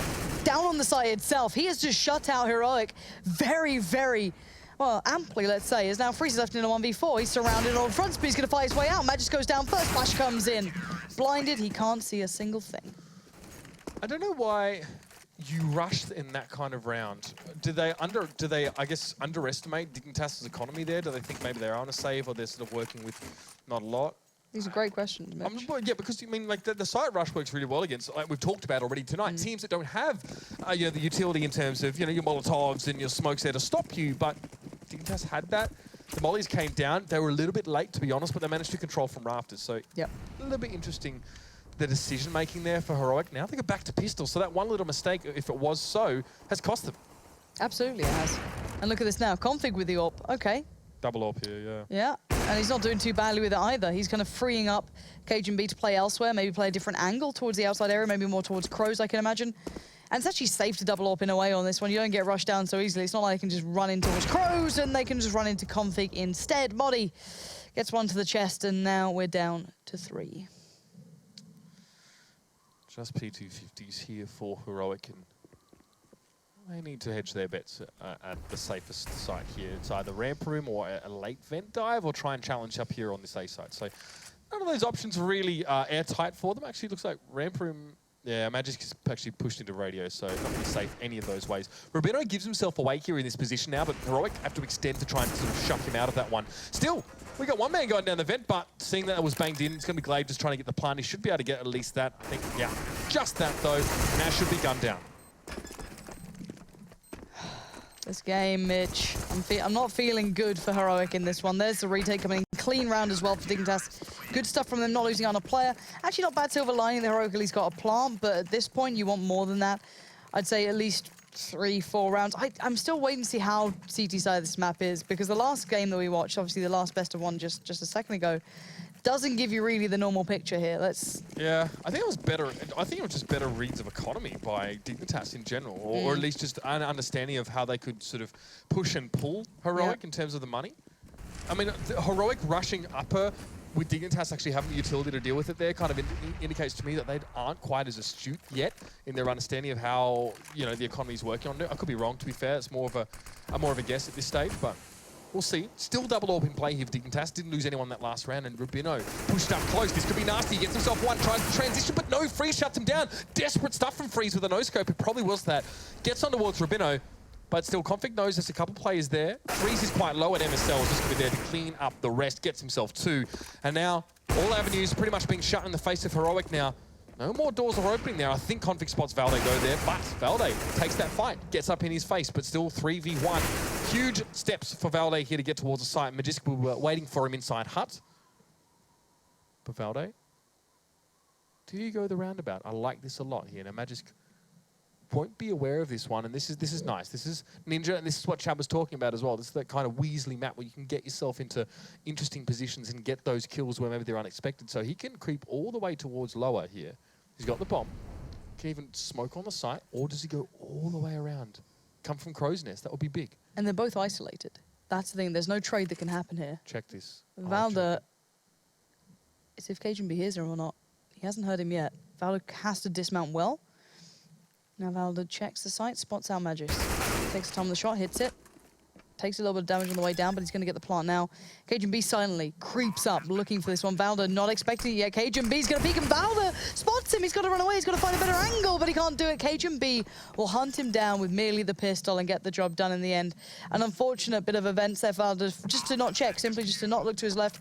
Of course, there's no reason he'd be instantly thinking he's got to be there. No, he took a risk. He took a gamble. He went for it, and it just wasn't the right angle. One of the most interesting parts of this game is actually seeing what players do when they have misconceptions or incorrect assumptions. And how they play about it. We have 2 players in that scenario that both initially had incorrect assumptions there with how the sort of round played out there. But still, not going to be enough for Heroic. Now, round loss bonus ticking by this point, and they had a lot of money. I mean, Glaive bought P90 and still had 4K left over a couple of rounds back, so they can still mostly buy into this one. Modi with the Desert Eagle. We might even see an upper hit coming through here now. No more towards outside. They're just deep smokes being laid. We'll see. Config standard positioning for him. That AWP needs to come into play quite well, but he's been smoked out of that main shed here. And this allows Heroic to get up quite close here before there's even much he can do. He actually got flashed as well, did Config. So now it gets a little bit riskier for him to make these kind of peaks, whether he knows that or not. He might have heard Valde there. He's definitely going to hear him now, but the shadow betrays Config. It just stepped around that little bit too quick, and now Valde has a good chance of following this one up. He's going to hop up on towards the aircon vents and just have a little bit of a further peek. He doesn't make the movement too smooth, so it allows MSL the angle, but slows himself down a bit here, but MSL's gone... What? MSL, that timing. Unfortunate for him, brilliant for Heroic, as now it is round on. This is all wrapped up in a bow. Magisk is so far out of this round. I think he's in hell at the moment. Yeah, he is. And he has to get through Valde, who's got the angle. It can happen. You've seen people just fly up these ladders and do the job, but it's not going to be the case. Valde with a big opportunity, takes it with both hands, and that's 4 kills for him. And it's meant that at least Heroic have a buffer now. Yeah, I mean, if you ask me, this is an improved performance here from Heroic. So, I mean, yeah, MSL, he doesn't hear Valde sort of hopping around as well. It was, I mean, he can do it quite silently for the most part there, but yeah, sometimes you just get CS:GO'd. There's a lot of those moments that this game is just full of them there. And that's, I think this map's just really interesting, right? Still, so many angles are unexpected, so many timings are not able to be read into by teams who are still working on this, even between these two teams who play a lot of Nuke, more than pretty much anyone else. 9-3, Config. How much can one man do? Certainly looking to really keep pulling this one forward. Gonna just go through the molly end, and Freeze is completely unawares, but it was meant to be Config's frag, it wasn't, it was Cage and B's in the end. So they've done the work towards the outside, but you can see the instant reaction from Heroic. Get down towards radio. Maybe those players were trying to head towards Secret before, but Rubino is bounding down there. Beautiful movement to allow him to do so, and now he's in a good position to stop this plant quite possibly.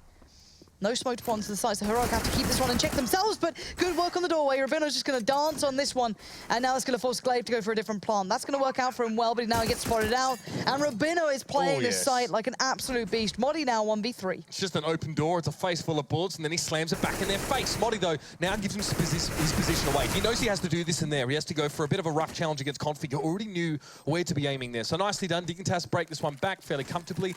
Still a plant for Heroic here.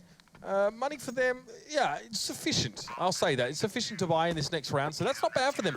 They definitely wouldn't, I mean, 4 rounds here, already an improvement on what we saw from them in that last game, and getting them on the T side is even better for them, so good way to sort of set themselves up here. Dignitas have what I would say is they're getting towards what's necessary. There's still 2 more rounds and a half. If you dig, job's not quite done yet, especially with Heroic now sort of getting that plan to be able to buy into this round. You still need to be very much paying attention. You need to be at battle stations, so we'll see now if there's anything different about this setup here. Note, now no double AWP here, so Config just with the AK. Again, Cajun B obviously doesn't choose to play this position, wants to sort of play back a little bit more towards the right. So that could be a little bit riskier for Config, especially if he has to go up against Freeze in this kind of position. You know, needs to be pretty sharp. And this is going to be a bit of a smoke now over by Freeze. That one should just allow people to get towards Secret. And we'll be waiting on Heroics attempt and execute here. Their positioning now doesn't suggest a lot more than maybe sort of a late play around the side and then sort of a pincer move on towards the upper side. Config shows himself, but just as the smoke comes up, Freeze none the wiser to his positioning, but Config definitely can't see anything. Rubino, very powerful from this position.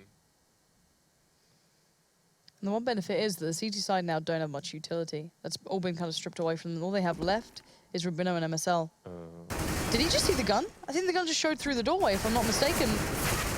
Or just had a really good bit of game since I'm almost certain it showed for a second there. So he's going to try and spray for it. He gets punished, and that's 2 big entry kills, leaving it down to 3. Config, Cajun B, and MSL trying to read this one. And actually, Cajun B, rather than going up the ladder, is going to come back towards ramp, and he's going to get an absolute face fall. But that's a bomb. Spots it, turns the flash, goes back in. Cajun B absolutely destroying Heroic, and Modi just has to walk through the massacre of his teammates, backing towards lobby here. It's all for nothing. Gets hit with a nade, and he tried to get away from him. He tried to run, but you can't hide from Cajun B. Get cleaned, Heroic there. Trying to go towards the ladder room. I mean, the ramp room, should I say. They already dealt with Magisk Boy, who'd been sort of quite a big obstacle for them so far. But let's have a look at this. Yeah, the gun barrel clips through the door, and he responds to that. That really sucks. He does. He tries to go for it. Yeah, a bit weird, isn't it? Volvo, please. Anyway, yeah, nice work for our Config there. Peeks in towards that ladder room. Doesn't go back up the top as well. Goes for a second peek in towards ramp. And the rest is history now. And Heroic, well, last round of the half here, they're going to just force some pistols and hope to make something happen of it. Modi. Oh, all right, Modi. Boogie shot through the smoke, finds the head of Rabino. You can't even make this stuff up. And that is going to make Dignitas a little bit lighter up on this upper side. Now Glaive finds Config, things falling in the favor here of Heroic. It looks like they're going to be pushing their advantage now as well. A lot of that utility being used here, and MSL is going to have to deal with a lot of this. Yeah, no kidding. MSL going to be where the line stops and the bomb just trickles towards him, but Freeze gets himself the AWP and now down to 1v1. He's going to take the time to turn to it and now goes in on the shot, gets the job done. MSL could not keep it together now. That's more of a competitive half. Finally, we get to see something from Heroic. It wasn't much of a buffer, but it's just enough that they can hopefully get something building from. And we feel like that's probably Heroic providing the bare minimum they're going to need if they're going to weather the storm, especially if the pistol round's not going to be successful. So far, Dignitas have dominated them in this game. Let's see if Heroic can get one back after the break.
Well, at the very least, ladies and gentlemen, we have seen an improvement here from Heroic on this second iteration of Nuke. They started on the T side, got themselves 4 rounds, and that sends them in decent stead, especially off the back of a potential 1 pistol round. Then we'd be cooking with gas, Lauren. Yeah, we certainly would be. I don't think they need any more help along the road of getting this one going for Dignitas. They already certainly remember the first time they played this one out. The second seems merely like a formality. However, Heroic do at least have 4 as a buffer. For me, that's enough to build with. I still think that this map is that CT-sided. I think that should be able to do the job, but we'll have to wait and find out if it actually is at this point. It's a map that requires you to read really well or predict the situation of your opposition in terms of what their tendencies are, how much money they have, how much utility they're going to buy. Do they sacrifice guns for utility? Do they take an AWP frequently as well towards outside or something like that? So really good if you know that in advance, and really good if you can actually adapt and learn that and understand that as the game's going on. But the pistol round, we talk about it a lot. I don't like to harp on it, but on Nuke it takes a bit more importance, a bit more center stage, because we often see heavily skewed score lines going into half-time. So obviously, you know, if you're that team that is behind, as is often expected on this map, this is like twice as important. And look at Dignitas straight up towards upper and then being absolutely destroyed. Finally, Heroic are able to stop something Felt like a lifetime in the making, and it's gone very, very well for them. No wild spree from Config this round. It's just a very simple, clean affair between Snappy, Freeze, Glaive, and Valda just to greet them with that over-aggressive play towards the upper bomb site. All right, so we're happy. We're satisfied here. Heroic, they picked one box. There's a few more that they need to get through now, but of course, they're not going to mess around in this round. They're going to buy up three of those M4s, should I say, and work around that as much as they possibly can. And you'll notice the presence of 2 Molotovs here for Snappy and Valda. 1 kit, though. This is something that Chad did point out. Sometimes, you know, you can exploit the fact that earlier on we don't have full kitted out teams. But it's the Dignitas play here. 5 of them coming in. We know what they can do with these. Yeah, Config known for it. A couple of the others certainly making a couple of headlines themselves as well. They're taking the opening fight. Cajun gets a tag. All these tags add up. Yeah, all these tags add up, especially with the Deagles. It becomes so... It feels like it just crumbles all of a sudden. And there we go. There's the first piece of the pie just falling apart. Cajun B will find Freeze's forehead, and there it's done. Now, Snappy has a position. He can do something with this. Actually, there's a lot of plays towards the outside area. He's only going to find Config and backs off from that. I like that. I mean, peeking into an excellent Deagle setup is really nasty. Valde, reasonably enough, taking the fight close. Oh, doesn't expect Rubino to be there, but still, it's good damage being spread across these guys. They shouldn't be complaining about that one at all. Taking a lot of damage in this round, but the guns aren't being dropped. That's the real thing, right? Rubino gets himself an M4. That was, I think, off Freeze that died earlier in the round. And he's got a few tagged up opponents to deal with, but again, Heroic's still well kitted out for this sort of situation, and they go for an out of play. Dignitas try and play it slow, try and work off some Deagle work. Cajun B's had an excellent game so far, but they can't find too much with those. He buys up another one, though, interesting enough. Cajun, anyway. Okay. Fair enough. Ballsy, 2 of them. Staying around 2.5. Not the end of the world. And if they can get these rifles away, that's great. I mean, there's 4 invested, so you might as well. Like, they obviously don't know everything about this. They can't read the whole play, but it's actually not a bad idea considering what they're up against. Freeze, gonna get a spot towards the outside. You've got to be careful, though. He doesn't want to overstay. Now he's heard that Deagle ring off. He's like, okay, let me find a different position where my head's not just going to be kind of plucked from the air. And Magic's gonna hold a little bit of a push angle. Gets destroyed by the UMP. Good that money's being built on towards him, and Glaze found MSL in the meantime. So this is actually going nicely for Heroic, keeping it clean.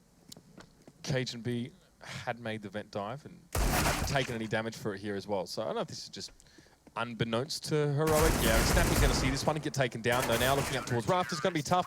And for Dignitas, if you're going to play 5 AKs and 5 AKs constantly, then you can buy down to that 2,500 in that second round. You can go for Deagles. You can extend a little bit, maybe just see if you can get around. But here, they can still get an AWP. Now, this means that Cajun B's glass cannon. I would have thought that maybe they would have just gone for 5 AKs, as we saw them do a lot. So, interesting that this has changed and Cajun actually wants to go with glass cannon setup here, which is, okay, it's fine. It's not exactly robust, especially being pressured by multiple players on long here with rifles. This is good for Heroic. They've used that buffer. See? And as you said, this is one of the issues that can come through with Cajun B's approach to this round.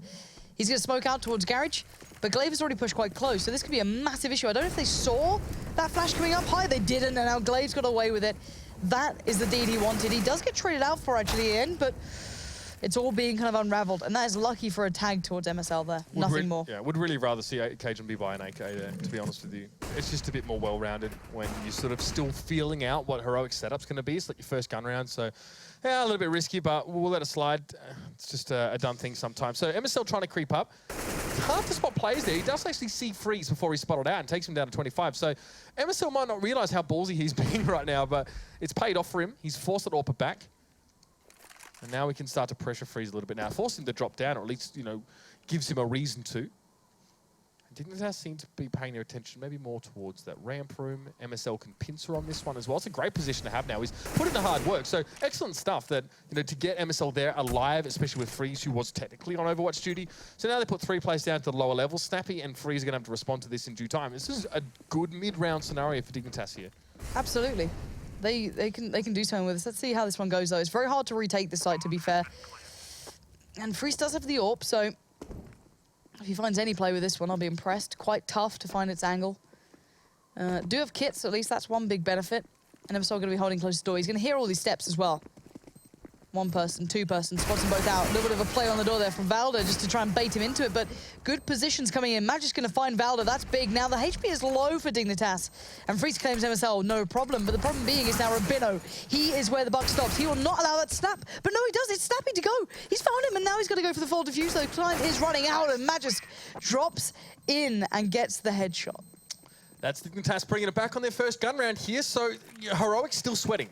And now, obviously, on that CT side, if you actually don't get running, we could see this repeat of what we saw last game. Most CT sides are so strong because they're allowed to build economy. They're allowed to get running. They're allowed to keep buying utility. But look at this. I wouldn't mind a rush here. KGB with just the Tech 9. I would love to see just a rush maybe on towards upper. You can even, try and push that ramp room really fast here. Pressure onto the fact that there's not much stall mechanic here. There's no Molotovs at all on Heroic and such an important part of this map. So Freeze on outside, KGB just trying to peek. With a Tech 9, no less. So I'll be interested to see how long he lingers here. If he has cover of smoke, he can get up a little bit closer and pressure on towards Freeze. A little bit of a mixed bag of buy here as Dignitas, well, lost a few guns in that last round. In fact, 4 of them. Yeah, I'm not sure how they're going to work around that. KGB and MSL about to be in trouble. Glaive gives away the position. But then I saw almost one-way smoke there, just playing on the top of it. Expects the next push-up, but didn't expect config on the catwalk. Now KGB's followed that up towards Snappy, but as you said, good nade comes in, denies that momentum to build now for Dignitas, and it gets stopped in his tracks. Valda's doing some great damage here, but it's now just down to Modi. Rabino punished Freeze in the meantime. This is not good for Heroic again. They're going to be back to square one, back to where they were in the last map here as Modi gets completely denied from the side. He was one of those players that only had a pistol coming into this round, so not enough to work with. And here it is. This is what you fear as a CT-sided team on a map where you should be stringing rounds together. You don't have money. This probably should be absolutely squeaky clean behind the ears by Heroic if they want to contest Dignitas and not let them to get to that 15, and it is. So at least that's good to see. I mean, Valda there obviously making his own little purchase, but again, mostly just restrained here. But it's going to be hard to work with now, and Dignitas going to keep KGB on that AWP, try and work with him here, so maybe they just fancy a change of pace here. They're not hitting sites as aggressively as they were in that first map. They're just changing up a little bit now, going for the slower play, trying to work some picks in. Modi can't get anything pushed up close there as well, and Magic now can just go and clean house. Yeah, he's just going on a mission. He's just walking straight through, feeling confident with it as well. This should be 14-7.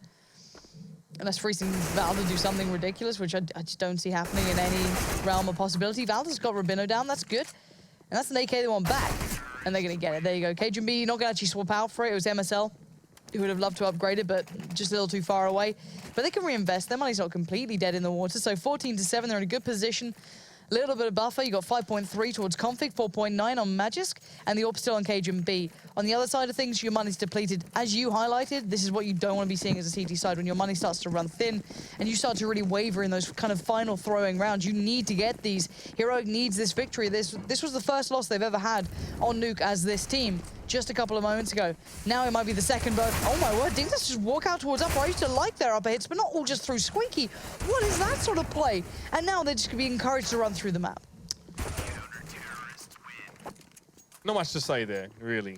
I mean, the silver line for Dignitas is that they can buy again, and Heroic still need to desperately sort of win this round. I mean, it would have been better for Dignitas if they actually did something with those guns and actually took weapons out of Heroic's hands. They could have done so much with that round. That's like that's the backbreaker round, especially not only just because it puts you to 15 and 7, but also because Heroic are just going to be money screwed yet again. So now they keep that money going. They keep the guns in their hands. You're giving them an opening here. So Dignitas, that's a little bit sloppy. That's a little bit detestable play from them when they're in such a commanding position to sort of let them in the door here. But it's going to make things a little bit more interesting at the very least. KGB with an AWP again. No weird rushes. None of that funny business going on here. A little bit more measured, calculated play coming through from Dignitas here. And Heroic aren't going to have too many things to shoot at in these next 5 to 10 seconds. MSL just going to flash high, try and swing out on it. Did actually catch Freeze for a second, but very mild. Yeah, little does he know these smokes are pretty much keeping him alive at this point. Timing is everything. He's going to find Glaive just looking the wrong way, maybe considering that catwalk for a second, and now Freeze finally hits the shot. These are the shots he was missing before. This is a good start for him now, but not going to be following that one up towards the catwalk, and MSL, well, he's aware of this could be an impossibility. Freeze, where is your head at the moment? He didn't know he's there for some reason. MSL, well, that's hardly any better there. Caught with a grenade in his hand there. At least some assistance was forthcoming, and this is good now. Dignitas down towards 2. Magisk might get the drop on Snappy here, and he does. He finds the head, but he already lost a teammate in the ensuing firefight. Config down. Oh, he's got a knife out, running him towards that ramp room. it's reasonable to expect that Freeze could get himself there after that little stash that happened towards the lower part of the ladder room. I don't know about that one. A bit of a weird call. Now Dignitas, well, they've got to be humble here. They've got to go for pistols. And now that was Heroic getting in. The sloppy rush towards upper from Dignitas when they had Heroic on the ropes goes by the wayside. They make a bit of a meal of that last gun round, and this is Heroic now actually have something to stand on. I don't know what to make of that one, so here we go. Straight in, Molly's going to be the one to be rushed down. Going to back away nicely, staying alive so far. Leading the train, he only makes it towards pretty much the very bottom of the ramp. Still looking for a plant here, Dignitas. Might have troubles with that now. Snappy is straight away there, no messing around. Not going to hold back on this. He's going to even go to the USBS. Feeling confident. He does get reminded that KGB did manage to find Molly's M4 there, but he can't keep hold of it. He can't do much more with it. We're actually getting a competitive game now. Finally, Heroic are starting to get a little bit of bite to their bark here. 10-14. Dignitas have hit a little bit of a wall, but they've got the money now to buy. Now, they need to string some grounds together for themselves, but it is tough. It's the T side on Nuke. It's not easy. No one's ever said it's easy here. So now you've got 5 AKs in, as that's just all they can really afford. And Heroic have all the things that they need. Even Freeze picked up a T-side Molotov, so he's got that utility stacked as the rest of his teammates do. So we might see an upper hit after that early utility is depleted. But that squeaky door is still going to be a sore spot for Dignitas as they try and push through. That's where a lot of that pressure is going to be coming to. Despite them, you know, getting plenty of Molotovs up in rafters and working in towards the hut. Let's see. Dignitas have a lot of utility here as well. Yep. So they've got the mollies that they can clear out corners with. And they just get Freeze? What are you doing, Freeze? Freeze just thought they saved? What? How could... I don't know, but Freeze has just given them so much room to work with. Now, Glaive's actually spotted Config falling off there. He's going to hear it as well, so maybe going to find a reactive spot to that he feels he could work with, find an angle, because already KGB and MSL are down below, so I don't know if they realize the gravity of how many players have snuck through, but Snappy's going to get to that nice position on the stairs where you can just kind of peek up and down, get the info. It's going to be rushed down, though. KGB not going to hold back on that. He's going to show him what for, and now 5v3. Freeze going down first gives Dignitas all the freedom in the world to take their time and push in towards that secret. But Modi, 2 quick kills there in ramp room. That was Dignitas trying to, I guess, pincer on. And now that arm of their movement towards B has been cut short. It's still a 3v3 and they still have the bomb down. So if they find decent after plants positions, this should still be a Dignitas round. For all intents and purposes now, is mostly Heroic just trying to peek into the site, some pre-fire coming through, Glaive wants to check Toxic. Config, though, peeks out. Good timing, though. It's only Valdor able to take down Config, and that was a 1v2 for him. Hard to win, especially after losing utter control of out of there. I don't want to harp on it, really. I mean, Freeze might have been there for a bit more aggressive position. Let's just mix it up a little bit. I understand that. But he buys an AWP straight into this, as you have to, of course. This could be the last round here, but we'll have to see what's going to be there to supplement that one. Or if Dignitas can rush down again. Config can only get a UMP, so it's not like Dignitas are fully solidified money-wise. No, but what an awful start for him. He's got to be frustrated about that one. And Cajun B going to be given that joyous weapon. Going to be gifted UMP. Config's Cleaner like, and trash collector, right. I guess. Yeah, pretty much. So Config's going to line up the smoke. Is that on towards the upper balcony? I'm not too sure. We're I think it might be... No. Okay, it just denies the window cross. But while that happened, Glaive went for a bit of a play, tried to push up towards T-Red possibly. Didn't find much other than the barrel of KGB's gun joined with Config. And now we're going to see another deficit, another player deficit, another miss from Freeze. Anyone else? You can't see these players. That one he couldn't see particularly well. Yeah. Going to adjust now towards Hell. Rough. Just misses out on seeing Cajun B. He's going to find that shot. There we go. Now Dignitas being cut down at the knees. This is good from Heroic. Finally, they deny Dignitas building up too much momentum. Yeah, much better from them. I mean, Glaive's making that aggressive play questionable, but again, we're seeing these thrown in by Heroic every now and then in these last few rounds. It was Freeze going aggressive on towards the rafters, and then that one. This is fine. I mean, if Heroic are confident enough, you can still play the 4v5 on the CT side comfortably enough. Chad put that one quite clearly for us. Cajun B sitting on the big 30 banger though at the moment. Has had an excellent game so far, and even we see he get dropped like UMPs and trying to work outside with the Tech 9, and he's still making it happen, which is impressive in itself. The man's on fire. However, Magic Boy is also. It's going to be a weird smell erupting from that room thus far, but Cajun B again manages to get involved with just the pistol here. This was ideally a clean round from Dignitas coming in with just those pistols. Cajun B gets himself a second here. This could go wrong, but Freeze will be there to shut it down. Cajun B and MSL both falling in very short space of one another. Get 2 guns away. Heroic, though, it's a fairly well-established economy at this stage. It's looking okay. So Dignitas I mean, they're not even thinking about trying to bust that out. They're just thinking about trying to get a round in the next 3 and close this one out properly. But again, no AWP into this round. A Galil for Config. Maybe that goes to Cajun again. I'm not sure. Maybe Config needs to play up close in the sights. He wants a better gun for that. Looks like I'll hold it for now. Yeah, all right. Let's see if there's anything coming out. Cajun be looking for that aggression. Maybe starting to consider that's a fallback plan, something that's been pulled out a couple of times. He's been caught off with as well. The nades coming through. It's a smoke out towards Garage, no surprises. This is Cajun been going through the motions. But to be fair, people have been getting the better room outside as of late. You've got a couple of smokes to support this. The flash comes in, no one instantly working off the back. No one's there by secret just yet. Config, again, trying to flash out these players, keep them on their toes to allow the play towards upper to come through. And actually, this could be quite good. Who's going to be stopping them? It's going to be Glaive, surely. Right on the edge of that hut, but he gets outdone. Rabino and Magis combine to find the frag. Freaks misses another. It's not too surprising. Let's be honest, he's been sparsely hitting them, but we're in a 4v3 now. And pretty decent position for Dignitas. The bomb already going down. And Modik getting cut out. This is a nightmare. Heroic looks like they've lost it yet again. A much better performance from them, but Snappy now in a 1v4. Bomb down, smoke in his way. He needs to go for the play. This newest addition towards this roster. He's got a long history going back quite some time, but it's not going to be enough to drag him through here. It's just going to be all wives' tales at this stage. As Dignitas split the series, they take it 2-0, both on Nuke.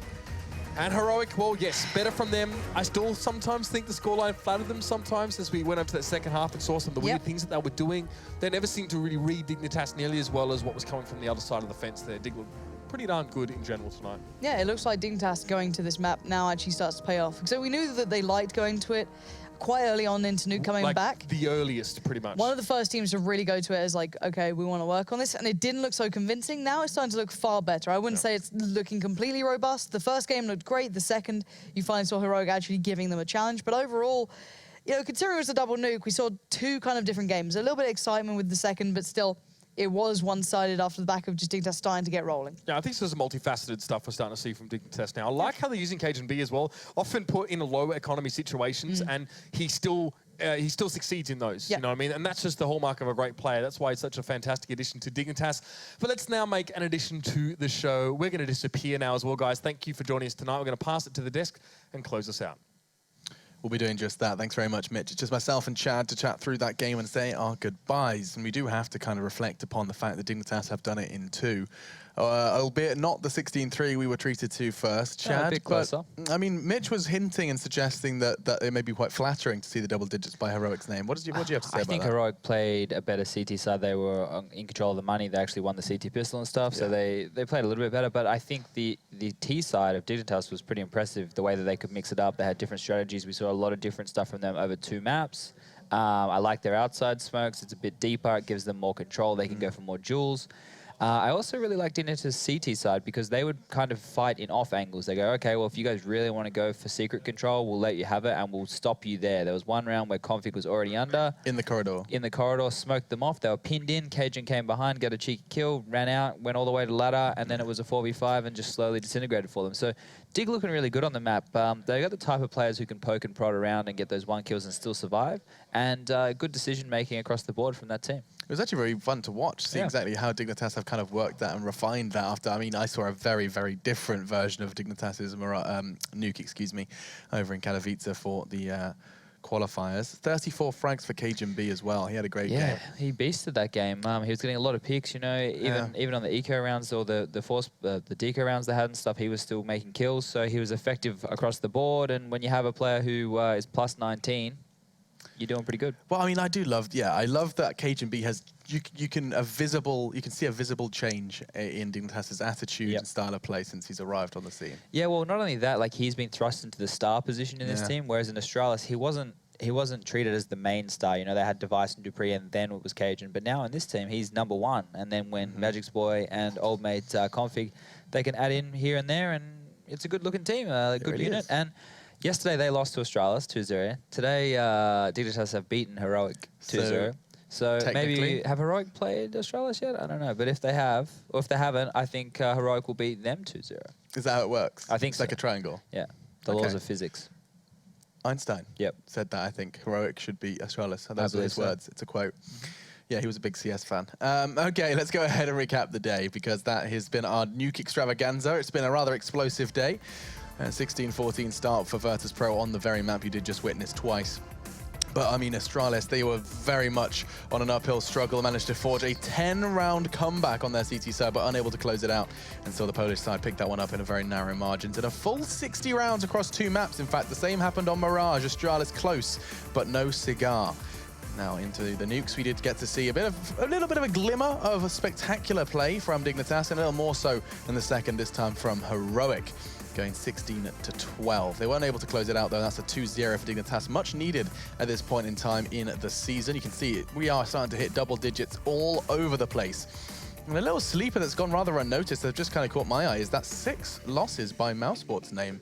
You know, we keep singing the praises of Navi and going, oh, well, they were looking good. Yep. Admittedly, they have conceded a fair few losses recently, but look at Mouse. It's crazy to think how many games are still left. Like, looking at that, we've had so many matches, and to think that I can't even give you a definitive top 3 right now. It's nuts. Like, oh. There's a lot more to be played. It's going to keep me up tonight thinking about this, I think. I think it's also because you've had that sudden realization that you've basically got, what, like 3 more days? There's only 3 more. No, wait, we got 5 more days. 5 more days. 5 more days to determine the top 6.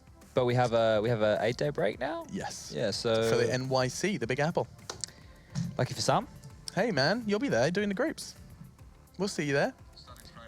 Doing your thing at Friday at 5 o'clock. You'll be able to catch the groups for the New York City Beautiful. It's ESL 1. You'll be able to catch that all on the stream.